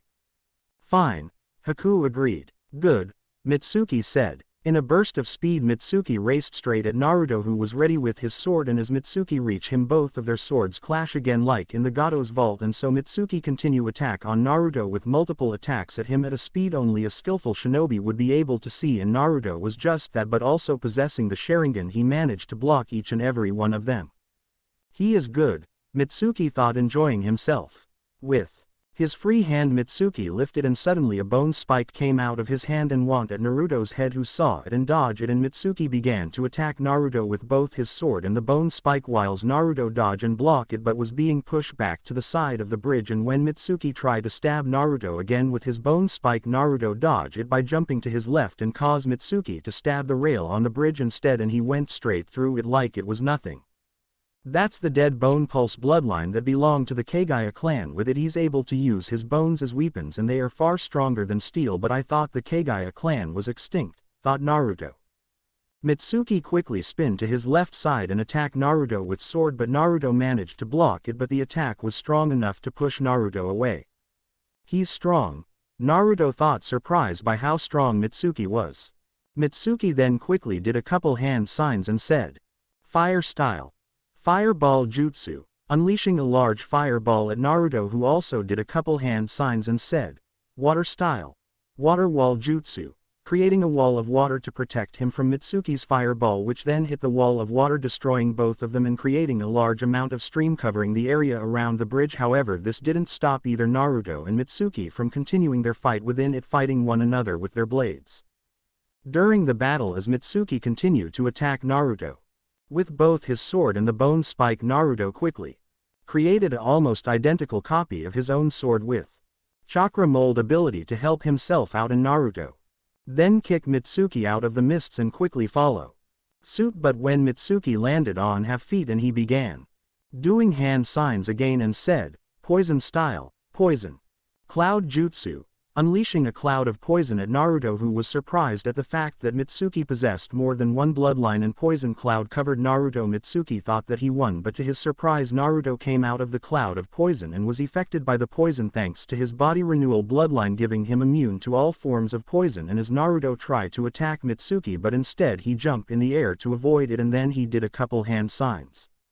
Crystal style, crystal rain jutsu, Mitsuki said as he fired multiple spikes of crystal at Naruto, who was surprised by the fact that Mitsuki possessed another bloodline. Ice style, ice shield, Naruto said as he created a shield made out of ice to shield himself from Mitsuki's crystals. He possessed not only the dead bone pulse and poison style bloodlines but also crystal release as well. He's just like me then, possessing multiple bloodlines, thought Naruto. As Mitsuki came down, he used his sword to cut right, though Naruto's ice shield was then stopped by Naruto, who used his own sword to block Mitsuki. "This is fun. I have never met another person who was my age can go up against me," said Mitsuki. "Same here, but I'm also surprised that you possess multiple bloodlines," said Naruto. "All thanks to my father," said Mitsuki. "His father?" Naruto thought curiously. Just then a loud noise caught everyone's attention, which sounded like many chirping birds, and as Haku turned to see where it was coming from, he saw that Zabuza was in danger and Kakashi's hand covered in lightning and was heading straight for Zabuza's chest. The Chidori, Naruto thought, and as he looked at it his Sharingan allowed him to copy it. During Kakashi and Zabuza battle. As Kakashi and Zabuza were battling, Kakashi's kunai met Zabuza's executioner blade. As they clash against each other, they both then jump away from each other and began doing a couple of hand signs. Water style, water dragon just you, said Kakashi. Then from right side of the bridge rose from the sea a dragon made out of water. Water style, water dragon jutsu, said Zabuza. Then from left side of the bridge rose from the sea a dragon made out of water. Then both water dragons clash into each other, cancelling the other out, and the water from them fell on the bridge like rain. Zabuza then get behind Kakashi and tried to cut him in half. However, as he did, Kakashi turned into a wooden log, showing Kakashi had used the substitution jutsu to avoid Zabuza's attack. Zabuza knew someone like Kakashi wouldn't ran away from their fight, meaning that he was somewhere hiding and preparing his next move against him. So Zabuza used his sensing skill to try and find, but as he did, Kakashi appeared behind him with hand covered in lightning, hoping to stab Zabuza in the chest and ending their fight. However, Zabuza managed to avoid it and turn around and cut Kakashi in half. However, as he did, Kakashi turned into water, showing that he was nothing more than a water clone, and when Zabuza saw this he then felt something sharp against the back of his neck. "I never thought anyone could get behind me within the mist," said Zabuza. "Face the facts, Zabuza, you can't win against me," said Kakashi. "Ha ha, you got to be kidding me. You're the losers here. Your brats got no chance against Haku because they simply don't have the guts to kill anyone. But Haku is different. I train him in since the moment I found him, and now he's a fighting machine, and he is armed with many deadly skill, and I taught him one thing, that shinobi don't need feelings because all he ever needs is power," said Zabuza. "You," said Kakashi. "What the matter? You got behind me. Don't tell me you're scared," said Zabuza. As Zabuza turned around to face Kakashi, he got stabbed in his neck, but then Zabuza turned into water, showing that he was a water clone. "He probably made that water clone after our water dragons clash," thought Kakashi. Just then Zabuza appeared behind Kakashi. "Allow me," said Zabuza as swing his executioner blade at Kakashi, but he was able to drop to the ground and kick Zabuza away. As Zabuza landed, he jumped back at Kakashi, his blade downwards. However, Kakashi blocked it by using his kunai. "Nice reflexes, that's what I like to see," said Zabuza. As Kakashi tried to push Zabuza back, Zabuza was able to knock Kakashi's kunai away from him, but before he could continue his attack, Kakashi kicked his leg and made him fell down. Then Kakashi back flip away from Zabuza. A ninja doesn't need feelings, Kakashi thought. But Zabuza, a man like you should know, Kakashi thought. Zabuza changed at Kakashi with his executioner blade. Really? Even a ninja can't live without feelings, as a machine, Kakashi thought. Kakashi got ready by grabbing 2 kunais from his back and hold them in both of his hands. You and that boy are also human as well, Kakashi thought. As Kakashi used his 2 kunais to block Zabuza's attacks. But he knew that eventually his kunais are going to break and he needed to end this fight quickly, so as Kakashi block another of Zabuza's attack, he used it as an opportunity to cut Zabuza's right hand, and as he did, Kakashi then got away from Zabuza whilst Zabuza used it as an opportunity to disappear into the mist. Then Kakashi used the kunai that he didn't just use to cut Zabuza's hand, but instead he used the kunai to cut his own thumb, and after he put the kwani away and then brought out a scroll which he then opened and ripped his blood across it before resealing it, and he began doing a couple of hand signs, and once he finished he slammed the scroll on the ground. Summoning Jutsu. Earth style. Tracking Fang Jutsu, said Kakashi as he did. Marking appeared on the ground around it. Suddenly the ground around Zabuza burst open, and from it came 8 hounds which were all different breeds, and they were wearing blue vests and had Konoha headbands around their necks, and all of them bit Zabuza's shoulder, arms and his legs. He used my own blood to find in this mist, thought Zabuza.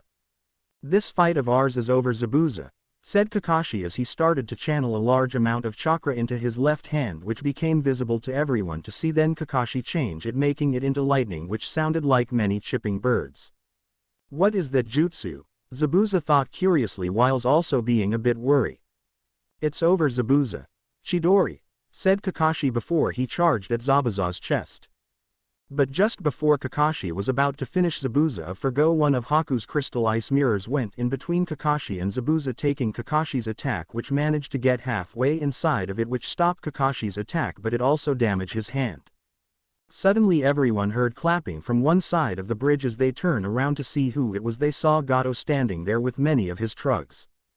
Gato, what are you doing then? Said Zabuza. I came here to finish some loose ends like you, said Gato. What do you mean about that? Said Zabuza.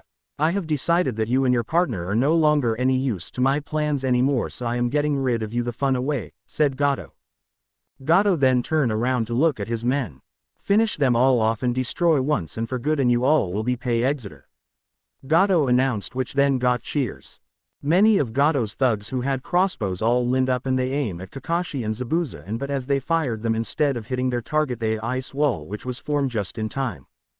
Haku, since when can you create something like that fast? Zabuza asked. It wasn't me, Zabuza-san, said Haku, surprising both Zabuza and Kakashi. Then who made it? Zabuza asked curiously. Him, Haku said whilst pointing at Naruto. What? Both Kakashi and Zabuza in shock. He's got ice release as well, are you related or something? Said Zabuza. We are not, said Haku. It's not possible, neither Minato-sensei or Kushina had it, whilst the whole being able to make weapons from his chakra mold I can kind of understand, but this doesn't make any sense at all, thought Kakashi. The ice wall then turned back into water, then back into a misty air until there was nothing left at all. I'm afraid our fight will have to continue some other time, said Naruto. It's a shame, but all well, but we will see each other again, Naruto Uzumaki, Mitsuki said before disappearing. You two can't fight anymore, so I'll handle this mess myself instead, said Naruto as he walked towards thugs. Ha ha, you think a child can beat all of us, said one of the thugs. I'm not going to beat all of you, said Naruto. Then what are you going to do then, kid? Said the same thugs from before. I'm going to kill every single one of you, said Naruto before he quickly thrown one of his unique kunai at the thug. Then in a quick gold flash Naruto appeared right in front of the thug and he slit his throat open, killing him, which shocking everyone. Why, you little bastard, another trug shouted as he changed at Naruto with a spear and he was aiming for Naruto's chest, but as he was about to reach him, Naruto jumped slightly in the air around the thug's head. Hide in Naruto then create an axe which he embedded into the trug's skull, and then the axe faded away, but then many other thugs all surrounded Naruto and was about to stab him from all points. However, as they Gathered around him, Naruto kneeled down and unleashed many chakra chains coming from his back, impaling many thugs in their chests, killing them before fading away. Then Naruto in a burst of pure speed disappeared from sight, but before anyone could think about it, the Gatos trugs started to drop dead on the floor one by one until there was only a few remaining, and Naruto reappeared right in front of last few, who were terrific, and Naruto began to walking towards Gato. "Don't just stand there, kill him," Gato shouted. But he just kill most of us already," said one of the thugs. "If you kill him I will pay you all 10 times of what I promise," Gato shouted. "Screw you and your money, I'm getting out of here," said another thug before ran towards one of sides of the bridge to escape, but as he ran away he was slit in half by Naruto's wind slash. "I said I was going to kill all of you, and that is what I am going to do," Naruto said in a serious tone, and he then went into a stance with his sword and started to channel his chakra. Though it great wind slash, Naruto said as he unleashed a large variety of the jutsu he used against Kakashi during the test, which cut all the remaining thugs in half except for Gato, who just stood there terrific. Please don't kill me, I'll pay you anything you want, I'll even leave this place for good," Gato begged on his knees. "Show no mercy, given no mercy," Naruto said just before he grabbed Gato's throat, and he then froze Gato's throat, which then broke and Gato's head fell to the ground, ending Gato's terror over the land of waves for good. "Holy shit," Zabuza said, "didn't expect all that." "What else are you Naruto hiding?" Kakashi thought. It has been a couple of days since the battle on the bridge and the end of Gato's reign of terror over the land of waves, but now the bridge was finally completed, bring a new start for the villagers. Meanwhile, with Team 7 after their battle, Naruto, Sakura and Tazuna took Kakashi and Sasuke back to Tazuna's house so they could recover properly, whilst Kakashi and Sasuke were resting up and Sakura taking care of Sasuke.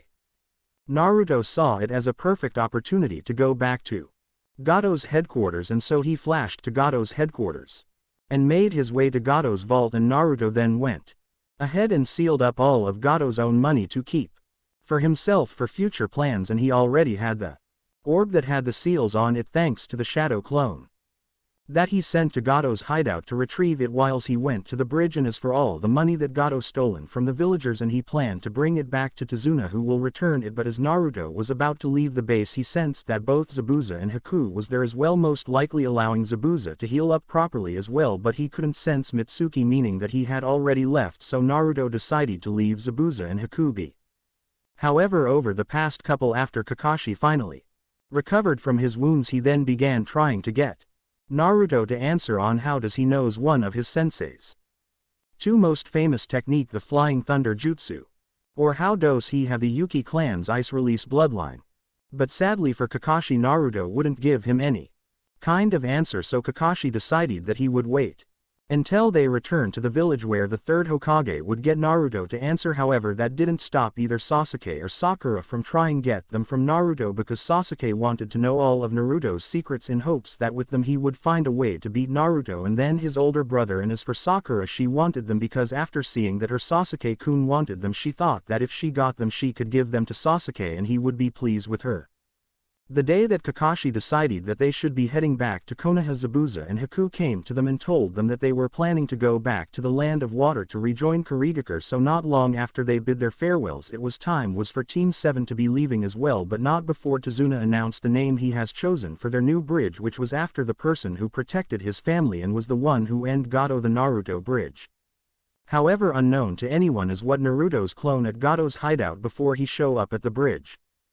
Flashback at Gato's hideout during the battle on the bridge. Zabuza and his underlying went to the bridge, said Gato's bodyguard. "Good, once Zabuza get rid of Tazuna this village will truly be mine," said Gato. "But boss, there's still a chance that Zabuza could lose," said Gato's bodyguard.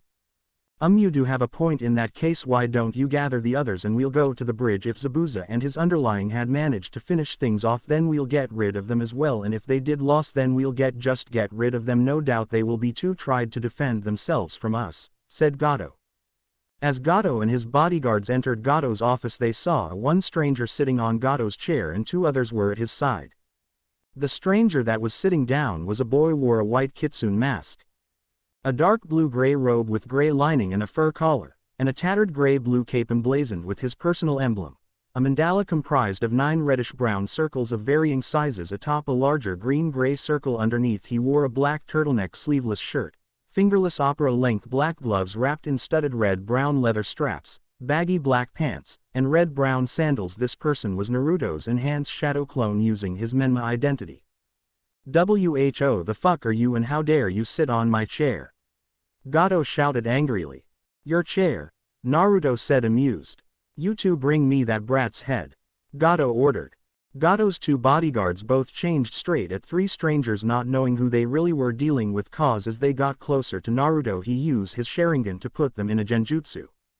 What he how? Gato said in shock. "Now then Gato, let's talk," said Naruto. End of flashback. Naruto used his Sharingan to control Gato and made his sign everything that he owned over to him and told him where exactly was all the people of the Land of Waves money that he took from them was at, cause Naruto wanted to return it to them, and after he made Gato and his men forget that he was there and he left the hideout, but not before taking the orb that had the unique seals over it. After the battle on the bridge, Naruto using his Menma identity made a deal with some of the people who had experience working in trading, and with Naruto now the owner of Gato's trading company he could reform it and make some money out from it, whilst it can also bring some business to the Land of Waves, helping it recover, and Naruto also renamed the company to the Golden Fox Trading Company. Naruto also secretly created one enhanced shadow clone and one normal shadow clone who both went straight to Gato's now abandoned hideout, and the enhanced shadow clone performed seal that sealed the entire buildings into a scroll along with Gato's own money. The normal shadow clone took all of the people of the Land of Waves money and returned it before dispersed, whilst the enhanced shadow clone made its way back to Konoha with Gato's hideout money and the orb and teleported straight to the Uzumaki clan compound. Back at Konoha within the Hokage's office, there stood all of Team 7 in front of Hiruzen finishing their report about their mission, and to say that Hiruzen was shocked was an understatement, first hearing about Naruto possessing a more advanced version of his mother's chakra mold bloodline, but that was nothing compared to when he heard that Naruto somehow has the Yuki clan's ice release bloodline and knows one of his father's most famous technique, the Flying Thunder Jutsu. "Sasuke, Sakura, you can both go home now whilst I will speak with your sensei and teammate alone," said Hiruzen. "If you're going to ask him how exactly does he have the same bloodline as that masked guy has, and as well as what is that golden teleportation technique he knows, I want to know how as well," Sasuke demanded whilst he's standing proudly with Sakura admiring him. "If Naruto wants tell you both he can later on, or unless if Kakashi thinks it's necessary for you to know he will tell you both, but for now leave," said Hiruzen in a serious tone, which scares Sakura whilst it only scares Sasuke slightly. As both Sasuke and Sakura finally left the room, Hiruzen turned his full attention back onto Naruto. "Now Naruto, I believe it is about time you us the truth," said Hiruzen. "It's funny that you of all people always wants me to tell you the truth," said Naruto. "What's that supposed to mean, Naruto?" said Hiruzen. "It's that you don't like it when I don't tell you every single little secret I know whilst you hid the truth about me from me," said Naruto. "What have I hidden from you, Naruto?" said Hiruzen. "First was that I am the Jinchuriki for the Kyuubi, and second is about who my parents are," said Naruto. "Naruto, I didn't tell you that you were the Nine-Tailed Fox Jinchuriki because I wanted you to be ready, and as for your parents, I have planned that I would tell you when you were a chunin or when you were old enough," said Hiruzen. "Well, you don't have to tell me now, I already know who they are," said Naruto, surprising both Kakashi and Hiruzen. "Who do you think your parents really are, Naruto?" Hiruzen asked nervously whilst he and Kakashi wondering if Naruto actually know who his parents really are. "My mother was Kushina Uzumaki," said Naruto, shocking Hiruzen and Kakashi that he did actually know, but then Kakashi realized something so decided to ask about it. "Do you only just know who your mother is and not your father, Naruto is?" Kakashi asked curiously. "Yes, I know who my biological father is, the fourth Hokage Minato Namikaze, but he is no father to me one bit," said Naruto, shocking Hiruzen and Kakashi once again. "Naruto, do you hate Minato?" Hiruzen asked directly. "Yes, I do," said Naruto, shocking Kakashi and Hiruzen. "Naruto, your father was my sensei, and I know he did everything he could have done on the night that the Kyuubi attacked Konoha, so you cannot hate him for making you into the Kyuubi's Jinchuriki in order to save the village that he loved," said Kakashi.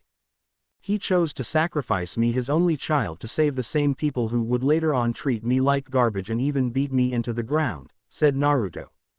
"Now Naruto, you must understand, Minato could have never have predicted the villagers' reactions in such a way," said Hiruzen. Hokage-sama, it is known throughout the entire elemental nations that Jinchurikis are treated not as human beings. I'm pretty sure that even he knew that, said Naruto. Naruto, if there was any way to save the Leaf Village and not make you into the Nine Tails Jinchuriki, I know Minato would have definitely taken it, I'm sure of it, said Hiruzen. No, he still wouldn't, said Naruto. What do you mean about that, Naruto, said Kakashi. If there was such a way, he still wouldn't have taken it, because sure, it would have stopped the current distribution now, but then he would have thought about the future of this village, which would be in the need for a Jinchuriki to use against any enemy of the village in times of war, so he would still have sacrificed me, said Naruto before left the room, leaving behind a shocked Hiruzen and Kakashi. Well, that went well, said Hiruzen. How can Naruto hate Minato-sensei, said Kakashi.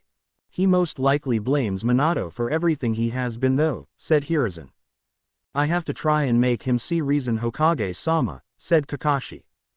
Yes, you must help him see reason, but also try to find out whatever else he's hiding as well, Kakashi, said Hiruzen to Kakashi before he left the room.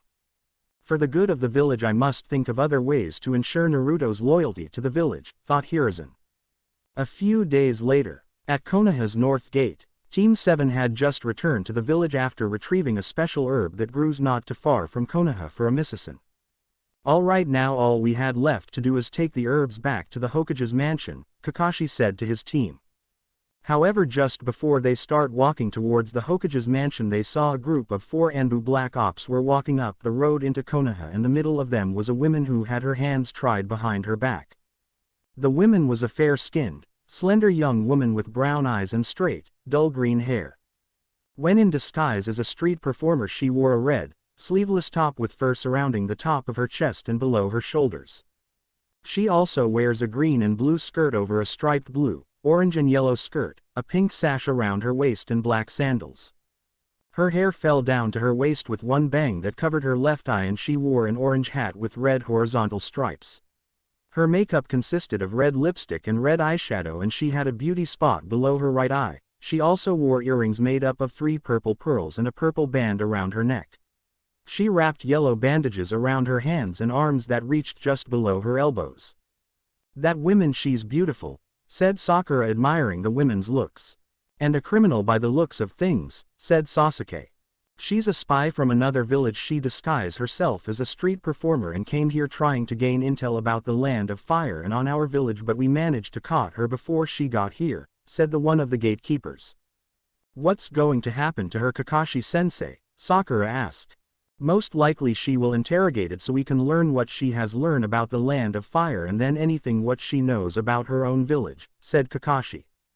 The woman then gave a look at Kakashi, looking straight at his only visible eye before she turned around. In the interrogation rooms, the woman was currently strapped into a large metal machine with her head sticking out of it, whilst around her and the machine there were seals as well as their other on the back. There were 4 men in the room as well, 3 of which had their hands on the seals on the back, whilst the 4th man had his hand on the woman's head. The 4th man was Inoichi Yamanaka, a member of Konohagakure Intelligence Division and a member of the old Inoshika Cho squad and the head of the Yamanaka clan. He had long ash blonde hair reaching into his back, which he wore spiky on top and ending in a long ponytail, blue-green eyes and strong facial features, which included a well-defined jawline. He wore the standard outfit of the Konoha interrogation unit, complete with a long black overcoat. Inoichi was currently looking through the women's memories to find out what he had learned about the land of fire and about the Hidden Leaf Village as well, her own village.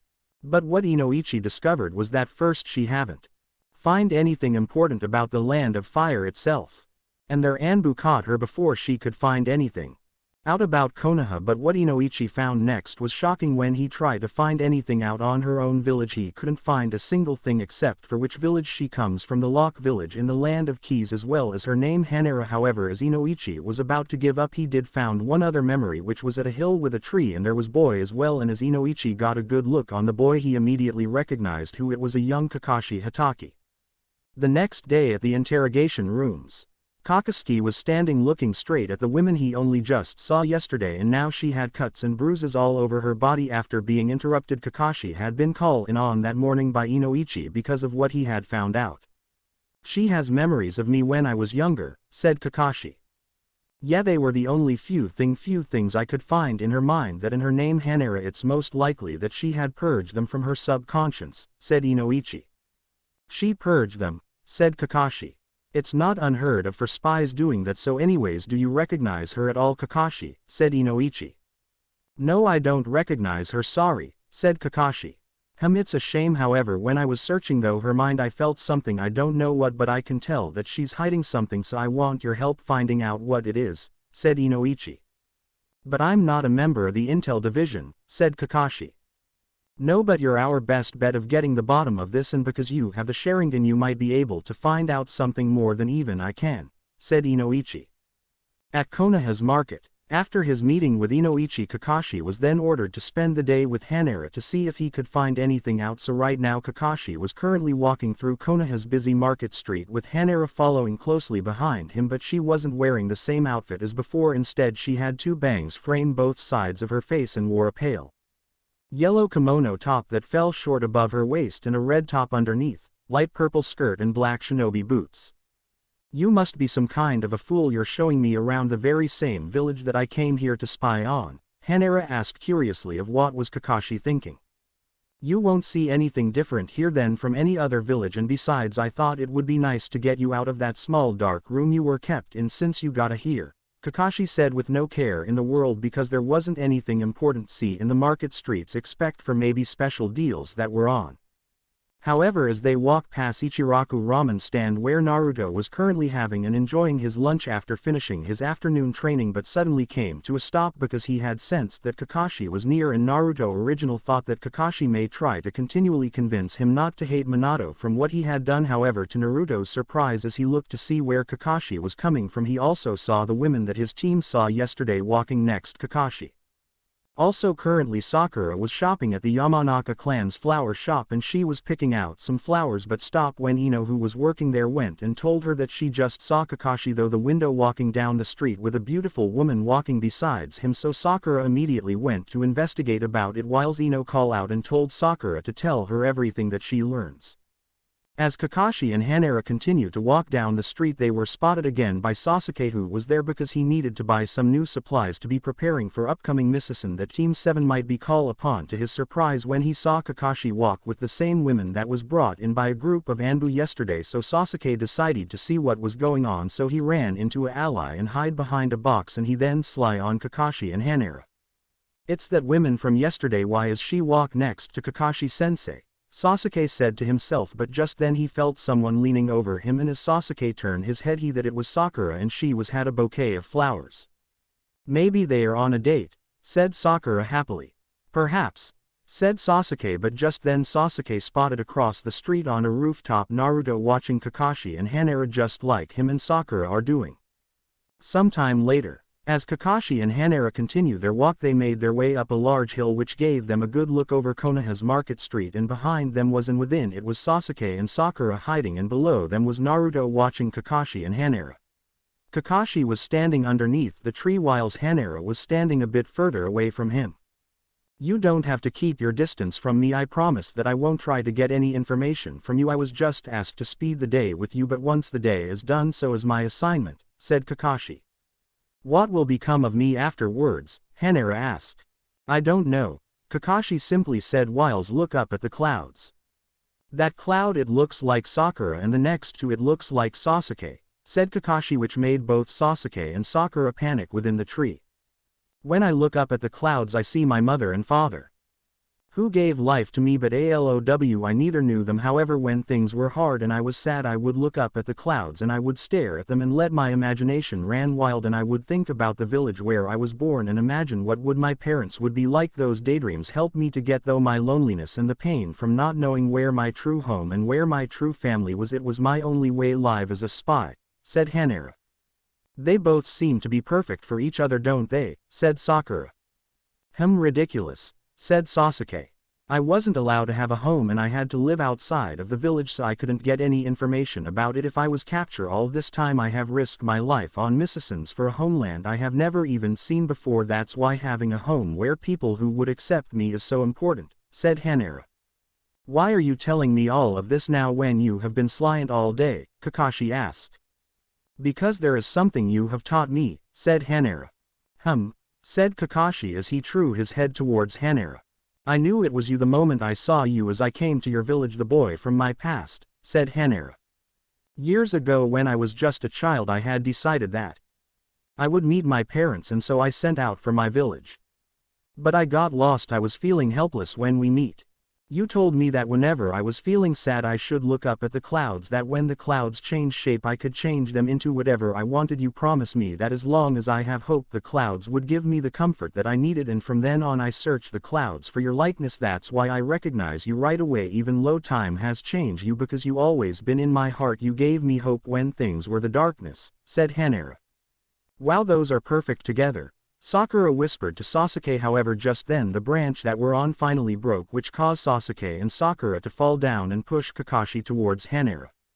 As Naruto shook his head and said to himself, idiots, while Sasuke and Sakura groaned in pain from their fall. Kakashi, however, was on top of Hanera and their lips was almost touching, and if it wasn't for Kakashi's mask and they were looking straight into each other's eyes, and when Sasuke and Sakura fell on him, one of them knocked the knots back of his headband, causing it to become undone and revealing Kakashi's Sharingan. As Kakashi finally got of Hanera, he then turned around and looked at Sasuke and Sakura, who finally got themselves up, and Naruto, who finally revealed himself. What are you three doing here? Said Kakashi. Well, you see, here you go, we thought that you might need these, said Sakura. What? Kakashi said, not understand what was going on. However, behind him Hanera, who finally gotten herself, just smile. Thank you, said Hanera. In the mission assignment room.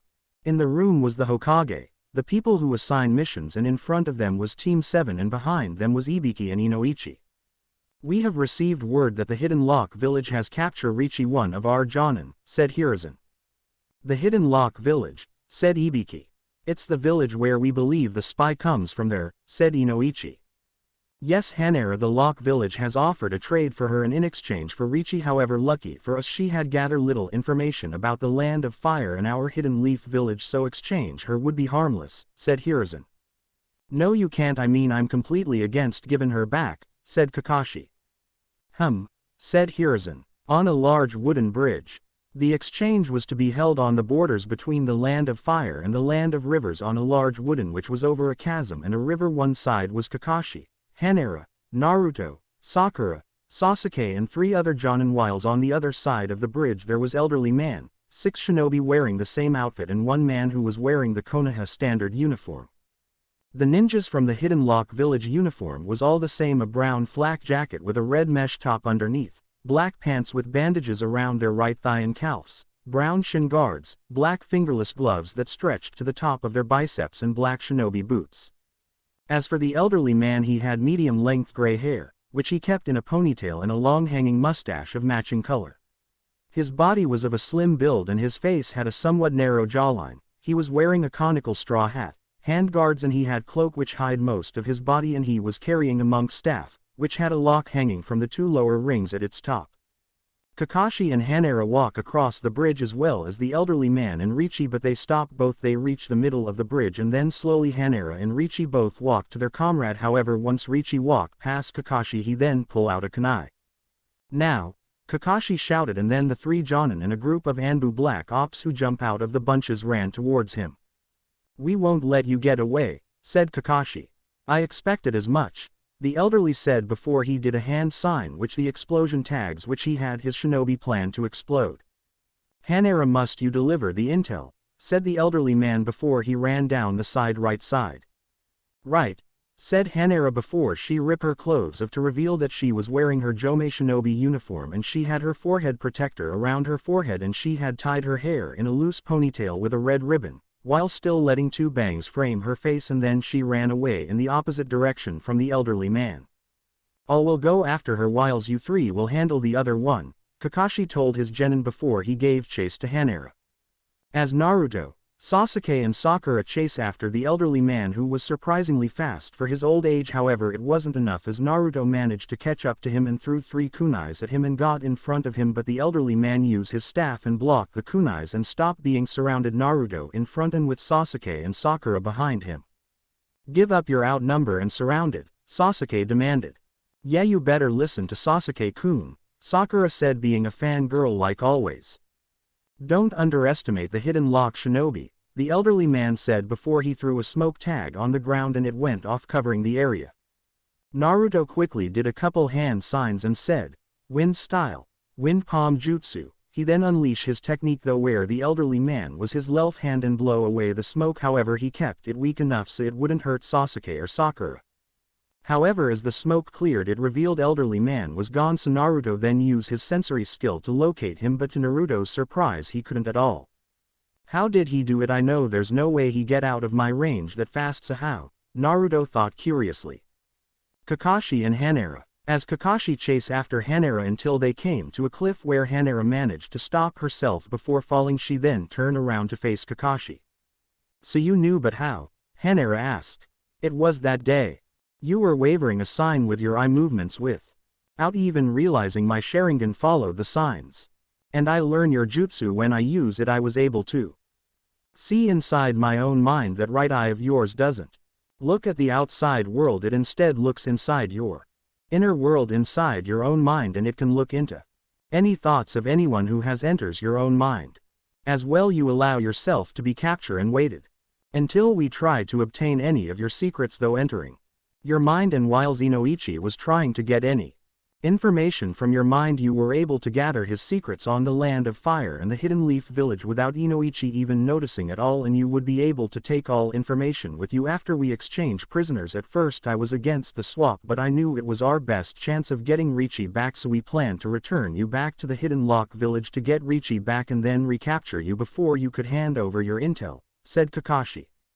"You didn't have to do that. The information that I have gathered I have erased from my mind," said Hanera. "Do you really expect me to believe that?" said Kakashi. Hanera then walked towards Kakashi. "Use your Sharingan and see for yourself, please. I want you to do this. I would know you do believe me," said Hanera. "Hanera," said Kakashi, "the Leaf Village is just what I imagine my real home would be like. Walking through it with you felt like I have returned home, even though it was my first time, and when your students gave us their blessing I felt like I was expecting into the village. I truly it, and that's why I won't do it. I won't betray the place I call home." Hanera. Before Kakashi could finish his sentence he was interrupted by Hanera. "Even if I go back now I would most likely be arrested for deleting the intel I had and then be killed because of it. If I'm going to die anyway and want to die at hands, then I could die believing that for the first time I was able to do something good for the only place that I have ever felt at home," said Hanera. "I'm sorry, but I can't kill someone who has lost their pride as a shinobi. A true shinobi never allows their emotions clouded their thought during a mission. I wanted us to battle to the death as true shinobi even for their own village, but now," said Kakashi. "So that's you answer is it?" said Hanera. "Go," Kakashi simply said. However Hanera's answer was, "No. Hanera, I am not going to kill, so you better go before anyone from my or your village show up," said Kakashi. "I'm not leaving because I want to join the Hidden Leaf Village," said Hanera. "Hanera, I don't think the Hokage would allow you to join us after all of this. He will if you help me to convince him, and I would hand over the information that you have on the Hidden Lock Village, like the type of jutsus, how our spy system and any other things that I know," said Hanera. "Even if you did have that information, Inoichi would have found it when he was inside of your mind, but he didn't because you had purged them from your mind," said Kakashi.